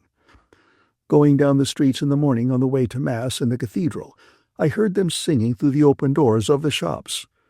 They were warming up. There were many people at the 11 o'clock Mass. San Fermin is also a religious festival. I walked down the hill from the cathedral and up the street to the café on the square. It was a little before noon. Robert Cohn and Bill were sitting at one of the tables. The marble-top tables and the white wicker chairs were gone. They were replaced by cast-iron tables and severe folding chairs. The café was like a battleship stripped for action. Today, the waiters did not leave you alone all morning to read without asking you if you wanted to order something. A waiter came up as soon as I sat down. "What are you drinking?" I asked Bill and Robert. "Sherry," Cohn said. "Jerez," I said to the waiter. Before the waiter brought the sherry, the rocket that announced the fiesta went up in the square. It burst, and there was a gray ball of smoke high up above the Theatre Gaillard, across on the other side of the plaza. The ball of smoke hung in the sky like a shrapnel burst, and as I watched, another rocket came up to it, trickling smoke in the bright sunlight. I saw the bright flash as it burst, and another little cloud of smoke appeared. By the time the second rocket had burst, there were so many people in the arcade that had been empty a minute before that the waiter, holding the bottle high up over his head, could hardly get through the crowd to our table. People were coming into the square from all sides, and down the street we heard the pipes and the fifes and the drums coming. They were playing the rial music, the pipes shrill and the drums pounding, and behind them came the men and boys dancing. When the fifers stopped, they all crouched down in the street, and when the reed pipes and fifes shrilled and the flat, dry, hollow drums tapped it out again, they all went up in the air dancing. In the crowd, you saw only the heads and shoulders of the dancers going up and down. In the square, a man bent over was playing on a reed pipe, and a crowd of children were following him, shouting and pulling at his clothes. He came out of the square, the children following him, and piped them past the café and down a side street. We saw his blank, pock-marked face as he went by, piping, the children close behind him, shouting and pulling at him. "He must be the village idiot," Bill said. "My God, look at that." Down the street came dancers. The street was solid with dancers, all men. They were all dancing in time behind their own fifers and drummers. They were a club of some sort, and all wore workmen's blue smocks and red handkerchiefs around their necks, and carried a great banner on 2 poles. The banner danced up and down with them as they came down surrounded by the crowd. "Hooray for wine! Hooray for the foreigners!" was painted on the banner. "Where are the foreigners?" Robert Cohn asked. "We're the foreigners," Bill said. All the time, rockets were going up. The café tables were all full now. The square was emptying of people, and the crowd was filling the cafés. "Where's Brett and Mike?" Bill asked. "I'll go and get them," Cohn said. "Bring them here." The fiesta was really started. It kept up day and night for 7 days. The dancing kept up, the drinking kept up, the noise went on. The things that happened could only have happened during a fiesta. Everything became quite unreal finally, and it seemed as though nothing could have any consequences. It seemed out of place to think of consequences during the fiesta. All during the fiesta, you had the feeling, even when it was quiet, that you had to shout any remark to make it heard. It was the same feeling about any action. It was a fiesta, and it went on for 7 days. That afternoon was the big religious procession. San Fermin was translated from one church to another. In the procession were all the dignitaries, civil and religious. We could not see them because the crowd was too great. Ahead of the formal procession and behind it danced the Riao Riao dancers. There was one mass of yellow shirts dancing up and down in the crowd. All we could see of the procession through the closely pressed people that crowded all the side streets and curbs were the great giants, cigar store Indians, 30 feet high, Moors, a king and queen, whirling and waltzing solemnly to the Riao Riao. They were all standing outside the chapel where San Fermin and the dignitaries had passed in, leaving a guard of soldiers, the giants with the men who danced in them standing beside their resting frames, and the dwarfs moving with their whacking bladders through the crowd. We started inside, and there was a smell of incense and people filing back into the church, but Brett was stopped just inside the door because she had no hat, so we went out again and along the street that ran back from the chapel into the town. The street was lined on both sides with people keeping their place at the curb for the return of the procession. Some dancers formed a circle around Brett and started to dance. They wore big wreaths of white garlics around their necks. They took Bill and me by the arms and put us in the circle. Bill started to dance too. They were all chanting. Brett wanted to dance, but they did not want her to. They wanted her as an image to dance around. When the song ended with a sharp Riao Riao, they rushed us into a wine shop. We stood at the counter. They had Brett seated on a wine cask.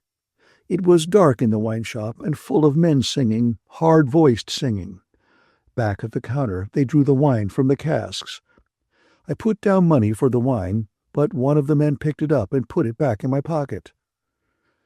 "I want a leather wine bottle," Bill said. "There's a place down the street," I said. "I'll go get a couple." The dancers did not want me to go out. 3 of them were sitting on the high wine cask beside Brett, teaching her to drink out of the wineskins. They had hung a wreath of garlics around her neck. Someone insisted on giving her a glass. Somebody was teaching Bill a song, singing it into his ear, beating time on Bill's back. I explained to them that I would be back. Outside in the street, I went down the street looking for the shop that made leather wine bottles. The crowd was packed on the sidewalks, and many of the shops were shuttered, and I could not find it. I walked as far as the church, looking on both sides of the street. Then I asked a man, and he took me by the arm and led me to it. The shutters were up, but the door was open. Inside, it smelled of fresh tanned leather and hot tar. A man was stenciling completed wineskins. They hung from the roof in bunches. He took one down, blew it up, screwed the nozzle tight, and then jumped on it. "See, it doesn't leak." "I want another one, too, a big one." He took down a big one that would hold a gallon or more from the roof. He blew it up, his cheeks puffing ahead of the wineskin, and stood on the bota, holding on to a chair. "What are you going to do, sell them in Bayonne?" "No, drink out of them." He slapped me on the back. "Good man. 8 pesetas for the 2, the lowest price." The man who was stenciling the new ones and tossing them into a pile stopped. "It's true," he said. 8 pesetas is cheap." I paid and went out and along the street back to the wine shop. It was darker than ever inside and very crowded. I did not see Brett and Bill, and someone said they were in the back room. At the counter, the girl filled the 2 wineskins for me. One held 2 liters, the other held 5 liters. Filling them both cost 3 pesetas, 60 centimos. Someone at the counter that I had never seen before tried to pay for the wine, but I finally paid for it myself. The man who had wanted to pay then bought me a drink. He would not let me buy one in return, but said he would take a rinse of the mouth from the new wine bag. He tipped the big 5-liter bag up and squeezed it so the wine hissed against the back of his throat. "All right," he said, and handed back the bag. In the back room, Brett and Bill were sitting on barrels surrounded by the dancers. Everybody had his arms on everybody else's shoulders, and they were all singing. Mike was sitting at a table with several men in their shirt sleeves, eating from a bowl of tuna fish, chopped onions, and vinegar. They were all drinking wine and mopping up the oil and vinegar with pieces of bread. "Hello, Jake, hello," Mike called. "Come here. I want you to meet my friends. We're all having an hors d'oeuvre." I was introduced to the people at the table. They supplied their names to Mike and sent for a fork for me. "Stop eating their dinner, Michael," Brett shouted from the wine barrels. "I don't want to eat up your meal," I said when someone handed me a fork. "Eat," he said. "What do you think it's here for?" I unscrewed the nozzle of the big wine bottle and handed it around. Everyone took a drink, tipping the wineskin at arm's length. Outside, above the singing, we could hear the music of the procession going by. "Isn't that the procession?" Mike asked. "Nada," someone said. "It's nothing. Drink up. Lift the bottle." "Where did they find you?" I asked Mike. "Someone brought me here," Mike said. "They said you were here." "Where's Cone?" "He's passed out," Brett called. "They put him away somewhere." "Where is he?" "I don't know." "How should we know?" Bill said. "I think he's dead." "He's not dead," Mike said. "I know he's not dead. He's just passed out on Anis del Mono." As he said Anis del Mono, one of the men at the table looked up, brought out a bottle from inside his smock, and handed it to me. "No," I said. "No, thanks." Yes, arriba, up with the bottle." I took a drink. It tasted of licorice and warmed all the way. I could feel it warming in my stomach. "Where the hell is Cone?" "I don't know," Mike said. "I'll ask. Where is the drunken comrade?" he asked in Spanish. "You want to see him?" "Yes," I said. "Not me," said Mike. "This gent." The Anis del Mono man wiped his mouth and stood up. "Come on." In a back room, Robert Cone was sleeping quietly on some wine casks. It was almost too dark to see his face. They had him covered with a coat, and another coat was folded under his head. Around his neck and on his chest was a big wreath of twisted garlics. "Let him sleep," the man whispered. "He's all right." 2 hours later, Cone appeared. He came into the front room, still with the wreath of garlics around his neck. The Spaniard shouted when he came in. Cone wiped his eyes and grinned. "I must have been sleeping," he said. "Oh, not at all," Brett said. "You were only dead," Bill said. "Aren't we going to go and have some supper?" Cone asked. "Do you want to eat?" "Yes, why not? I'm hungry."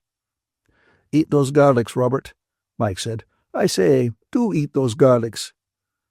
Cone stood there. His sleep had made him quite all right. "Do let's go and eat," Brett said. "I must get a bath." "Come on," Bill said. "Let's translate Brett to the hotel."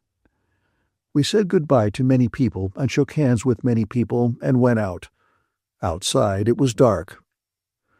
"What time is it, do you suppose?" Cone asked. "It's tomorrow," Mike said. "You've been asleep 2 days." "No," said Cone. "What time is it?" "It's 10 o'clock. "What a lot we've drunk." "You mean what a lot we've drunk. You went to sleep." Going down the dark streets to the hotel, we saw the skyrockets going up in the square. Down the side streets that led to the square, we saw the square solid with people, those in the center all dancing. It was a big meal at the hotel. It was the first meal of the prices being doubled for the fiesta, and there were several new courses. After the dinner, we were out in the town. I remember resolving that I would stay up all night to watch the bulls go through the streets at 6 o'clock in the morning, and being so sleepy that I went to bed around 4 o'clock. The others stayed up. My own room was locked, and I could not find the key, so I went upstairs and slept on one of the beds in Cone's room. The fiesta was going on outside in the night, but I was too sleepy for it to keep me awake. When I woke, it was the sound of the rocket exploding that announced the release of the bulls from the corrals at the edge of town. They would race through the streets and out to the bull ring. I had been sleeping heavily, and I woke feeling I was too late. I put on a coat of Cone's and went out on the balcony. Down below, the narrow street was empty. All the balconies were crowded with people. Suddenly, a crowd came down the street. They were all running, packed close together. They passed along and up the street toward the bull ring, and behind them came more men running faster, and then some stragglers who were really running. Behind them was a little bare space, and then the bulls galloping, tossing their heads up and down. It all went out of sight around the corner. One man fell, rolled to the gutter, and lay quiet, but the bulls went right on and did not notice him. They were all running together. After they went out of sight, a great roar came from the bull ring. It kept on. Then finally the pop of the rocket that meant the bulls had gotten through the people in the ring and into the corrals. I went back in the room and got into bed. I had been standing on the stone balcony in bare feet. I knew our crowd must have all been out at the bull ring. Back in bed, I went to sleep. Cone woke me when he came in. He started to undress, and went over and closed the window because the people on the balcony of the house just across the street were looking in. "Did you see the show?" I asked. "Yes, we were all there." "Anybody get hurt?" "One of the bulls got into the crowd in the ring and tossed 6 or 8 people." "How did Brett like it?" "It was all so sudden, there wasn't any time for it to bother anybody." "I wish I'd been up." "We didn't know where you were. We went to your room, but it was locked." "Where did you stay up?" "We danced at some club." "I got sleepy," I said. "My gosh, I'm sleeping now," Cone said. "Doesn't this thing ever stop?" "Not for a week." Bill opened the door and put his head in. "Where were you, Jake?"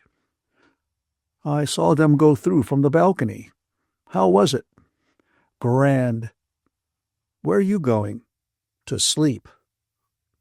No one was up before noon. We ate at tables set out under the arcade. The town was full of people. We had to wait for a table. After lunch, we went over to the Aruña. It had filled up, and as the time for the bullfight came, it got fuller, and the tables were crowded closer. There was a close, crowded hum that came every day before the bullfight. The café did not make this same noise at any other time, no matter how crowded it was. This hum went on, and we were in it and a part of it.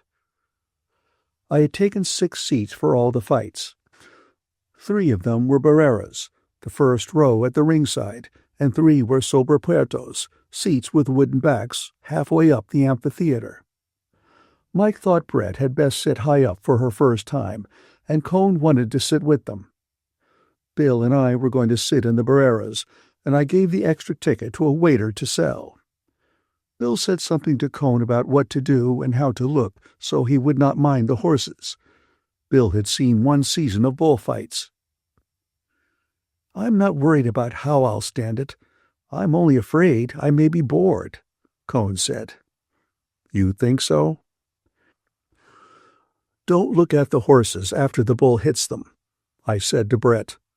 "Watch the charge and see the picador try and keep the bull off, but then don't look again until the horse is dead if it's been hit." "I'm a little nervy about it," Brett said. "I'm worried whether I'll be able to go through with it all right." "You'll be all right. There's nothing but that horse part that will bother you, and they're only in for a few minutes with each bull. Just don't watch when it's bad." "She'll be all right," Mike said. "I'll look after her." "I don't think you'll be bored," Bill said. "I'm going over to the hotel to get the glasses and the wineskin," I said. "See you back here. Don't get cockeyed." "I'll come along," Bill said. Brett smiled at us. We walked around through the arcade to avoid the heat of the square. "That Cone gets me," Bill said. "He's got this Jewish superiority so strong that he thinks the only emotion he'll get out of the fight will be being bored." "We'll watch him with the glasses," I said. "Oh, to hell with him. He spends a lot of time there. I want him to stay there." In the hotel, on the stairs, we met Montoya. "Come on," said Montoya. "Do you want to meet Pedro Romero?" "Fine," said Bill. "Let's go see him." We followed Montoya up a flight and down the corridor. "He's in room number 8, Montoya explained. "He's getting dressed for the bullfight." Montoya knocked on the door and opened it. It was a gloomy room with a little light coming in from the window on the narrow street. There were 2 beds separated by a monastic partition. The electric light was on. The boy stood very straight and unsmiling in his bullfighting clothes. His jacket hung over the back of a chair. They were just finishing winding his sash. His black hair shone under the electric light. He wore a white linen shirt, and the sword handler finished his sash and stood up and stepped back. Pedro Romero nodded, seeming very far away and dignified when we shook hands. Montoya said something about what great aficionados we were, and that we wanted to wish him luck. Romero listened very seriously. Then he turned to me. He was the best-looking boy I have ever seen. "You go to the bullfight?" he said in English. "You know English," I said, feeling like an idiot. "No," he answered and smiled. One of 3 men who had been sitting on the beds came up and asked us if we spoke French. "Would you like me to interpret for you? Is there anything you would like to ask Pedro Romero?" We thanked him. What was there that you would like to ask? The boy was 19 years old, alone except for his sword handler and the 3 hangers-on, and the bullfight was to commence in 20 minutes. We wished him mucha suerte, shook hands, and went out.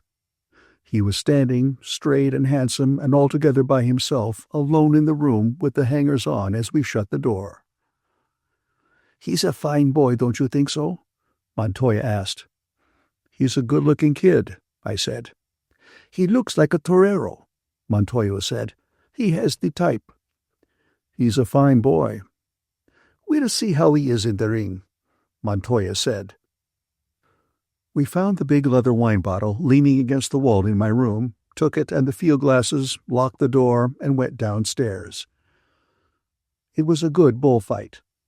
Bill and I were very excited about Pedro Romero. Montoya was sitting about 10 places away. After Romero had killed his first bull, Montoya caught my eye and nodded his head. This was a real one. There had not been a real one for a long time. Of the other 2 matadors, one was very fair and the other was passable. But there was no comparison with Romero, although neither of his bulls was much. Several times during the bullfight, I looked up at Mike and Brett and Cone with the glasses. They seemed to be all right. Brett did not look upset. All 3 were leaning forward on the concrete railing in front of them. "Let me take the glasses," Bill said. "Does Cone look bored?" I asked. "That kike." Outside the ring, after the bullfight was over, you could not move in the crowd. We could not make our way through, but had to be moved with the whole thing, slowly, as a glacier back to town. We had that disturbed emotional feeling that always comes after a bullfight, and the feeling of elation that comes after a good bullfight. The fiesta was going on. The drums pounded, and the pipe music was shrill, and everywhere the flow of the crowd was broken by patches of dancers. The dancers were in a crowd, so you did not see the intricate play of the feet. All you saw was the heads and shoulders going up and down, up and down. Finally, we got out of the crowd and made for the café. The waiter saved chairs for the others, and we each ordered an absinthe and watched the crowd in the square and the dancers. "What do you suppose that dance is?" Bill asked. "It's a sort of jota." "They're not all the same," Bill said. "They dance differently to all the different tunes." "It's swell dancing." In front of us, on a clear part of the street, a company of boys were dancing. The steps were very intricate, and their faces were intent and concentrated. They all looked down while they danced. Their rope-soled shoes tapped and spatted on the pavement. The toes touched, the heels touched, the balls of the feet touched. Then the music broke wildly, and the step was finished, and they were all dancing on up the street. "Here come the gentry," Bill said. They were crossing the street. "Hello, men," I said. "Hello, gents," said Brett. "You saved us seats? How nice." "I say," Mike said, That Romero, what's his name, is somebody. Am I wrong?" "Oh, isn't he lovely?" Brett said. "And those green trousers." Brett never took her eyes off them. "I say, I must borrow your glasses tomorrow." "How did it go?" "Wonderfully. Simply perfect. I say, it is a spectacle." "How about the horses?" "I couldn't help looking at them." "She couldn't take her eyes off them," Mike said. "She's an extraordinary wench." "They do have some rather awful things happen to them," Brett said. "I couldn't look away, though." "Did you feel all right?" "I didn't feel badly at all." "Robert Cohn did," Mike put in. "You were quite green, Robert." "The first horse did bother me," Cohn said. "You weren't bored, were you?" asked Bill. Cohn laughed. "No, I wasn't bored. I wish you'd forgive me that." "It's all right," Bill said, "so long as you weren't bored." "He didn't look bored," Mike said. "I thought he was going to be sick." "I never felt that bad. It was just for a minute." "I thought he was going to be sick. You weren't bored, were you, Robert?" "Let up on that, Mike. I said I was sorry I said it." "He was, you know. He was positively green." "Oh, shove it along, Michael." "You mustn't ever get bored at your first bullfight, Robert," Mike said. "It might make such a mess." "Oh, shove it along, Michael," Brett said. "He said Brett was a sadist," Mike said. "Brett's not a sadist. She's just a lovely, healthy wench." "Are you a sadist, Brett?" I asked. "Hope not." "He said Brett was a sadist just because she has a good, healthy stomach." "Won't be healthy long." Bill got Mike started on something else than Cohn. The waiter brought the absinthe glasses. "Did you really like it?" Bill asked Cohn. "No, I can't say I liked it. I think it's a wonderful show." "Gad, yes. What a spectacle," Brett said. "I wish they didn't have the horse part," Cohn said. "They're not important," Bill said. "After a while, you never notice anything disgusting." "It is a bit strong just at the start," Brett said. "There's a dreadful moment for me just when the bull starts for the horse." "The bulls were fine," Cohn said. "They were very good," Mike said. "I want to sit down below next time." Brett drank from her glass of absinthe. "She wants to see the bullfighters close by," Mike said. "They are something," Brett said. "That Romero lad is just a child." "He's a damn good-looking boy," I said. "When we were up in his room, I never saw a better-looking kid." "How old do you suppose he is?" 19 or 20. Just imagine it. The bullfight on the second day was much better than on the first. Brett sat between Mike and me at the Barrera, and Bill and Cohn went up above. Romero was the whole show. I do not think Brett saw any other bullfighter. No one else did either, except the hard-shelled technicians. It was all Romero. There were 2 other matadors, but they did not count. I sat beside Brett and explained to Brett what it was all about. I told her about watching the bull, not the horse, when the bulls charged the picadors, and got her to watching the picador place the point of his pick so that she saw what it was all about, so that it became more something that was going on with a definite end, and less of a spectacle with unexplained horrors.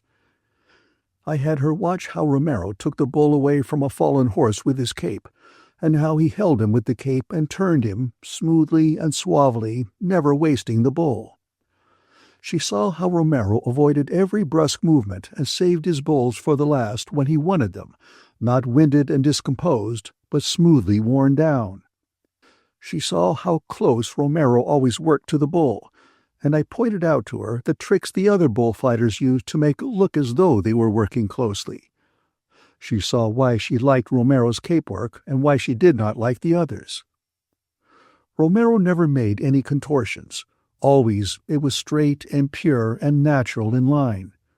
The others twisted themselves like corkscrews, their elbows raised, and leaned against the flanks of the bull after his horns had passed to give a faked look of danger. Afterward, all that was faked turned bad and gave an unpleasant feeling. Romero's bullfighting gave real emotion, because he kept the absolute purity of line in his movements, and always quietly and calmly let the horns pass him close each time.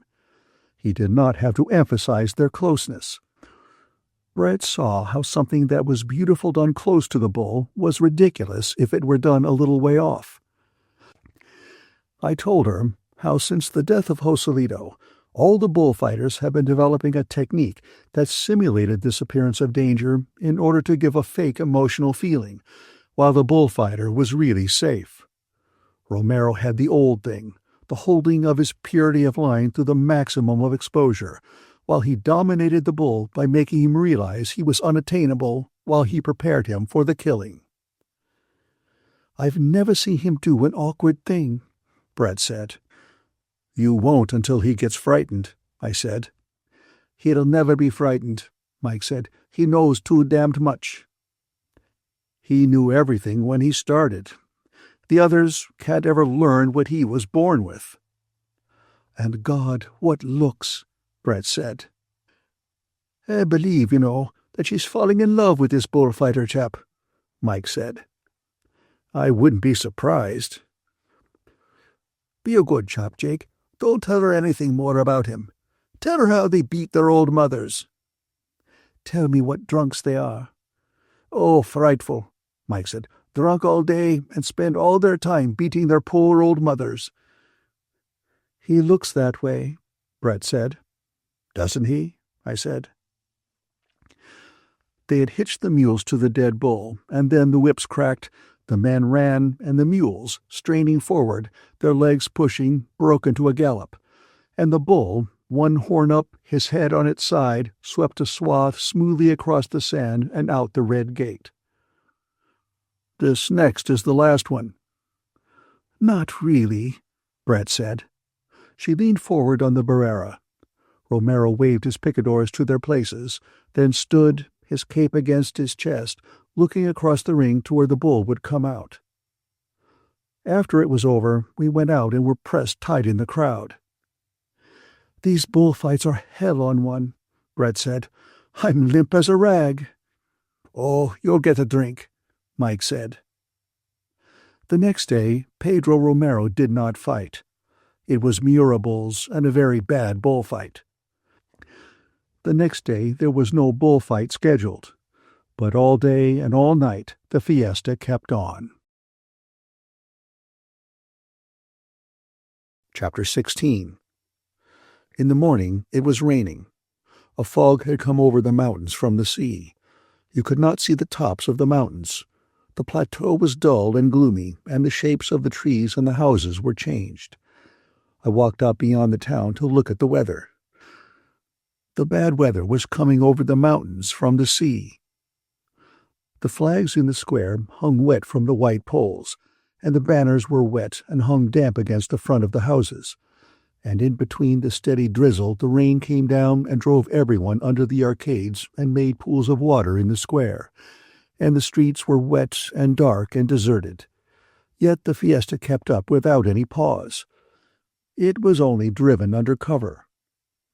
The covered seats of the bullring had been crowded with people, sitting out of the rain, watching the concourse of Basque and Navarrese dancers and singers, and afterward the Val Carlos dancers in their costumes danced down the street in the rain, the drums sounding hollow and damp, and the chiefs of the bands riding ahead on their big, heavy-footed horses, their costumes wet, the horses' coats wet in the rain.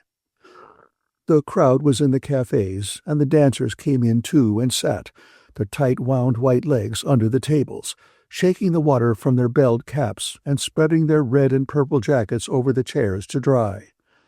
It was raining hard outside. I left the crowd in the café and went over to the hotel to get shaved for dinner. I was shaving in my room when there was a knock on the door. "Come in," I called. Montoya walked in. "How are you?" he said. "Fine," I said. "No bulls today." "No," I said. "Nothing but rain." Where are your friends?" "Over at the Aruña." Montoya smiled his embarrassed smile. "Look," he said, "do you know the American ambassador?" "Yes," I said. "Everybody knows the American ambassador." "He's here in town now." "Yes," I said. "Everybody's seen them." "I've seen them too," Montoya said. He didn't say anything. I went on shaving. "Sit down," I said. "Let me send for a drink." "No, I have to go." I finished shaving and put my face down into the bowl and washed it with cold water. Montoya was standing there looking more embarrassed. "Look," he said, "I've just had a message from them at the Grand Hotel that they want Pedro Romero and Marcial Lalanda to come over for coffee tonight after dinner." "Well," I said, "it can't hurt Marcial any." "Marcial has been in San Sebastian all day. He drove over in a car this morning with Marquez. I don't think they'll be back tonight." Montoya stood embarrassed. He wanted me to say something. "Don't give Romero the message," I said. "You think so?" "Absolutely." Montoya was very pleased. "I wanted to ask you because you're an American," he said. "That's what I'd do." "Look," said Montoya. "People take a boy like that. They don't know what he's worth. They don't know what he means. Any foreigner can flatter him. They start this Grand Hotel business, and in 1 year they're through." "Like Algabeno," I said. "Yes, like Algabeno." "They're a fine lot," I said. "There's one American woman down there that collects bullfighters." "I know. They only want the young ones." "Yes," I said. "The old ones get fat." "Or crazy like Gallo." "Well," I said, "it's easy.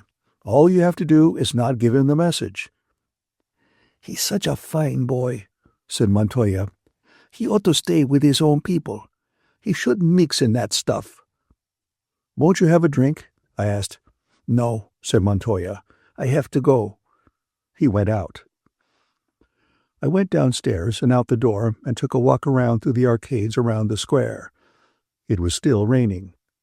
I looked in at the Aruña for the gang, and they were not there, so I walked on around the square and back to the hotel. They were eating dinner in the downstairs dining room. They were well ahead of me, and it was no use trying to catch them. Bill was buying shoe shines for Mike. Bootblacks opened the street door, and each one Bill called over and started to work on Mike. "This is the 11th time my boots have been polished," Mike said. "I say, Bill is an ass."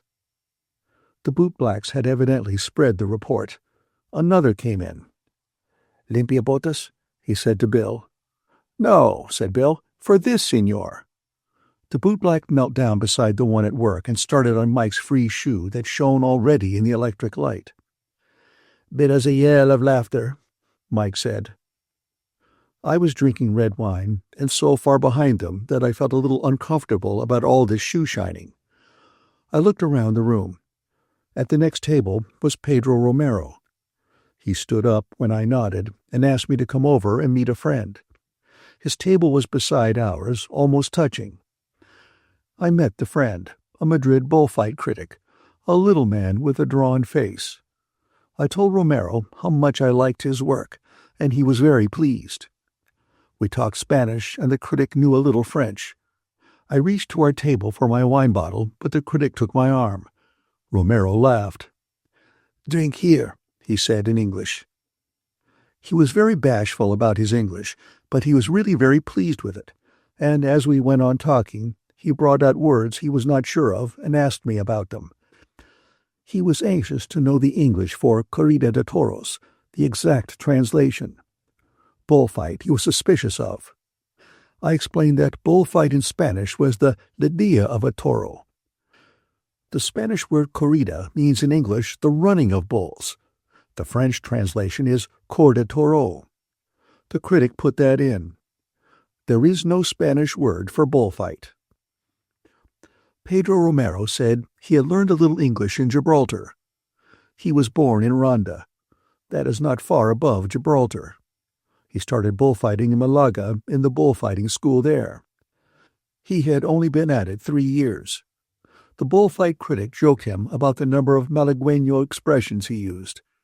He was 19 years old, he said. His older brother was with him as a banderillero, but he did not live in this hotel. He lived in a smaller hotel with the other people who worked for Romero. He asked me how many times I had seen him in the ring. I told him only 3. It was really only 2, but I did not want to explain after I had made the mistake. "Where did you see me the other time? In Madrid?" "Yes," I lied. I had read the accounts of his 2 appearances in Madrid in the bullfight papers, so I was all right. "The first or the second time?" "The first." "I was very bad," he said. "The second time I was better. You remember?" He turned to the critic. He was not at all embarrassed. He talked of his work as something altogether apart from himself. There was nothing conceited or braggartly about him. "I like it very much that you like my work," he said, "but you haven't seen it yet. Tomorrow, if I get a good bull, I will try and show it to you." When he said this, he smiled, anxious that neither the bullfight critic nor I would think he was boasting. "I am anxious to see it," the critic said. "I would like to be convinced." "He doesn't like my work much." Romero turned to me. He was serious. The critic explained that he liked it very much, but that so far it had been incomplete. "Wait till tomorrow, if a good one comes out." "Have you seen the bulls for tomorrow?" the critic asked me. "Yes, I saw them unloaded." Pedro Romero leaned forward. "What did you think of them?" "Very nice," I said. "About 26 arrobas. Very short horns. Haven't you seen them?" "Oh, yes," said Romero. "They won't weigh 26 arrobas," said the critic. "No," said Romero. "They've got bananas for horns," the critic said. "You call them bananas?" asked Romero. He turned to me and smiled. "You wouldn't call them bananas?" "No," I said. "Their horns are all right." "They're very short," said Pedro Romero. "Very, very short. Still, they aren't bananas." "I say, Jake," Brett called from the next table, "you have deserted us." "Just temporarily," I said. "We're talking bulls." "You are superior." "Tell him that bulls have no balls," Mike shouted. He was drunk. Romero looked at me inquiringly. "Drunk," I said. "Borracho. Muy borracho." "You might introduce your friends," Brett said. She had not stopped looking at Pedro Romero. I asked them if they would like to have coffee with us. They both stood up. Romero's face was very brown. He had very nice manners. I introduced them all around. They started to sit down, but there was not enough room, so we all moved over to the big table by the wall to have coffee. Mike ordered a bottle of Fundador and glasses for everybody.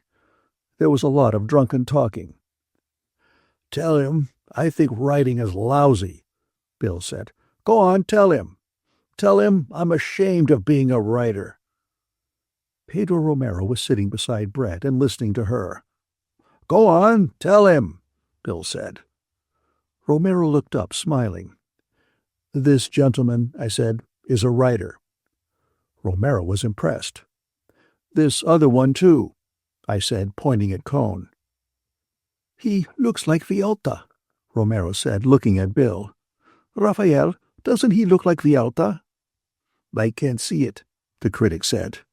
"Really," Romero said in Spanish, "he looks a lot like Vialta. What does the drunken one do?" "Nothing." "Is that why he drinks?" "No, he's waiting to marry this lady." "Tell him boors have no balls," Mike shouted, very drunk, from the other end of the table. "What does he say?" "He's drunk." "Jake," Mike called, "tell him boors have no balls." "You understand?" I said.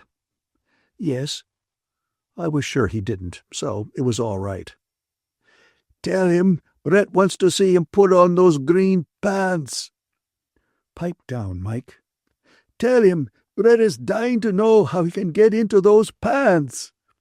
"Pipe down." During this, Romero was fingering his glass and talking with Brett. Brett was talking French, and he was talking Spanish and a little English and laughing. Bill was filling the glasses. "Tell him Brett wants to come into—" "Oh, pipe down, Mike, for Christ's sake." Romero looked up, smiling. "Pipe down. I know that," he said.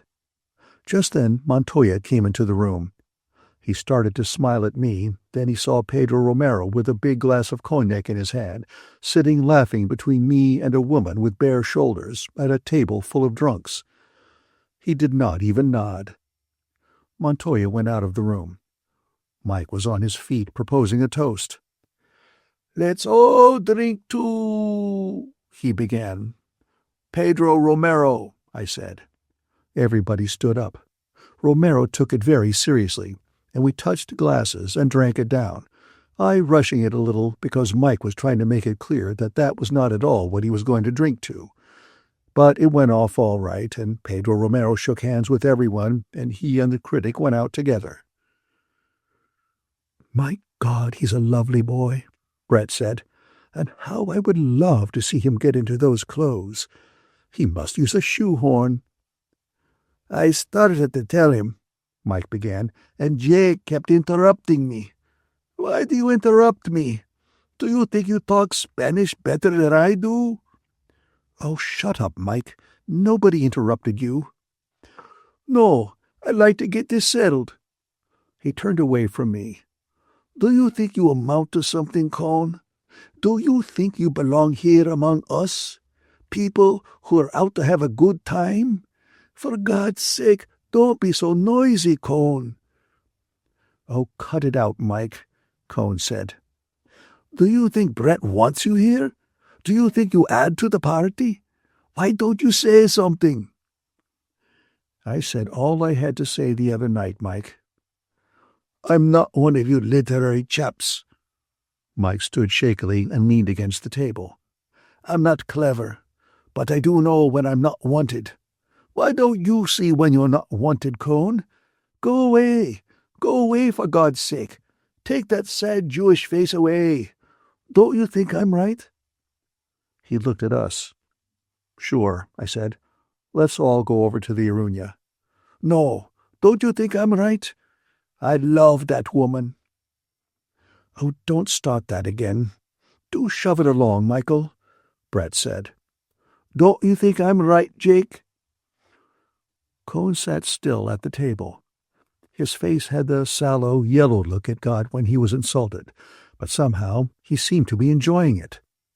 The childish, drunken heroics of it. It was his affair with the lady of title. "Jake," Mike said. He was almost crying. "You know I'm right. Listen, you." He turned to Cone. "Go away. Go away now." "But I won't go, Mike," said Cone. "Then I'll make you." Mike started toward him around the table. Cone stood up and took off his glasses. He stood waiting, his face sallow, his hands fairly low, proudly and firmly waiting for the assault, ready to do battle for his lady love. I grabbed Mike. "Come on to the café," I said. "You can't hit him here in the hotel."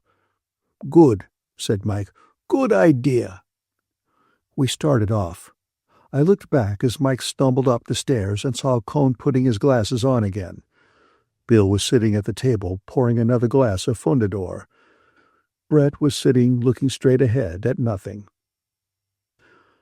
Outside on the square, it had stopped raining, and the moon was trying to get through the clouds. There was a wind blowing. The military band was playing, and the crowd was massed on the far side of the square, where the fireworks specialist and his son were trying to send up fire balloons. A balloon would start up jerkily, on a great bias, and be torn by the wind or blown against the houses of the square. Some fell into the crowd. The magnesium flared and the fireworks exploded and chased about in the crowd. There was no one dancing in the square. The gravel was too wet. Brett came out with Bill and joined us. We stood in the crowd and watched Don Manuel Oquito, the fireworks king standing on a little platform, carefully starting the balloons with sticks, standing above the heads of the crowd to launch the balloons off into the wind. The wind brought them all down, and Don Manuel Orquito's face was sweaty in the light of his complicated fireworks that fell into the crowd and charged and chased, sputtering and cracking between the legs of the people. The people shouted as each new luminous paper bubble careened, caught fire, and fell. "They're razzing Don Manuel," Bill said. "How do you know he's Don Manuel?" Brett said. "His name's on the program. Don Manuel Orquito, the pirate technico of esta ciudad." "Globos illuminados," Mike said. "A collection of globos illuminados. That's what the paper said." The wind blew the band music away. "I say, I wish one would go up," Brett said. "That Don Manuel chap is furious." "He's probably worked for weeks fixing them to go off, spelling out Hail to San Fermin," Bill said. "Globos illuminados," Mike said. "A bunch of bloody globos illuminados." "Come on," said Brett. "We can't stand here." "Her ladyship wants a drink," Mike said. "How you know things," Brett said. Inside, the café was crowded and very noisy. No one noticed us come in. We could not find a table. There was a great noise going on. "Come on, let's get out of here," Bill said. Outside, the paseo was going in under the arcade. There were some English and Americans from Biarritz in sport clothes scattered at the tables. Some of the women stared at the people going by with lorgnons. We had acquired, at some time, a friend of Bill's from Biarritz. She was staying with another girl at the Grand Hotel. The other girl had a headache and had gone to bed. "Here's the pub," Mike said. It was the Bar Milano, a small, tough bar where you could get food and where they danced in the back room. We all sat down at a table and ordered a bottle of Fundador. The bar was not full. There was nothing going on. "This is a hell of a place," Bill said. "It's too early." "Let's take the bottle and come back later," Bill said. "I don't want to sit here on a night like this." "Let's go and look at the English," Mike said. "I love to look at the English." "They're awful," Bill said. "Where did they all come from?" "They come from Biarritz," Mike said. "They come to see the last day of the quaint little Spanish fiesta." "I'll festa them," Bill said. "You're an extraordinarily beautiful girl." Mike turned to Bill's friend. "When did you come here?" "Come off it, Michael." "I say, she is a lovely girl. Where have I been? Where have I been looking all this while? You're a lovely thing. Have we met? Come along with me and Bill. We're going to festa the English." "I'll festa them," Bill said. "What the hell are they doing at this fiesta?" "Come on," Mike said. "Just us three. We're going to festa the bloody English. I hope you're not English. I'm Scotch. I hate the English. I'm going to festa them. Come on, Bill." Through the window we saw them, all three arm in arm, going toward the café. Rockets were going up in the square. "I'm going to sit here," Brett said. "I'll stay with you," Cohn said. "Oh, don't," Brett said. "For God's sake, go off somewhere. Can't you see Jake and I want to talk?" "I didn't," Cohn said. "I thought I'd sit here because I felt a little tight." "What a hell of a reason for sitting with anyone. If you're tight, go to bed. Go on to bed." "Was I rude enough to him?" Brett asked. Cohn was gone. "My God, I'm so sick of him." "He doesn't add much to the gaiety." "He depresses me so." "He's behaved very badly. Damned badly. He had a chance to behave so well." "He's probably waiting just outside the door now." "Yes, he would. You know I do know how he feels. He can't believe it didn't mean anything." "I know." "Nobody else would behave as badly. Oh, I'm so sick of the whole thing. And Michael's been lovely too." "It's been damned hard on Mike." "Yes, but he didn't need to be a swine." Everybody behaves badly, I said. Give them the proper chance. You wouldn't behave badly. Brett looked at me. I'd be as big an ass as Cone, I said. Darling, don't let's talk a lot of rot. All right, talk about anything you like. Don't be difficult. You're the only person I've got, and I feel rather awful tonight. You've got Mike. Yes, Mike. Hasn't he been pretty? Well, I said, it's been damned hard on Mike, having Cone around and seeing him with you. Don't I know it, darling? Please don't make me feel any worse than I do. Brett was nervous, as I had never seen her before. She kept looking away from me and looking ahead at the wall. Want to go for a walk? Yes, come on. I corked up the Fundador bottle and gave it to the bartender. Let's have one more drink of that, Brett said. My nerves are rotten. We each drank a glass of the smooth Amontillado brandy. Come on, said Brett. As we came out the door, I saw Cone walk out from under the arcade. He was there, Brett said. He can't be away from you. Poor devil. I'm not sorry for him. I hate him myself. I hate him too, she shivered. I hate his damned suffering. We walked arm in arm down the side street away from the crowd and the lights of the square. The street was dark and wet, and we walked along it to the fortifications at the edge of town. We passed wine shops with light coming out from their doors onto the black, wet street and sudden bursts of music. Want to go in? No. We walked out across the wet grass and onto the stone wall of the fortifications. I spread a newspaper on the stone, and Brett sat down. Across the plain it was dark, and we could see the mountains. The wind was high up and took the clouds across the moon. Below us were the dark pits of the fortifications. Behind were the trees and the shadow of the cathedral and the town silhouetted against the moon. Don't feel bad, I said. I feel like hell, Brett said. Don't let's talk. We looked out at the plain. The long line of trees were dark in the moonlight. There were the lights of a car on the road climbing the mountain. Up on the top of the mountain we saw the lights of the fort. Below to the left was the river. It was high from the rain and black and smooth. Trees were dark along the banks. We sat and looked out. Brett stared straight ahead. Suddenly she shivered. It's cold. Want to walk back? Through the park. We climbed down. It was clouding over again. In the park it was dark under the trees. Do you still love me, Jake? Yes, I said. Because I'm a goner, Brett said. How? I'm a goner. I'm mad about the Romero boy. I'm in love with him, I think.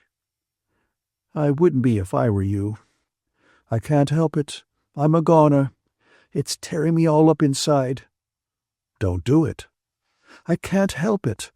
I've never been able to help anything. You ought to stop it. How can I stop it? I can't stop things. Feel that? Her hand was trembling. I'm like that all through. You oughtn't to do it. I can't help it. I'm a goner now anyway. Don't you see the difference? No. I've got to do something. I've got to do something I really want to do. I've lost my self-respect. You don't have to do that. Oh, darling, don't be difficult. What do you think it's meant to have that damned Jew about, and Mike the way he's acted? Sure. I can't just stay tight all the time. No. Oh, darling, please stay by me. Please stay by me and see me through this. Sure. I don't say it's right. It is right, though, for me. God knows I've never felt such a bitch. What do you want me to do? Come on, Brett said. Let's go and find him. Together we walked down the gravel path in the park in the dark, under the trees, and then out from under the trees and past the gate into the street that led into town. Pedro Romero was in the café. He was at a table with other bullfighters and bullfight critics. They were smoking cigars. When we came in, they looked up. Romero smiled and bowed. We sat down at a table halfway down the room. "Ask him to come over and have a drink." "Not yet. He'll come over." "I can't look at him." "He's nice to look at," I said. "I've always done just what I wanted." "I know." "I do feel such a bitch." "Well," I said. "My God," said Brett, "the things a woman goes through." "Yes." "Oh, I do feel such a bitch." I looked across at the table. Pedro Romero smiled. He said something to the other people at his table and stood up. He came over to our table. I stood up and we shook hands. "Won't you have a drink?" "You must have a drink with me," he said. He seated himself, asking Brett's permission without saying anything. He had very nice manners. But he kept on smoking his cigar. It went well with his face. "You like cigars?" I asked. "Oh, yes, I always smoke cigars." It was part of his system of authority. It made him seem older. I noticed his skin. It was clear and smooth and very brown. There was a triangular scar on his cheekbone. I saw he was watching Brett. He felt there was something between them. He must have felt it when Brett gave him her hand. He was being very careful. I think he was sure, but he did not want to make any mistake. "You fight tomorrow?" I said. "Yes," he said. "Algabeño was hurt today in Madrid. Did you hear?" "No," I said. "Badly?" He shook his head. "Nothing. Here." He showed his hand. Brett reached out and spread the fingers apart. "Oh," he said in English. "You tell fortunes?" "Sometimes. Do you mind?" "No, I like it." He spread his hand flat on the table. "Tell me I live for always and be a millionaire." He was still very polite, but he was sure of himself. "Look," he said, "do you see any bulls in my hand?" He laughed. His hand was very fine, and the wrist was small. "There are thousands of bulls," Brett said. She was not at all nervous now. She looked lovely. "Good," Romero laughed. "At €1,000 apiece," he said to me in Spanish. "Tell me some more." "It's a good hand," Brett said. "I think he'll live a long time." "Say it to me, not to your friend." "I said you'd live a long time." "I know it," Romero said. "I'm never going to die." I tapped with my fingertips on the table. Romero saw it. He shook his head. "No, don't do that. The bulls are my best friends." I translated to Brett. "You kill your friends?" she asked. "Always," he said in English and laughed. "So they don't kill me." He looked at her across the table. "You know English well." "Yes," he said, "pretty well sometimes, but I must not let anybody know. It would be very bad, a torero who speaks English." "Why?" asked Brett. "It would be bad. The people would not like it. Not yet." "Why not?" "They would not like it. Bullfighters are not like that." "What are bullfighters like?" He laughed and tipped his hat down over his eyes and changed the angle of his cigar and the expression of his face. "Like at the table," he said. I glanced over. He had mimicked exactly the expression of Nacional. He smiled, his face natural again. "No, I must forget English." "Don't forget it yet," Brett said. "No?" "No." "All right." He laughed again. "I would like a hat like that," Brett said. "Good. I'll get you one." "Right. See that you do." "I will. I will get you one tonight." I stood up. Romero rose too. "Sit down," I said. "I must go and find our friends and bring them here." He looked at me.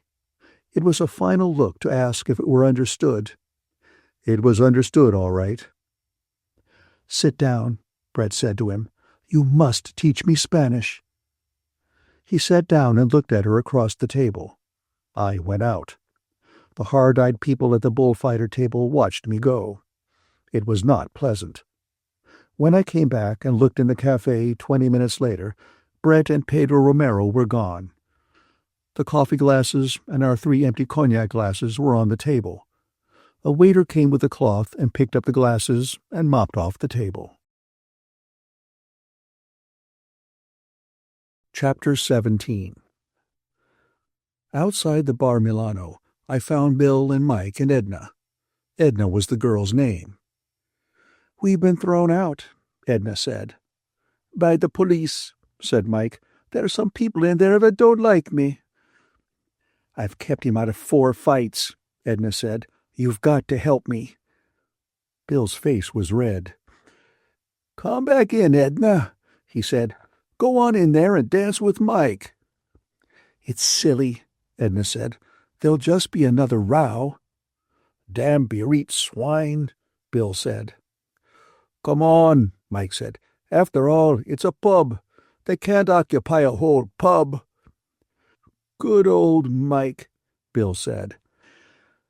"Damned English swine come here and insult Mike and try to spoil the fiesta." "They're so bloody," Mike said. "I hate the English." "They can't insult Mike," Bill said. "Mike is a swell fellow. They can't insult Mike. I won't stand it. Who cares if he's a damn bankrupt?" His voice broke. "Who cares?" Mike said. "I don't care. Jake doesn't care. Do you care?" "No," Edna said. "Are you a bankrupt?" "Of course I am." "You don't care, do you, Bill?" Bill put his arm around Mike's shoulder.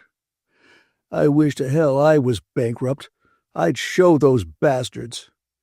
"They're just English," Mike said. "It never makes any difference what the English say." "The dirty swine," Bill said. "I'm going to clean them out." "Bill," Edna looked at me. "Please don't go in again, Bill. They're so stupid." "That's it," said Mike. "They're stupid. I knew that was what it was." "They can't say things like that about Mike," Bill said. "Do you know them?" I asked Mike. "No, I never saw them. They say they know me." "I won't stand it," Bill said. "Come on, let's go over to the Suizo," I said. "They're a bunch of Edna's friends from Biarritz," Bill said. "They're simply stupid," Edna said. "One of them's Charlie Blackman from Chicago," Bill said.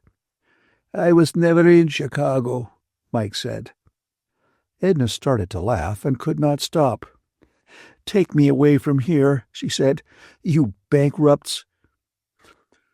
"What kind of a row was it?" I asked Edna. We were walking across the square to the Suizo. Bill was gone. "I don't know what happened, but someone had the police call to keep Mike out of the back room. There were some people that had known Mike at Cannes. What's the matter with Mike?" "Probably owes them money," I said. "That's what people usually get bitter about." In front of the ticket booths out in the square, there were 2 lines of people waiting. They were sitting on chairs or crouched on the ground with blankets and newspapers around them. They were waiting for the wickets to open in the morning to buy tickets for the bullfight. The night was clearing and the moon was out. Some of the people in the line were sleeping. At the Café Suizo, we had just sat down and ordered Fundador when Robert Cohn came up. "Where's Brett?" he asked. "I don't know." "She was with you. She must have gone to bed." "She's not." "I don't know where she is." His face was sallow under the light. He was standing up. "Tell me where she is." "Sit down," I said. "I don't know where she is." "The hell you don't." "You can shut your face." "Tell me where Brett is." "I'll not tell you a damn thing." "You know where she is." "If I did, I wouldn't tell you." "Oh, go to hell, Cohn," Mike called from the table. Brett's gone off with the bullfighter chap. They're on their honeymoon." "You shut up." "Oh, go to hell," Mike said languidly. "Is that where she is?" Cone turned to me. "Go to hell." "She was with you. Is that where she is?" "Go to hell." "I'll make you tell me." He stepped forward. "You damned pimp." I swung at him, and he ducked. I saw his face duck sideways in the light. He hit me, and I sat down on the pavement. As I started to get on my feet, he hit me twice. I went down backward under a table.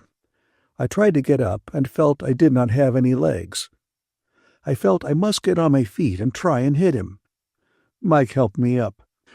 Someone poured a carafe of water on my head. Mike had an arm around me, and I found I was sitting on a chair.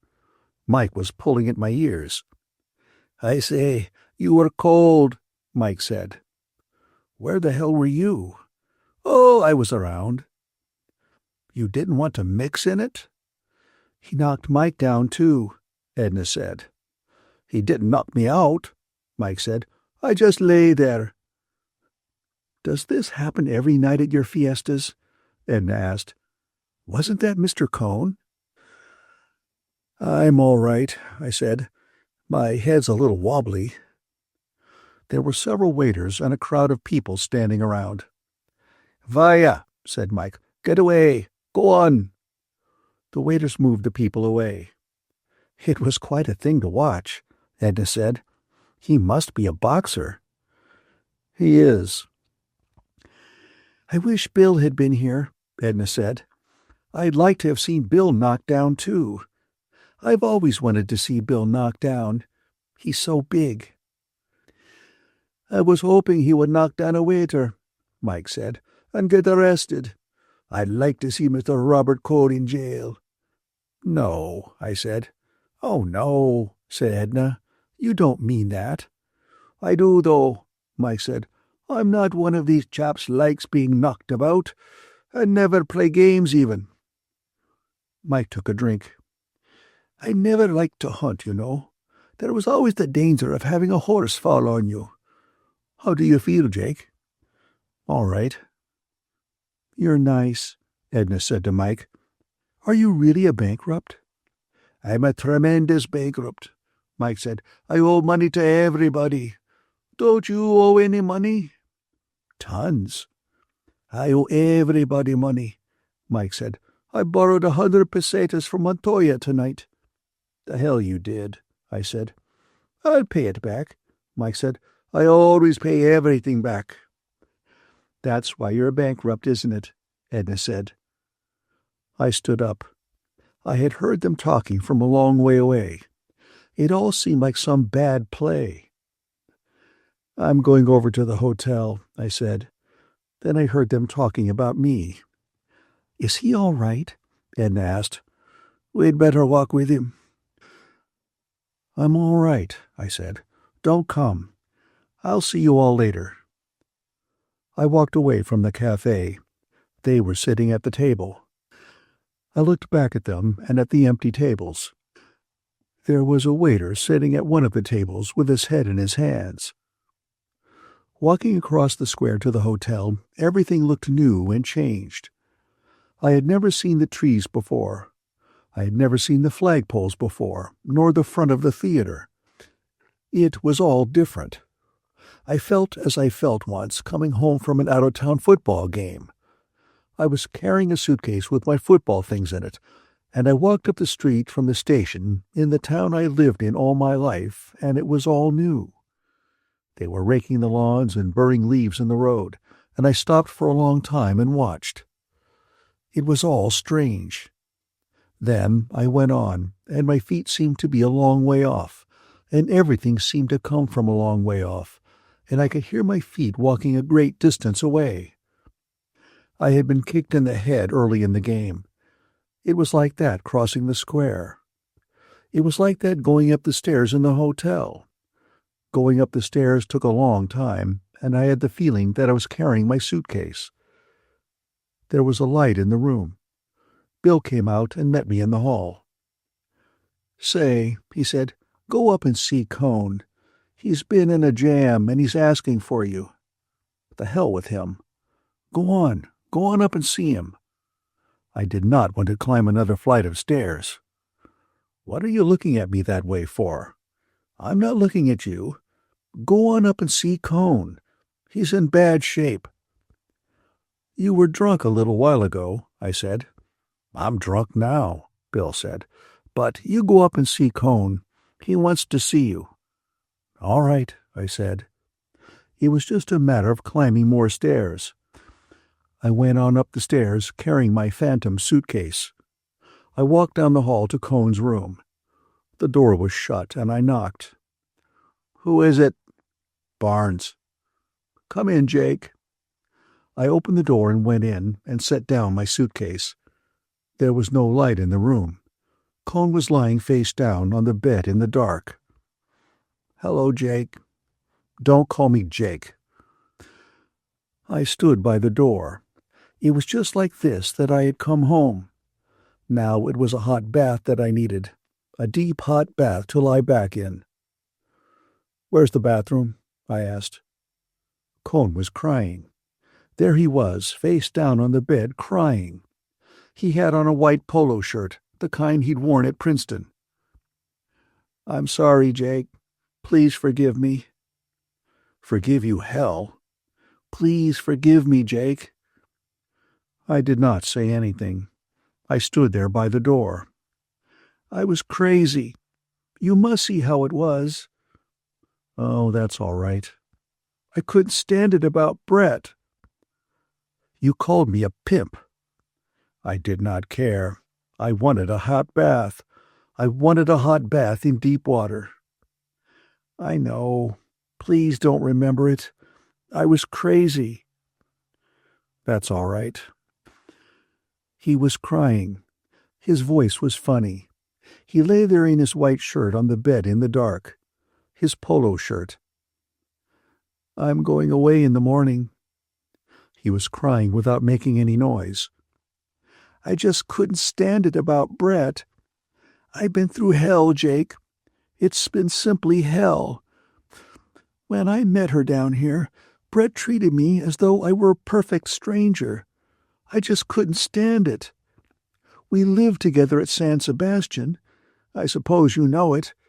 I can't stand it any more. He lay there on the bed.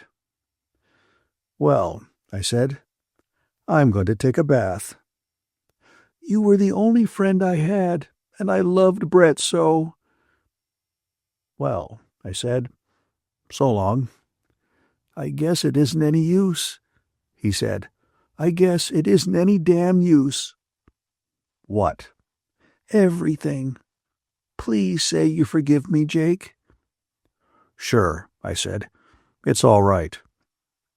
I felt so terribly. I've been through such hell, Jake. Now everything's gone. Everything. Well, I said, so long. I've got to go. He rolled over, sat on the edge of the bed, and then stood up. So long, Jake, he said. You'll shake hands, won't you? Sure, why not? We shook hands. In the dark, I could not see his face very well. Well, I said, see you in the morning. I'm going away in the morning. Oh, yes, I said. I went out. Cone was standing in the door of the room. Are you all right, Jake? He asked. Oh, yes, I said. I'm all right. I could not find the bathroom. After a while, I found it. There was a deep stone tub. I turned on the taps, and the water would not run. I sat down on the edge of the bathtub. When I got up to go, I found I had taken off my shoes. I hunted for them and found them and carried them downstairs. I found my room and went inside and undressed and got into bed. I woke with a headache and the noise of the bands going by in the street. I remembered I promised to take Bill's friend Edna to see the bulls go through the street and into the ring. I dressed and went downstairs and out into the cold early morning. People were crossing the square. hurrying toward the bullring. Across the square were the 2 lines of men in front of the ticket booths. They were still waiting for the tickets to go on sale at 7 o'clock. I hurried across the street to the café. The waiter told me that my friends had been there and gone. How many were they? 2 gentlemen and a lady. That was all right. Bill and Mike were with Edna. She had been afraid last night they would pass out. That was why I was to be sure to take her. I drank the coffee and hurried with the other people toward the bullring. I was not groggy now. There was only a bad headache. Everything looked sharp and clear, and the town smelt of the early morning. The stretch of ground from the edge of the town to the bullring was muddy. There was a crowd all along the fence that led to the ring, and the outside balconies on the top of the bullring were solid with people. I heard the rocket, and I knew I could not get into the ring in time to see the bulls come in, so I shoved through the crowd to the fence. I was pushed close against the planks of the fence. Between the 2 fences of the runway, the police were clearing the crowd along. They walked or trotted on into the bullring. Then people commenced to come running. A drunk slipped and fell. 2 policemen grabbed him and rushed him over to the fence. The crowd were running fast now. There was a great shout from the crowd, and putting my head through between the boards, I saw the bulls just coming out of the street into the long running pen. They were going fast and gaining on the crowd. Just then another drunk started out from the fence with a blouse in his hands. He wanted to do cape work with the bulls. The 2 policemen tore out, collared him, one hit him with a club, and they dragged him against the fence, and stood flattened out against the fence as the last of the crowd and the bulls went by. There were so many people running ahead of the bulls that the mass thickened and slowed up going through the gate into the ring, and as the bulls passed, galloping together, heavy, muddy-sided, horns swinging, one shot ahead, caught a man in the running crowd in the back and lifted him in the air. Both the man's arms were by his sides, his head went back as the horn went in, and the bull lifted him and then dropped him. The bull picked another man running in front, but the man disappeared into the crowd, and the crowd was through the gate and into the ring with the bulls behind them. The red door of the ring went shut. The crowd on the outside balconies of the bullring were pressing through to the inside. There was a shout, then another shout. The man who had been gored lay face down in the trampled mud. People climbed over the fence, and I could not see the man because the crowd was so thick around him. From inside the ring came the shouts. Each shout meant a charge by some bull into the crowd. You could tell by the degree of intensity in the shout how bad a thing it was that was happening. Then the rocket went up that meant the steers had gotten the bulls out of the ring and into the corrals. I left the fence and started back toward the town. Back in the town, I went to the café to have a second coffee and some buttered toast. The waiters were sweeping out the café and mopping off the tables. One came over and took my order. Anything happen at the encierro? I didn't see it all. One man was badly cogido. Where? Here. I put one hand on the small of my back and the other on my chest, where it looked as though the horn must have come through. The waiter nodded his head and swept the crumbs from the table with his cloth. Badly cogido, he said. All for sport. All for pleasure. He went away and came back with the long-handled coffee and milk pots. He poured the milk and coffee. It came out of the long spouts in 2 streams into the big cup. The waiter nodded his head. Badly cogido through the back, he said. He put the pots down on the table and sat down in the chair at the table. A big horn wound.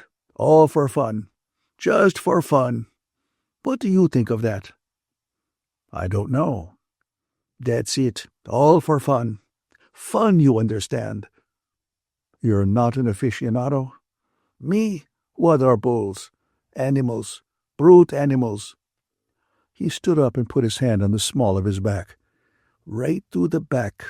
A cornada right through the back. For fun, you understand. He shook his head and walked away, carrying the coffee pots. 2 men were going by in the street. The waiter shouted to them. They were grave-looking. One shook his head. "Muerto," he called. The waiter nodded his head. The two men went on. They were on some errand. The waiter came over to my table. "You hear? Muerto. Dead. He's dead. With a horn through him. All for morning fun. Es muy flamenco." "It's bad." "Not for me," the waiter said. "No fun in that for me." Later in the day, we learned that the man who was killed was named Vicente Girones and came from near Tafalla. The next day in the paper, we read that he was 28 years old and had a farm, a wife, and 2 children. He had continued to come to the fiesta each year after he was married. The next day, his wife came in from Tafalla to be with the body, and the day after, there was a service in the chapel of San Fermin, and the coffin was carried to the railway station by members of the Dancing and Drinking Society of Tafalla. The drums marched ahead, and there was music on the fifes, and behind the men who carried the coffin walked the wife and 2 children. Behind them marched all the members of the Dancing and Drinking Societies of Pamplona, Estella, Tafalla, and Sangüesa, who could stay over for the funeral. The coffee was loaded into the baggage car of the train, and the widow and the 2 children rode, sitting all 3 together, in an open third-class railway carriage. The train started with a jerk and then ran smoothly, going down grade around the edge of the plateau and out into the fields of grain that blew in the wind on the plain on the way to Tafalla.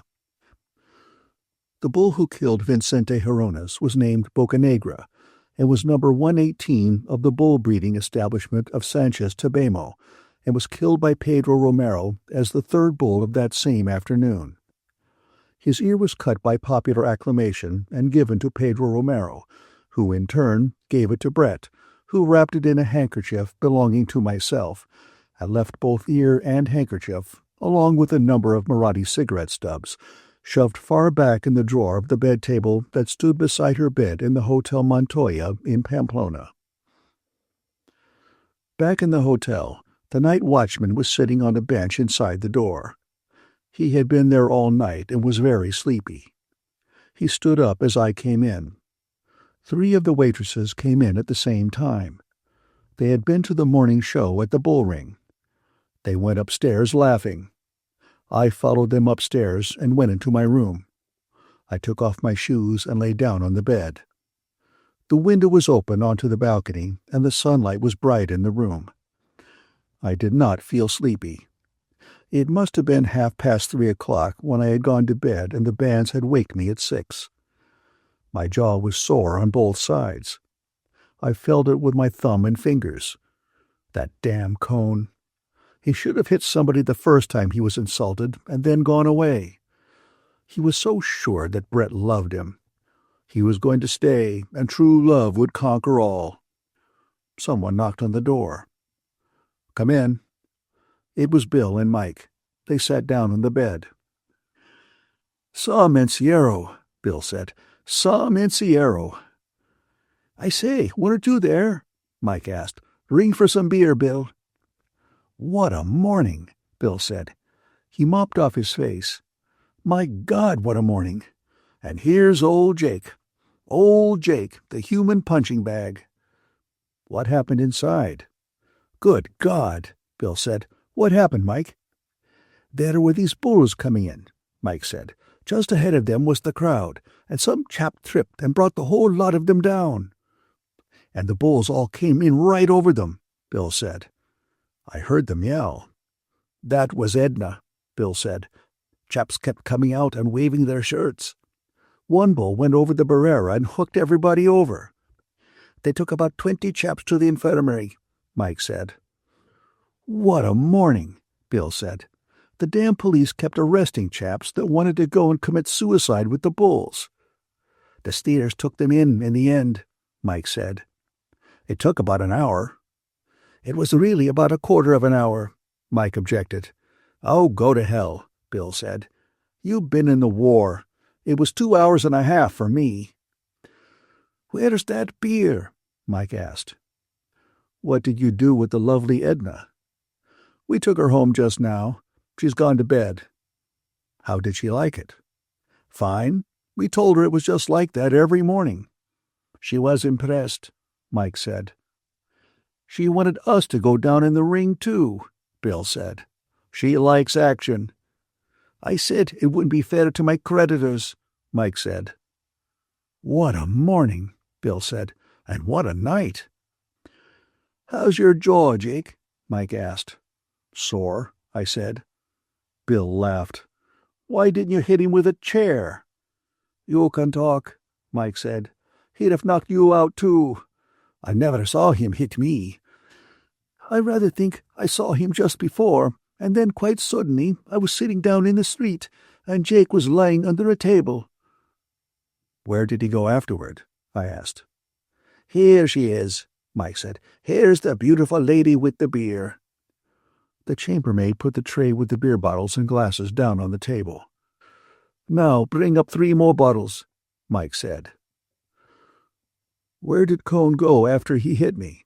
I asked Bill. "Don't you know about that?" Mike was opening a beer bottle. He poured the beer into one of the glasses, holding the glass close to the bottle. "Really?" Bill asked. "Why, he went in and found Brett and the bullfighter chap in the bullfighter's room, and then he massacred the poor bloody bullfighter." "No." "Yes." "What a night," Bill said. "He nearly killed the poor bloody bullfighter. Then Cone wanted to take Brett away. Wanted to make an honest woman of her, I imagine. Damn touching scene." He took a long drink of the beer. "He is an ass." "What happened?" "Brett gave him the what for. She told him off. I think she was rather good." "I'll bet she was," Bill said. "Then Cone broke down and cried, and wanted to shake hands with the bullfighter fellow. He wanted to shake hands with Brett, too." "I know. He shook hands with me." "Did he? Well, they weren't having any of it. The bullfighter fellow was rather good. He didn't say much, but he kept getting up and getting knocked down again. Cone couldn't knock him out. It must have been damned funny." "Where did you hear all this?" "Brett, I saw her this morning." "What happened finally?" "It seems the bullfighter fellow was sitting on the bed. He'd been knocked down about 15 times, and he wanted to fight some more. Brett held him and wouldn't let him get up. He was weak, but Brett couldn't hold him, and he got up. Then Cone said he wouldn't hit him again. Said he couldn't do it. Said it would be wicked. So the bullfighter chap sort of rather staggered over to him. Cone went back against the wall. 'So you won't hit me?' 'No,' said Cone. 'I'd be ashamed to.' So the bullfighter fellow hit him just as hard as he could in the face, and then sat down on the floor. He couldn't get up, Brett said. Cone wanted to pick him up and carry him to the bed. He said if Cone helped him, he'd kill him, and he'd kill him anyway this morning if Cone wasn't out of town. Cone was crying, and Brett had told him off, and he wanted to shake hands. I've told you that before." "Tell the rest," Bill said. "It seems the bullfighter chap was sitting on the floor. He was waiting to get strength enough to get up and hit Cone again. Brett wasn't having any shaking hands, and Cone was crying and telling her how much he loved her, and she was telling him not to be a ruddy ass. Then Cone leaned down to shake hands with the bullfighter fellow. No hard feelings, you know. All for forgiveness. And the bullfighter chap hit him in the face again." "That's quite a kid," Bill said. "He'll ruin Cone," Mike said. "You know, I don't think Cone will ever want to knock people about again." "When did you see Brett?" "This morning. She came in to get some things. She's looking after this Romero lad." He poured out another bottle of beer. "Brett's rather cut up, but she likes looking after people. That's how we came to go off together. She was looking after me." "I know," I said. "I'm rather drunk," Mike said. "I think I'll stay rather drunk.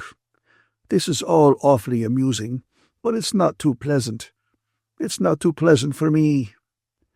He drank off the beer. "I gave Brett what for, you know. I said if she would go about with Jews and bullfighters and such people, she must expect trouble." He leaned forward. I say, Jake, do you mind if I drink that bottle of yours? She'll bring you another one. Please, I said. I wasn't drinking it anyway. Mike started to open the bottle. Would you mind opening it? I pressed up the wire fastener and poured it for him. You know, Mike went on, Brett was rather good. She's always rather good. I gave her a fearful hiding about Jews and bullfighters and all those sort of people, and do you know what she said? Yes, I've had such a hell of a happy life with the British aristocracy. He took a drink. That was rather good. Ashley, chap she got the title from, was a sailor, you know. 9th Baronet. When he came home, he wouldn't sleep in the bed. Always made Brett sleep on the floor. Finally, when he got really bad, he used to tell her he'd kill her. Always slept with a loaded service revolver. Brett used to take the shells out when he'd gone to sleep. She hasn't had an absolutely happy life, Brett. Damn shame, too. She enjoys things so. He stood up. His hand was shaky. I'm going in the room. Try and get a little sleep. He smiled. We go too long without sleep in these fiestas. I'm going to start now and get plenty of sleep.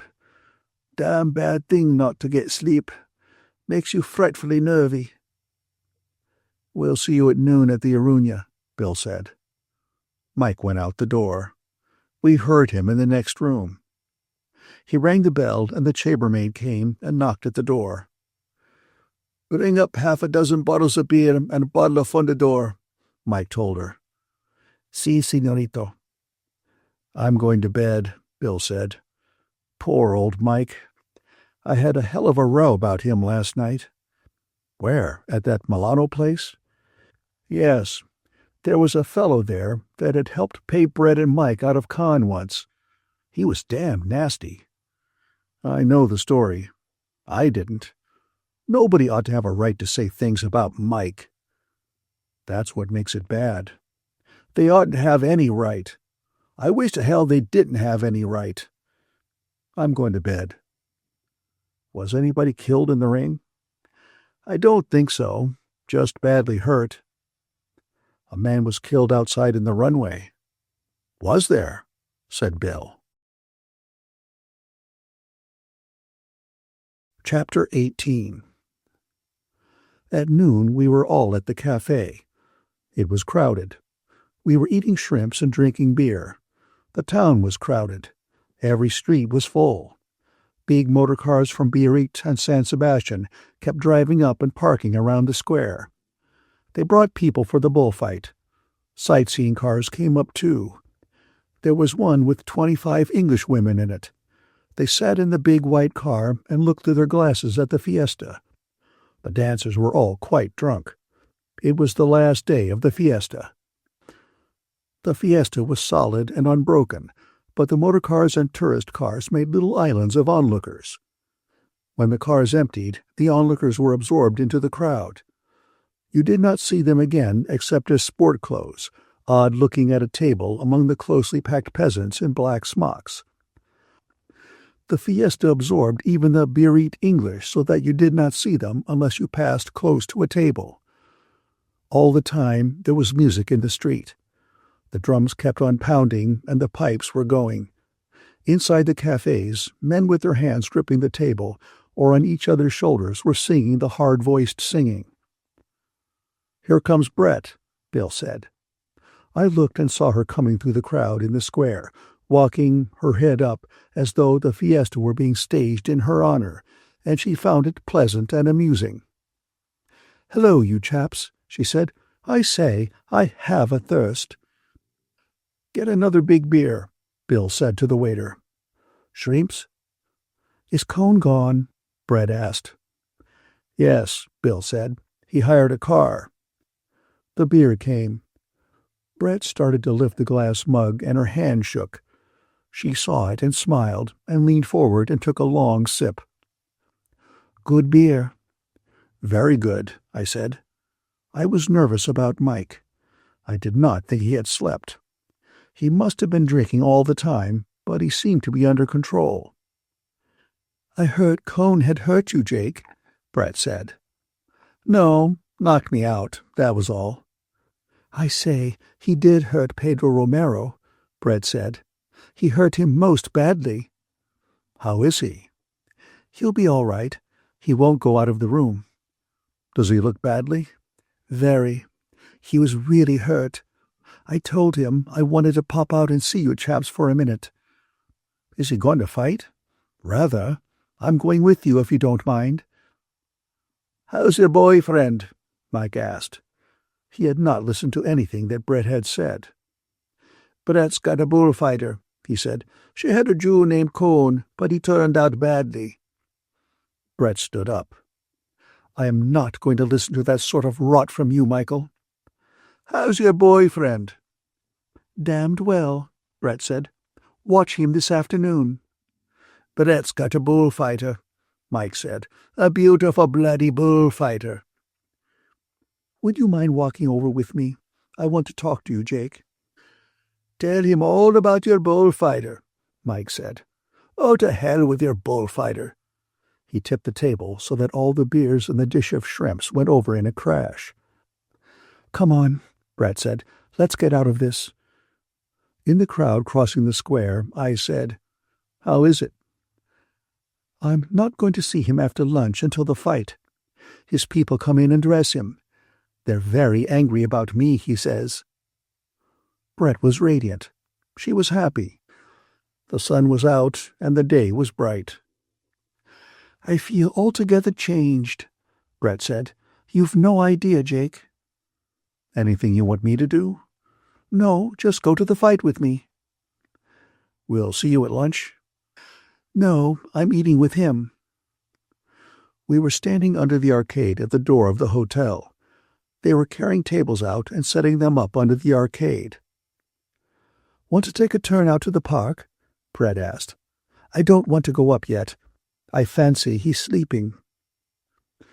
We walked along past the theater and out of the square and along through the barracks of the fair, moving with the crowd between the lines of booths. We came out on a cross street that led to the Paseo de Sarasata. We could see the crowd walking there, all the fashionably dressed people. They were making the turn at the upper end of the park. Don't let's go there, Brett said. I don't want staring at just now. We stood in the sunlight. It was hot and good after the rain and the clouds from the sea.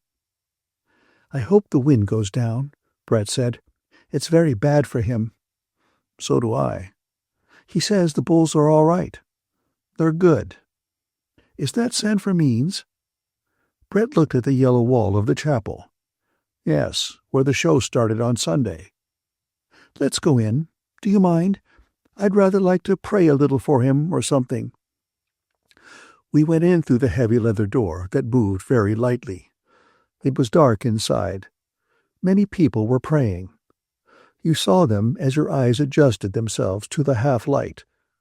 We knelt at one of the long wooden benches. After a little, I felt Brett stiffen beside me and saw she was looking straight ahead. Come on, she whispered throatily. Let's get out of here. Makes me damn nervous. Outside in the hot brightness of the street, Brett looked up at the treetops in the wind. The praying had not been much of a success. Don't know why I get so nervy in church, Brett said. Never does me any good. We walked along. I'm damned bad for a religious atmosphere, Brett said. I've the wrong type of face. You know, Brett said, I'm not worried about him at all. I just feel happy about him. Good. I wish the wind would drop, though. It's liable to go down by 5 o'clock. Let's hope. You might pray, I laughed. Never does me any good. I've never gotten anything I prayed for. Have you? Oh, yes. Oh, rot, said Brett. Maybe it works for some people, though. You don't look very religious, Jake. I'm pretty religious. Oh, rot, said Brett. Don't start proselytizing today. Today's going to be bad enough as it is. It was the first time I had seen her in the old happy, careless way since before she went off with Cone. We were back again in front of the hotel. All the tables were set now, and already several were filled with people eating. "Do look after Mike," Brett said. "Don't let him get too bad." "Your friends have gone upstairs," the German mate d'hotel said in English. He was a continual eavesdropper. Brett turned to him. "Thank you so much. Have you anything else to say?" "No, ma'am." "Good," said Brett. "Save us a table for 3, I said to the German. He smiled his dirty little pink and white smile. "Is Madame eating here?" "No," Brett said. "Then I think a table for 2 will be enough." "Don't talk to him," Brett said. "Mike must have been in bad shape," she said on the stairs. We passed Montoya on the stairs. He bowed and did not smile. "I'll see you at the café," Brett said. "Thank you so much, Jake." We had stopped at the floor our rooms were on. She went straight down the hall and into Romero's room. She did not knock. She simply opened the door and went in and closed it behind her. I stood in front of the door of Mike's room and knocked. There was no answer. I tried the knob and it opened. Inside, the room was in great disorder. All the bags were opened and clothing was strewn around. There were empty bottles beside the bed. Mike lay on the bed looking like a death mask of himself. He opened his eyes and looked at me. "Hello, Jake," he said very slowly. "I'm getting a little sleep. I've wanted a little sleep for a long time." "Let me cover you over." "No, I'm quite warm." "Don't go. I haven't got to sleep yet." "You'll sleep, Mike. Don't worry, boy." "Brett's got a bullfighter," Mike said, "but her Jew has gone away." He turned his head and looked at me. "Damned good thing, what?" "Yes. Now go to sleep, Mike. You ought to get some sleep." "I'm just starting. I'm going to get a little sleep." He shut his eyes. I went out of the room and turned the door to quietly. Bill was in my room reading the paper. "See, Mike?" "Yes." "Let's go and eat." "I won't eat downstairs with that German head waiter. He was damn snotty when I was getting Mike upstairs." "He was snotty to us, too." "Let's go out and eat in the town." We went down the stairs. On the stairs, we passed a girl coming up with a covered tray. "There goes Brett's lunch," Bill said. "And the kids," I said. Outside on the terrace, under the arcade, the German head waiter came up. His red cheeks were shiny. He was being polite. "I have a table for 2 for you gentlemen," he said. "Go sit at it," Bill said. We went on out across the street. We ate at a restaurant in a side street off the square. They were all men eating in the restaurant. It was full of smoke and drinking and singing. The food was good, and so was the wine. We did not talk much. Afterward, we went to the café and watched the fiesta come to the boiling point. Brett came over soon after lunch. She said she had looked in the room and that Mike was asleep. When the fiesta boiled over, and toward the bull ring we went with the crowd. Brett sat at the ringside between Bill and me. Directly below us was the callejon, the passageway between the stands and the red fence of the barrera. Behind us, the concrete stands filled solidly. Out in front, beyond the red fence, the sand of the ring was smooth-rolled and yellow. It looked a little heavy from the rain, but it was dry in the sun and firm and smooth. The sword handlers and bull-ring servants came down the callejon carrying on their shoulders the wicker baskets of fighting capes and muletas. They were blood-stained and compactly folded and packed in the baskets. The sword handlers opened the heavy leather sword cases so the red-wrapped hilts of the sheath of swords showed as the leather case leaned against the fence. They unfolded the dark-stained red flannel of the muletas and fixed batons in them to spread the stuff and give the matador something to hold. Brett watched it all. She was absorbed in the professional details. "He's his name stenciled on all the capes and muletas," she said. "Why do they call them muletas?" "I don't know." "I wonder if they ever launder them." "I don't think so. It might spoil the color."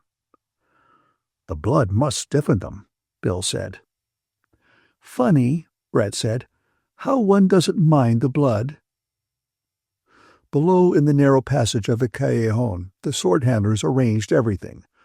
All the seats were full. Above, all the boxes were full. There was not an empty seat except in the president's box. When he came in, the fight would start. Across the smooth sand, in the high doorway that led to the corrals, the bullfighters were standing, their arms furled in their capes, talking, waiting for the signal to march in across the arena. Brett was watching them with the glasses. "Here, would you like to look?" I looked through the glasses and saw the three matadors. Romero was in the center, Belmonte on his left, Marcial on his right. Back of them were their people, and behind the banderilleros, back in the passageway and in the open space of the corral, I saw the picadors. Romero was wearing a black suit. His tri-cornered hat was low down over his eyes. I could not see his face clearly under the hat, but it looked badly marked. He was looking straight ahead. Marcial was smoking a cigarette guardedly, holding it in his hand. Belmonte looked ahead, his face wan and yellow, his long wolf jaw out. He was looking at nothing. Neither he nor Romero seemed to have anything in common with the others. They were all alone. The president came in. There was hand-clapping above us in the grandstand, and I handed the glasses to Brett. There was applause. The music started. Brett looked through the glasses. "Here, take them," she said. Through the glasses, I saw Belmonte speak to Romero.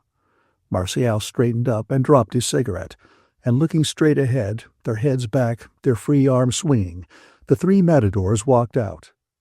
Behind them came all the procession, opening out, all striding in step, all the capes furled, everybody with free arms swinging, and behind rode the picadors, their picks rising like lances. Behind all came the 2 trains of mules and the bull-ring servants.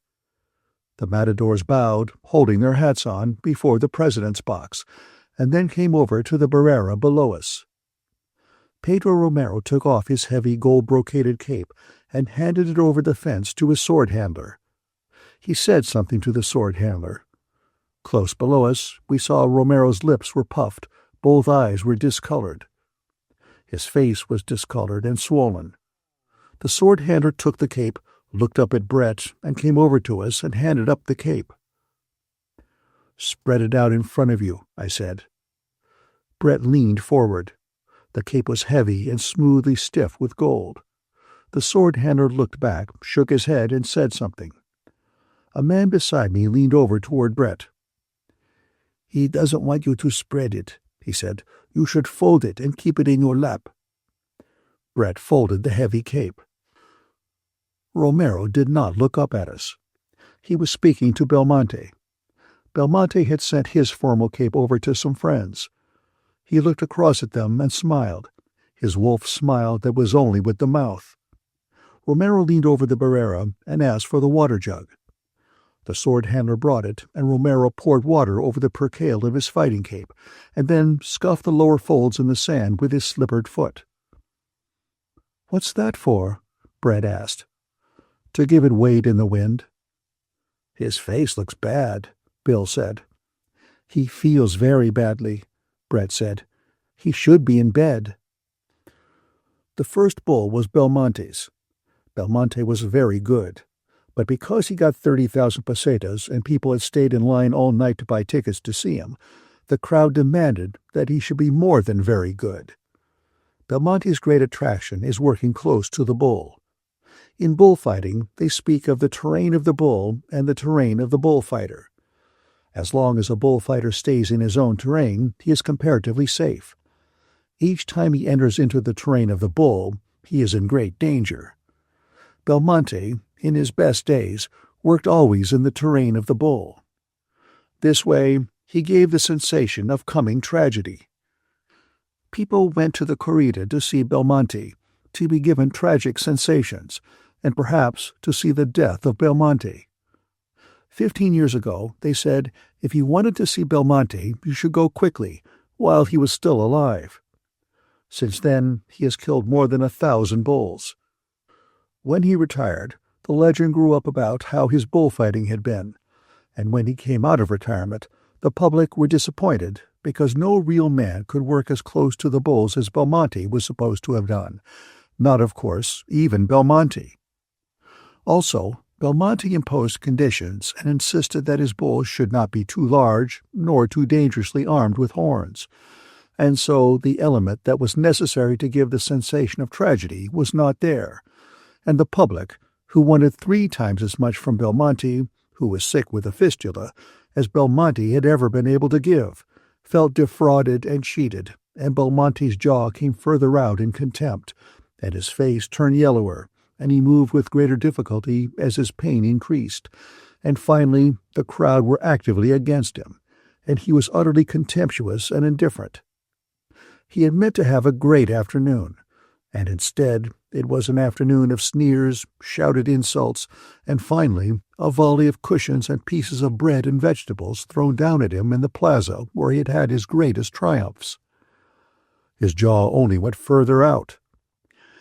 Sometimes he turned to smile that toothed, long-jawed, lipless smile when he was called something particularly insulting, and always the pain that any movement produced grew stronger and stronger, until finally his yellow face was parchment color, and after his second bull was dead and the throwing of bread and cushions was over, after he had saluted the president with the same wolf-jawed smile and contemptuous eyes, and handed his sword over to the barrera to be wiped and put back in its case, he passed through into the callejon and leaned on the barrera below us, his head on his arms, not seeing, not hearing anything, only going through his pain. When he looked up finally, he asked for a drink of water. He swallowed a little, rinsed his mouth, spat the water, took his cape, and went back into the ring. Because they were against Belmonte, the public were for Romero. From the moment he left the barrera and went toward the bull, they applauded him. Belmonte watched Romero too, watched him always without seeming to. He paid no attention to Marcial. Marcial was the sort of thing he knew all about. He had come out of retirement to compete with Marcial, knowing it was a competition gained in advance. He had expected to compete with Marcial and the other stars of the decadence of bullfighting, and he knew that the sincerity of his own bullfighting would be so set off by the false aesthetics of the bullfighters of the decadent period that he would only have to be in the ring. His return from retirement had been spoiled by Romero. Romero did always, smoothly, calmly, and beautifully, what he, Belmonte, could only bring himself to do now sometimes. The crowd felt it, even the people from Biarritz, even the American ambassador saw it finally. It was a competition that Belmonte would not enter because it would lead only to a bad horn wound or death. Belmonte was no longer well enough. He no longer had his greatest moments in the bull ring. He was not sure that there were any great moments. Things were not the same, and now life only came in flashes. He had flashes of the old greatness with his bulls, but they were not of value because he had discounted them in advance when he had picked the bulls out for their safety, getting out of a motor and leaning on a fence, looking over at the herd on the ranch of his friend the bull breeder. So he had 2 small, manageable bulls without much horns, and when he felt the greatness again coming, just a little of it through the pain that was always with him, it had been discounted and sold in advance, and it did not give him a good feeling. It was the greatness, but it did not make bullfighting wonderful to him any more. Pedro Romero had the greatness. He loved bullfighting, and I think he loved the bulls, and I think he loved Brett. Everything of which he could control the locality he did in front of her all that afternoon. Never once did he look up. He made it stronger that way, and did it for himself, too, as well as for her. Because he did not look up to ask if it pleased, he did it all for himself inside, and it strengthened him, and yet he did it for her, too. But he did not do it for her at any loss to himself. He gained by it all through the afternoon. His first quite was directly below us. The 3 matadors take the bull in turn after each charge he makes at a picador. Belmonte was the first, Marcial was the second, then came Romero. The 3 of them were standing at the left of the horse. The picador, his hat down over his eyes, the shaft of his pick angling sharply toward the bull, kicked in the spurs and held them, and with the reins in his left hand, walked the horse forward toward the bull. The bull was watching. Seemingly, he watched the white horse, but really, he watched the triangular steel point of the pick. Romero, watching, saw the bull start to turn his head. He did not want to charge. Romero flicked his cape so the color caught the bull's eye. The bull charged with the reflex, charged, and found not the flash of color, but a white horse, and a man leaned far over the horse, shot the steel point of the long hickory shaft into the hump of muscle on the bull's shoulder, and pulled his horse sideways as he pivoted on the pick, making a wound and forcing the iron into the bull's shoulder, making him bleed for Belmonte. The bull did not insist under the iron. He did not really want to get at the horse. He turned, and the group broke apart, and Romero was taking him out with his cape. He took him out softly and smoothly, and then stopped, and standing squarely in front of the bull, offered him the cape. The bull's tail went up, and he charged, and Romero moved his arms ahead of the bull, wheeling, his feet firmed. The dampened, mud-weighted cape swung open and full as a sail fills, and Romero pivoted with it just ahead of the bull. At the end of the pass, they were facing each other again. Romero smiled. The bull wanted it again, and Romero's cape filled again, this time on the other side. Each time he let the bull pass so close that the man and the bull and the cape that filled and pivoted ahead of the bull were all one sharply etched mass. It was all so slow and so controlled. It was as though he were rocking the bull to sleep. He made 4 Veronicas like that, and finished with a half Veronica that turned his back on the bull and came away toward the applause, his hand on his hip, his cape on his arm, and the bull watching his back going away. In his own bulls he was perfect. His first bull did not see well. After the first 2 passes with the cape, Romero knew exactly how bad the vision was impaired. He worked accordingly. It was not brilliant bullfighting. It was only perfect bullfighting. The crowd wanted the bull changed. They made a great row. Nothing very fine could happen with a bull that could not see the lures, but the president would not order him replaced. "Why don't they change him?" Brett asked. "They've paid for him. They don't want to lose their money." "It's hardly fair to Romero. Watch how he handles a bull that can't see the color." "It's the sort of thing I don't like to see." It was not nice to watch if you cared anything about the person who was doing it. With the bull who could not see the colors of the capes or the scarlet flannel of the muleta, Romero had to make the bull consent with his body. He had to get so close that the bull saw his body and would start for it, and then shift the bull's charge to the flannel and finish out the pass in the classic manner. The Biarritz crowd did not like it. They thought Romero was afraid, and that was why he gave the little sidestep each time he transferred the bull's charge from his own body to the flannel. They preferred Belmonte's imitation of himself, or Marcial's imitation of Belmonte. There were 3 of them in the row behind us. "What's he afraid of the bull for? The bull's so dumb he only goes after the cloth." He's just a young bullfighter. He hasn't learned it yet. But I thought he was fine with the cape before. Probably he's nervous now. Out in the center of the ring, all alone, Romero was going on with the same thing, getting so close that the bull could see him plainly, offering the body, offering it again a little closer, the bull watching dully, then so close that the bull thought he had him, offering again and finally drawing the charge, and then, just before the horns came, giving the bull the red cloth to follow with that a little, almost imperceptible jerk that so offended the critical judgment of the Beirut bullfight experts. "He's going to kill now," I said to Brett. "The bull's still strong. He wouldn't wear himself out." Out in the center of the ring, Romero profiled in front of the bull, drew the sword out from the folds of the muleta, rose on his toes, and sighted along the blade. The bull charged as Romero charged.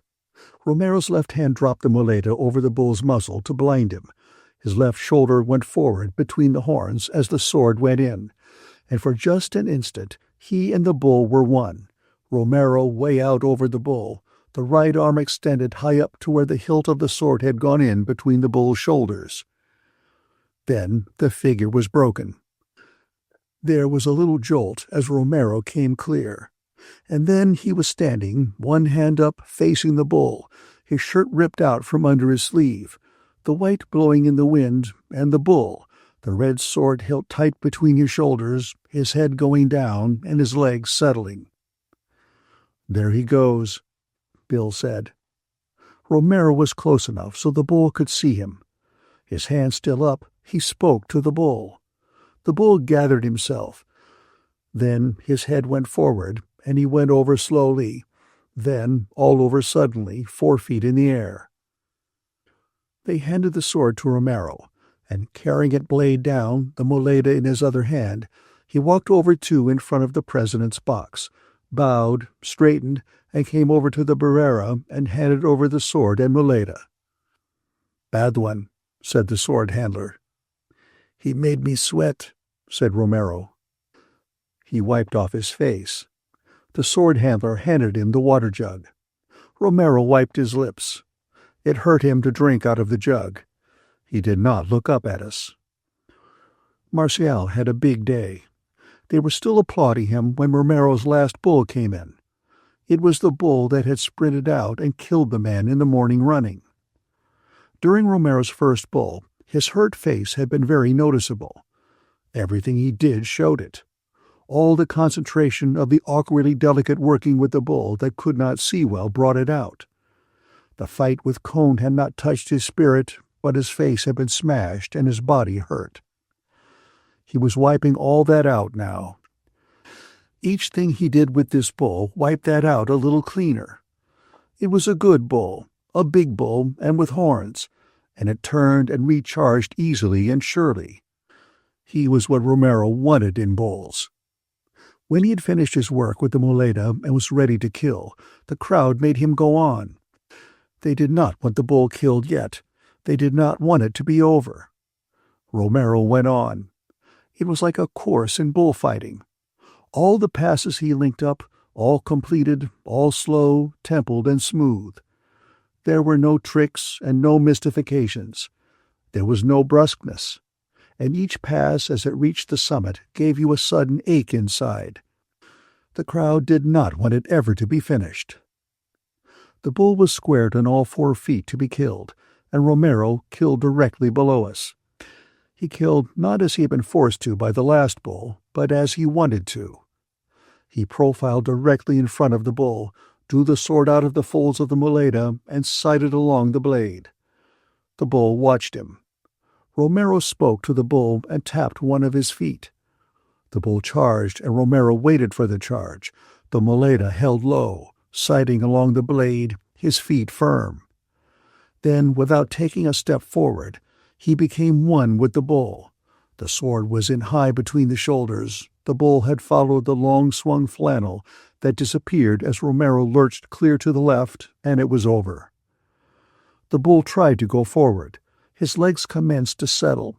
He swung from side to side, hesitated, then went down on his knees, and Romero's older brother leaned forward behind him and drove a short knife into the bull's neck at the base of the horns.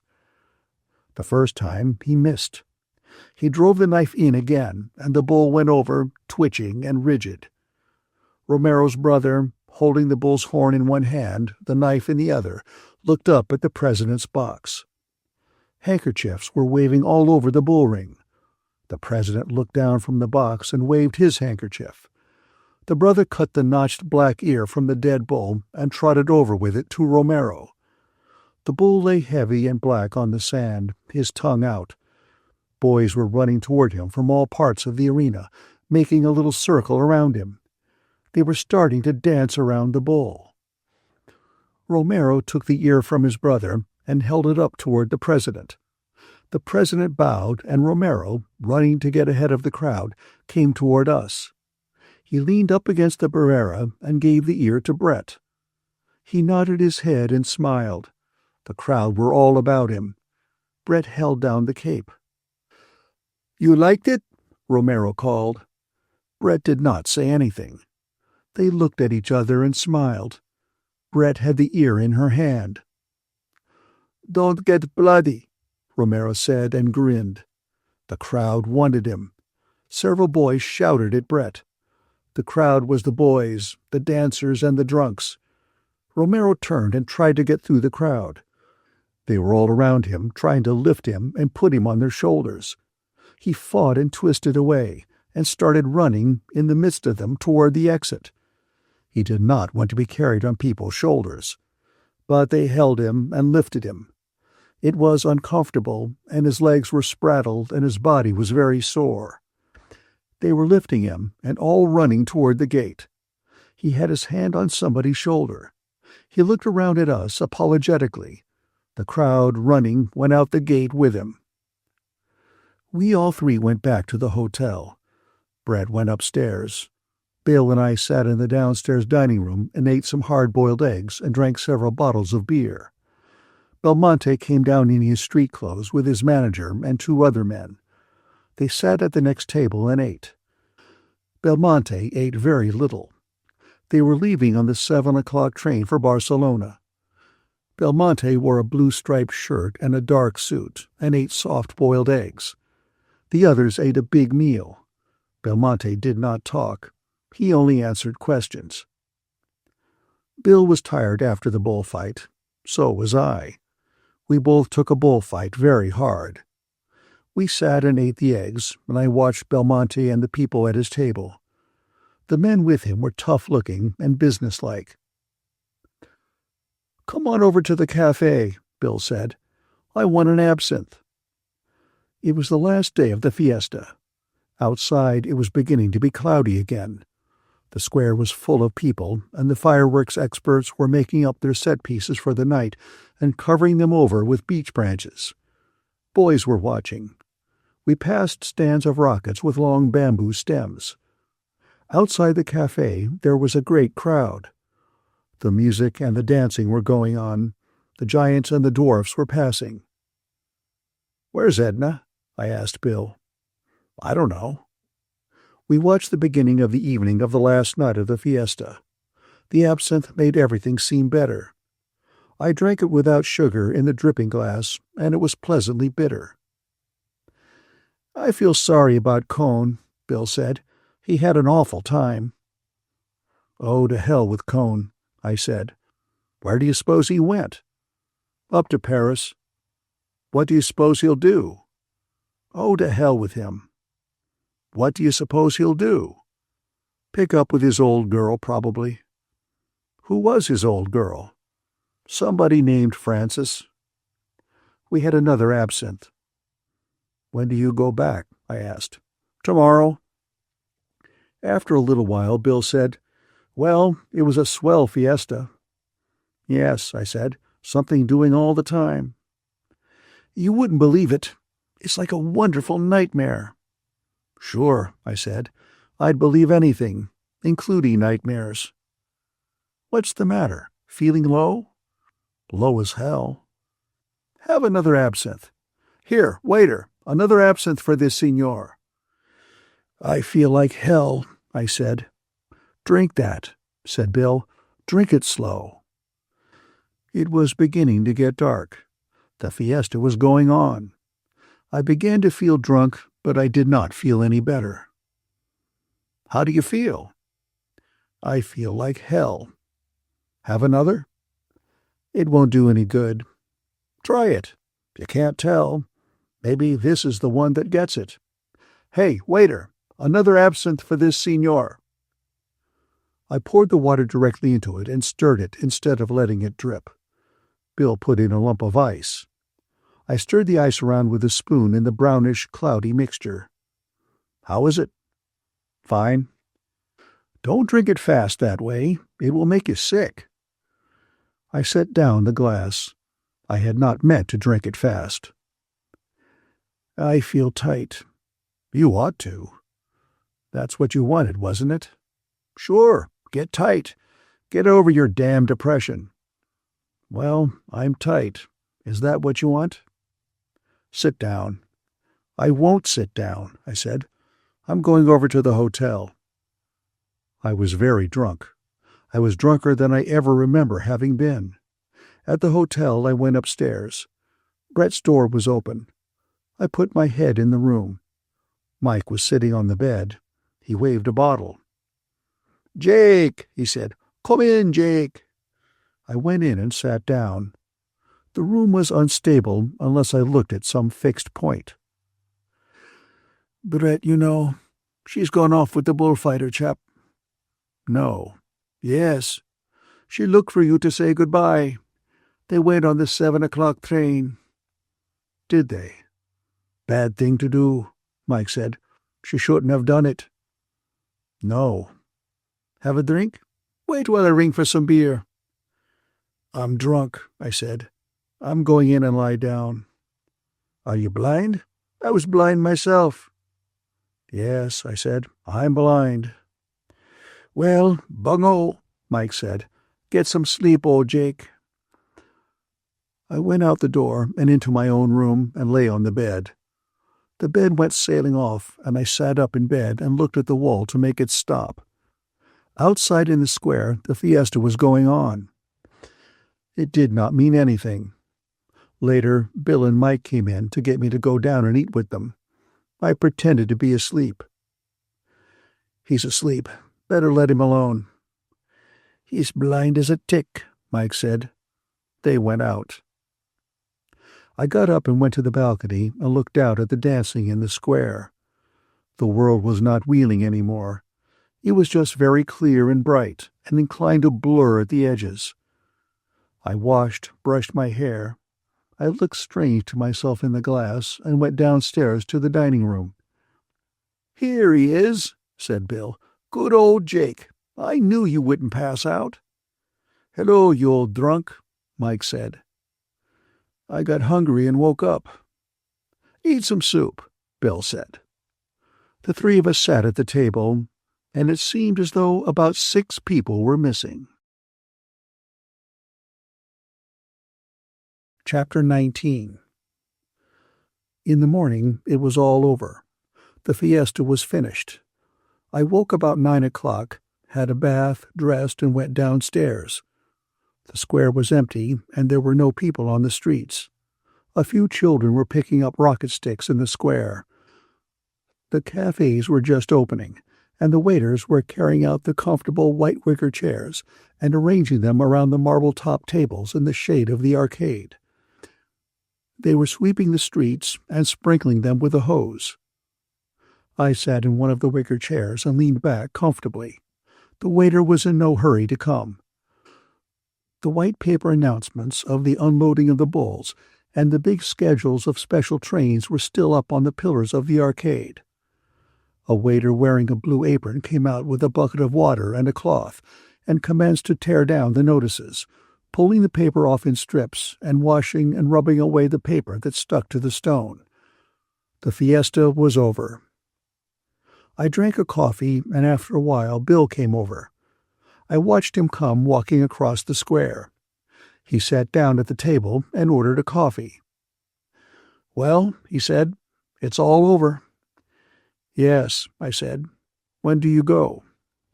"I don't know. We better get a car, I think. Aren't you going back to Paris?" "No, I can stay away another week. I think I'll go to San Sebastian." I went to get back. "What's Mike going to do?" "He's going to Saint-Jean-de-Luz." "Let's get a car and I'll go as far as Bayonne. You can get a train up from there tonight." "Good. Let's go after lunch." "All right, I'll get the car." We had lunch and paid the bill. Montoya did not come near us. One of the maids brought the bill. The car was outside. The chauffeur piled and strapped the bags on top of the car and put them in beside him in the front seat, and we got in. The car went out of the square, along through the side streets, out under the trees and down the hill and away from Pamplona. It did not seem like a very long ride. Mike had a bottle of Fundador. I only took a couple of drinks. We came over the mountains and out of Spain and down the white roads and through the over-foliaged, wet, green Basque country and finally into Bayonne. We left Bill's baggage at the station, and he bought a ticket to Paris. His train left at 7:10. We came out of the station. The car was standing out in front. "What shall we do about the car?" Bill asked. "Oh, bother the car," Mike said. "Let's just keep the car with us." "All right," Bill said. "Where shall we go?" "Let's go to Biarritz and have a drink." "Old Mike the Spender," Bill said. We drove into Biarritz and left the car outside a very Ritz place. We went into the bar and sat on high stools and drank a whiskey and soda. "That drink's mine," Mike said. "Let's roll for it." So we rolled poker dice out of a deep leather dice cup. Bill was out first roll. Mike lost to me and handed the bartender a 100-franc note. The whiskeys were 12 francs apiece. We had another round, and Mike lost again. Each time he gave the bartender a good tip. In a room off the bar, there was a good jazz band playing. It was a pleasant bar. We had another round. I went out on the first roll with 4 kings. Bill and Mike rolled. Mike won the first roll with 4 jacks. Bill won the second. On the final roll, Mike had 3 kings and let them stay. He handed the dice cup to Bill. Bill rattled them and rolled, and there were 3 kings, an ace, and a queen. "It's yours, Mike," Bill said. "Old Mike the gambler." "I'm so sorry," Mike said. "I can't get it."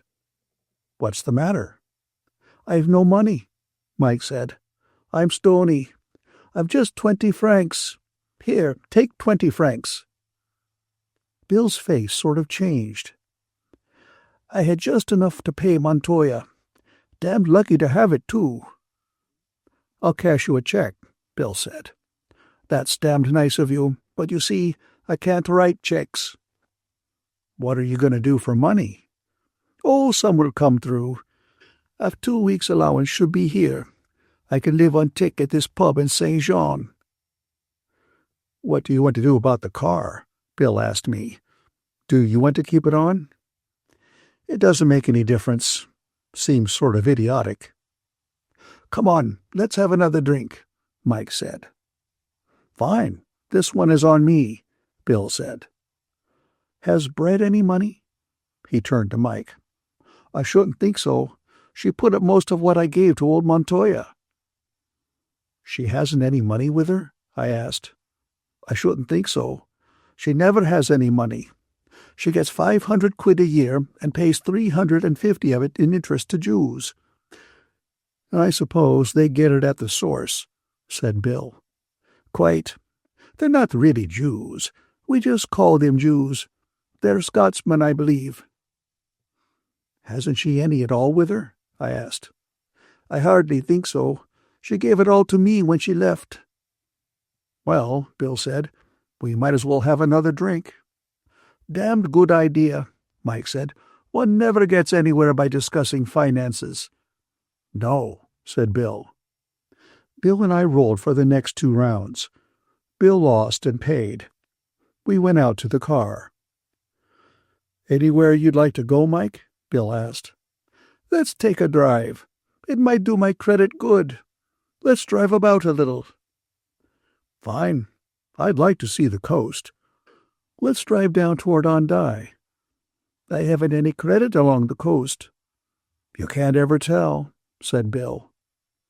We drove out along the coast road. There was the green of the headlands, the white, red-roofed villas, patches of forest, and the ocean very blue with the tide out and the water curling far out along the beach. We drove through Saint-Jean-de-Luz and passed through villages farther down the coast. Back of the rolling country we were going through, we saw the mountains we had come over from Pamplona. The road went on ahead. Bill looked at his watch. It was time for us to go back. He knocked on the glass and told the driver to turn around. The driver backed the car out into the grass to turn it. In back of us were the woods, below a stretch of meadow, then the sea. At the hotel where Mike was going to stay in Saint-Jean, we stopped the car and he got out. The chauffeur carried in his bags. Mike stood by the side of the car. "Goodbye, you chaps," Mike said. "It was a damned fine fiesta." "So long, Mike," Bill said. "I'll see you around," I said. "Don't worry about money," Mike said.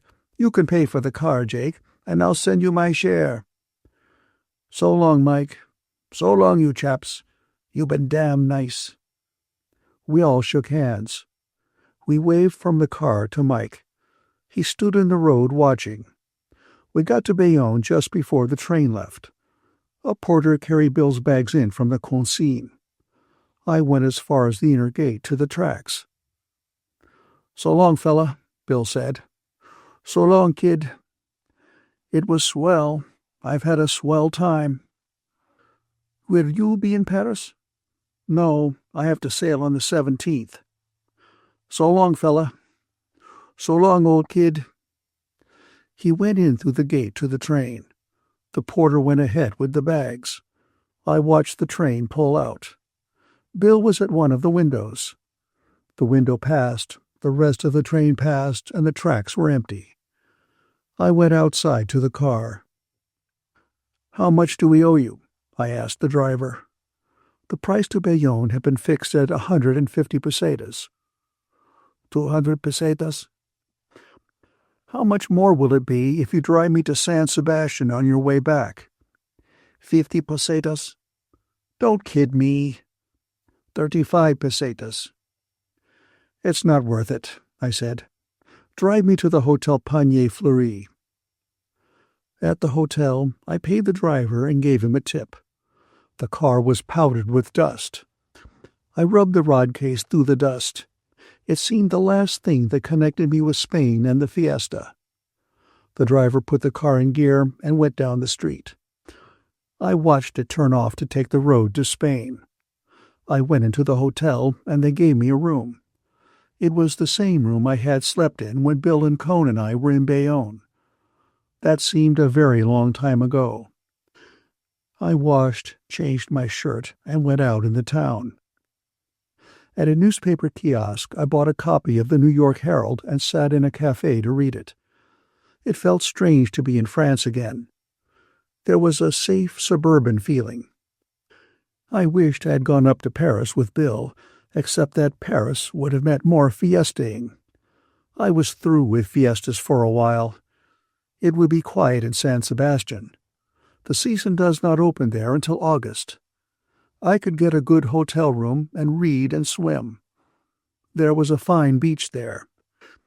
There were wonderful trees along the promenade above the beach, and there were many children sent down with their nurses before the season opened. In the evening, there would be band concerts under the trees across from the Café Marinas. I could sit in the marinas and listen. "How does one eat inside?" I asked the waiter. Inside the café was a restaurant. "Well, very well. One eats very well." "Good." I went in and ate dinner. It was a big meal for France, but it seemed very carefully apportioned after Spain. I drank a bottle of wine for company. It was a Chateau Margaux. It was pleasant to be drinking slowly, and to be tasting the wine, and to be drinking alone. A bottle of wine was good company. Afterward, I had coffee. The waiter recommended a Basque liqueur called Izara. He brought in the bottle and poured a liqueur glass full. He said Izara was made of the flowers of the Pyrenees. The veritable flowers of the Pyrenees. It looked like hair oil and smelled like Italian strega. I told him to take the flowers of the Pyrenees away and bring me a Vieux mark. The mark was good. I had a second mark after the coffee. The waiter seemed a little offended about the flowers of the Pyrenees, so I overtipped him. That made him happy. It felt comfortable to be in a country where it is so simple to make people happy. You can never tell whether a Spanish waiter will thank you. Everything is on such a clear financial basis in France.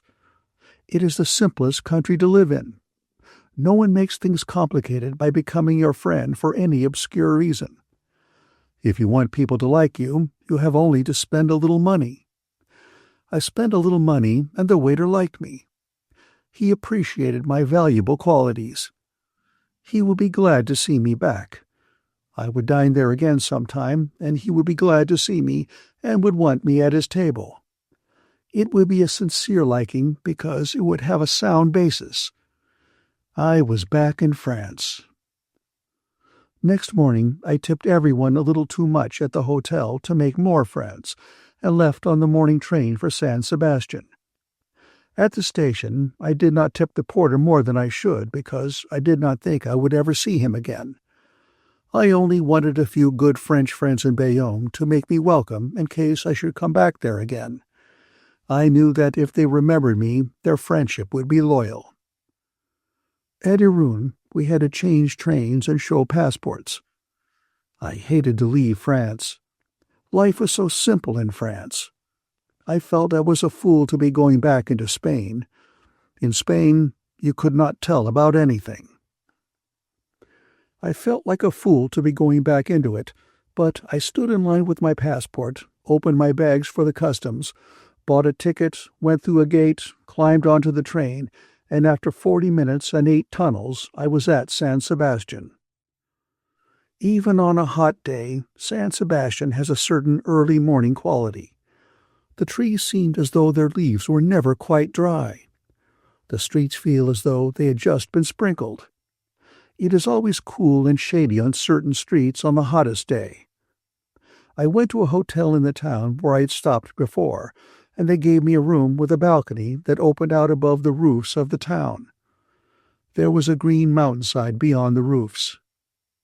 I unpacked my bags and stacked my books on the table beside the head of the bed, put out my shaving things, hung up some clothes in the big armoire, and made up a bundle for the laundry.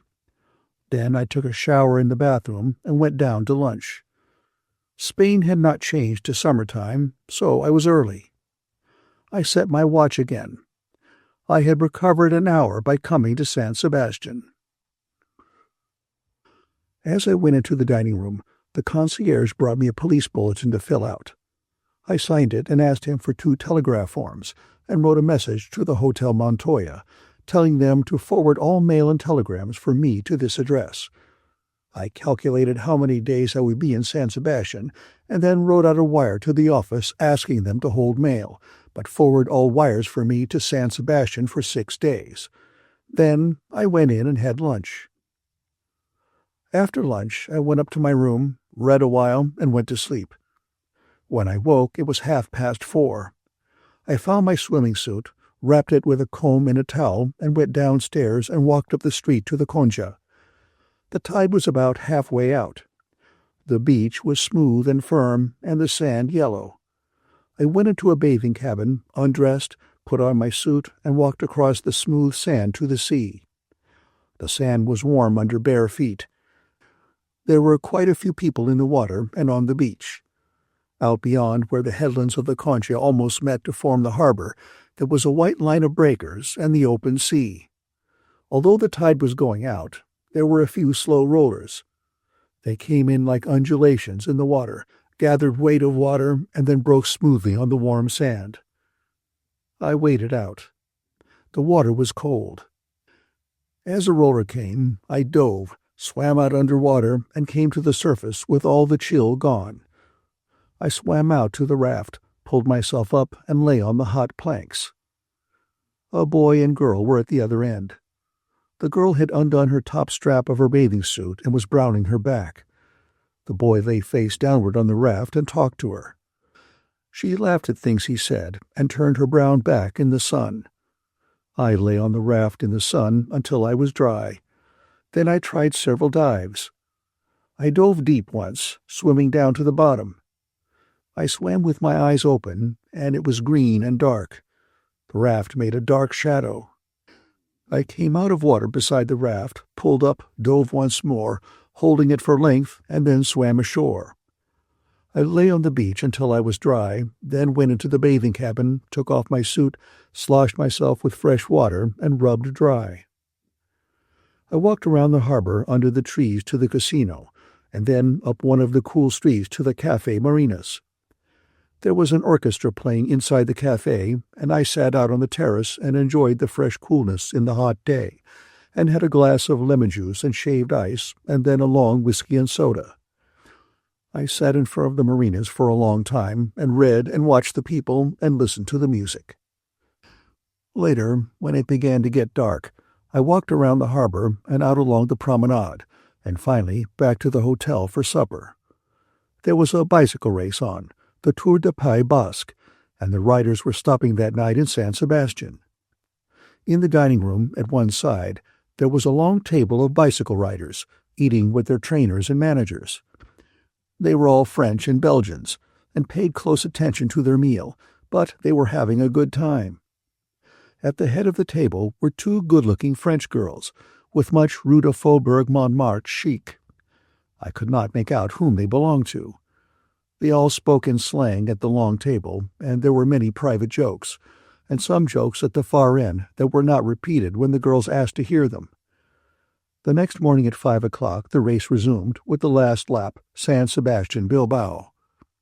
The bicycle riders drank much wine, and were burned and browned by the sun. They did not take the race seriously, except among themselves. They had raced among themselves so often that it did not make much difference who won, especially in a foreign country. The money could be arranged. The man who had a matter of 2 minutes' lead in the race had an attack of boils, which were very painful. He sat on the small of his back. His neck was very red, and the blond hairs were sunburned. The other riders joked him about his boils. He tapped on the table with his fork. "Listen," he said, "tomorrow my nose is so tight on the handlebars that the only thing touches those boils is a lovely breeze." One of the girls looked at him down the table, and he grinned and turned red. The Spaniards, they said, did not know how to pedal.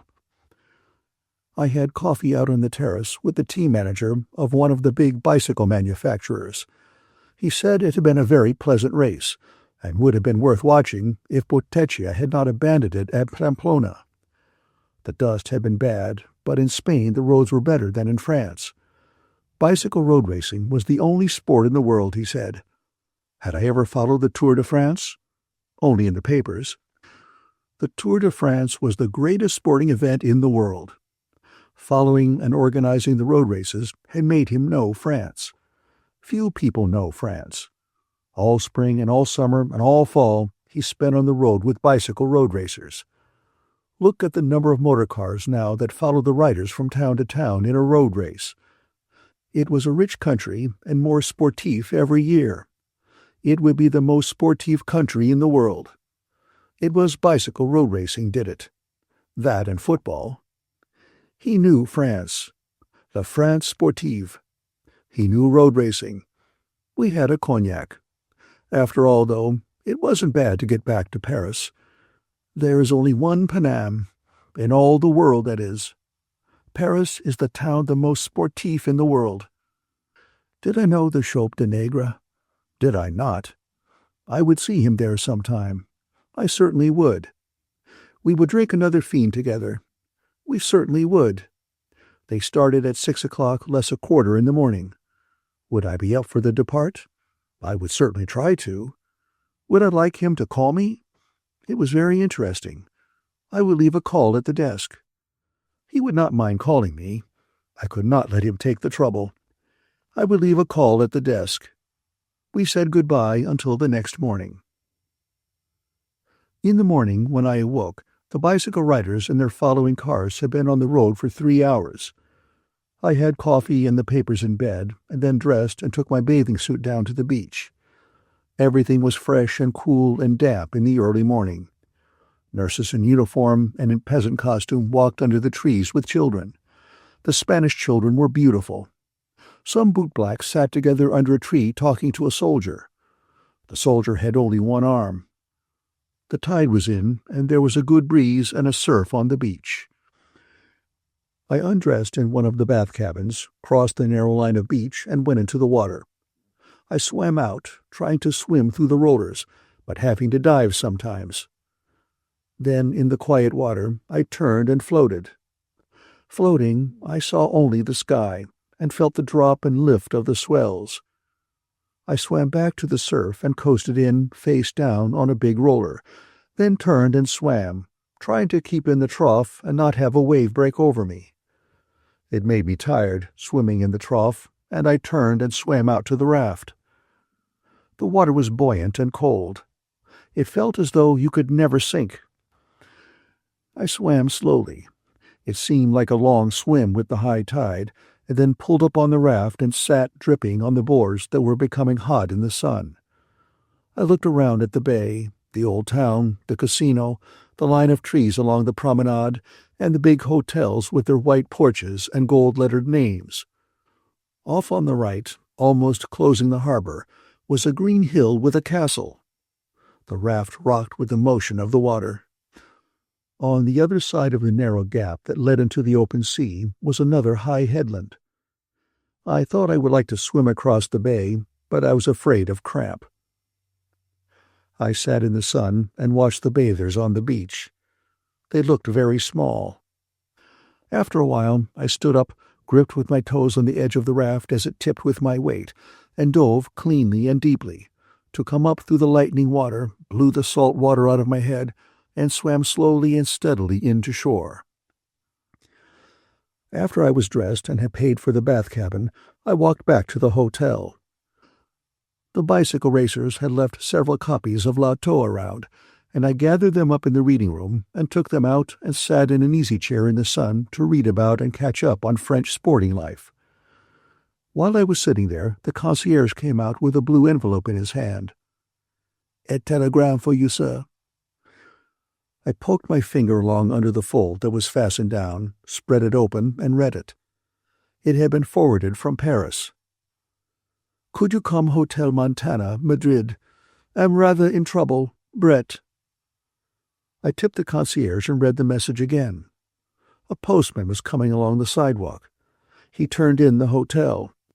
He had a big mustache and looked very military. He came out of the hotel again. The concierge was just behind him. "Here's another telegram for you, sir." "Thank you," I said. I opened it. It was forwarded from Pamplona.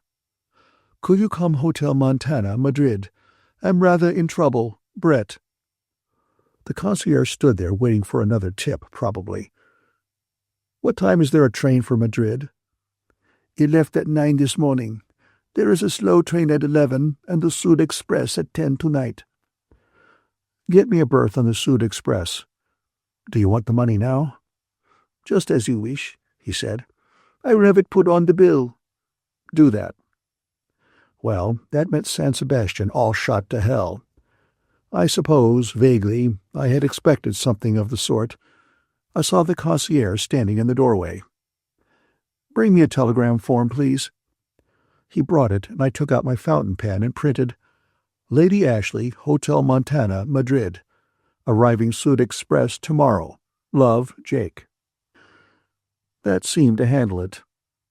That was it. Send a girl off with one man, introduce her to another to go off with him. Now go and bring her back. And sign the wire with love. That was it, all right. I went in to lunch. I did not sleep much that night on the Sud Express. In the morning, I had breakfast in the dining car and watched the rock and pine country between Avila and Escorial.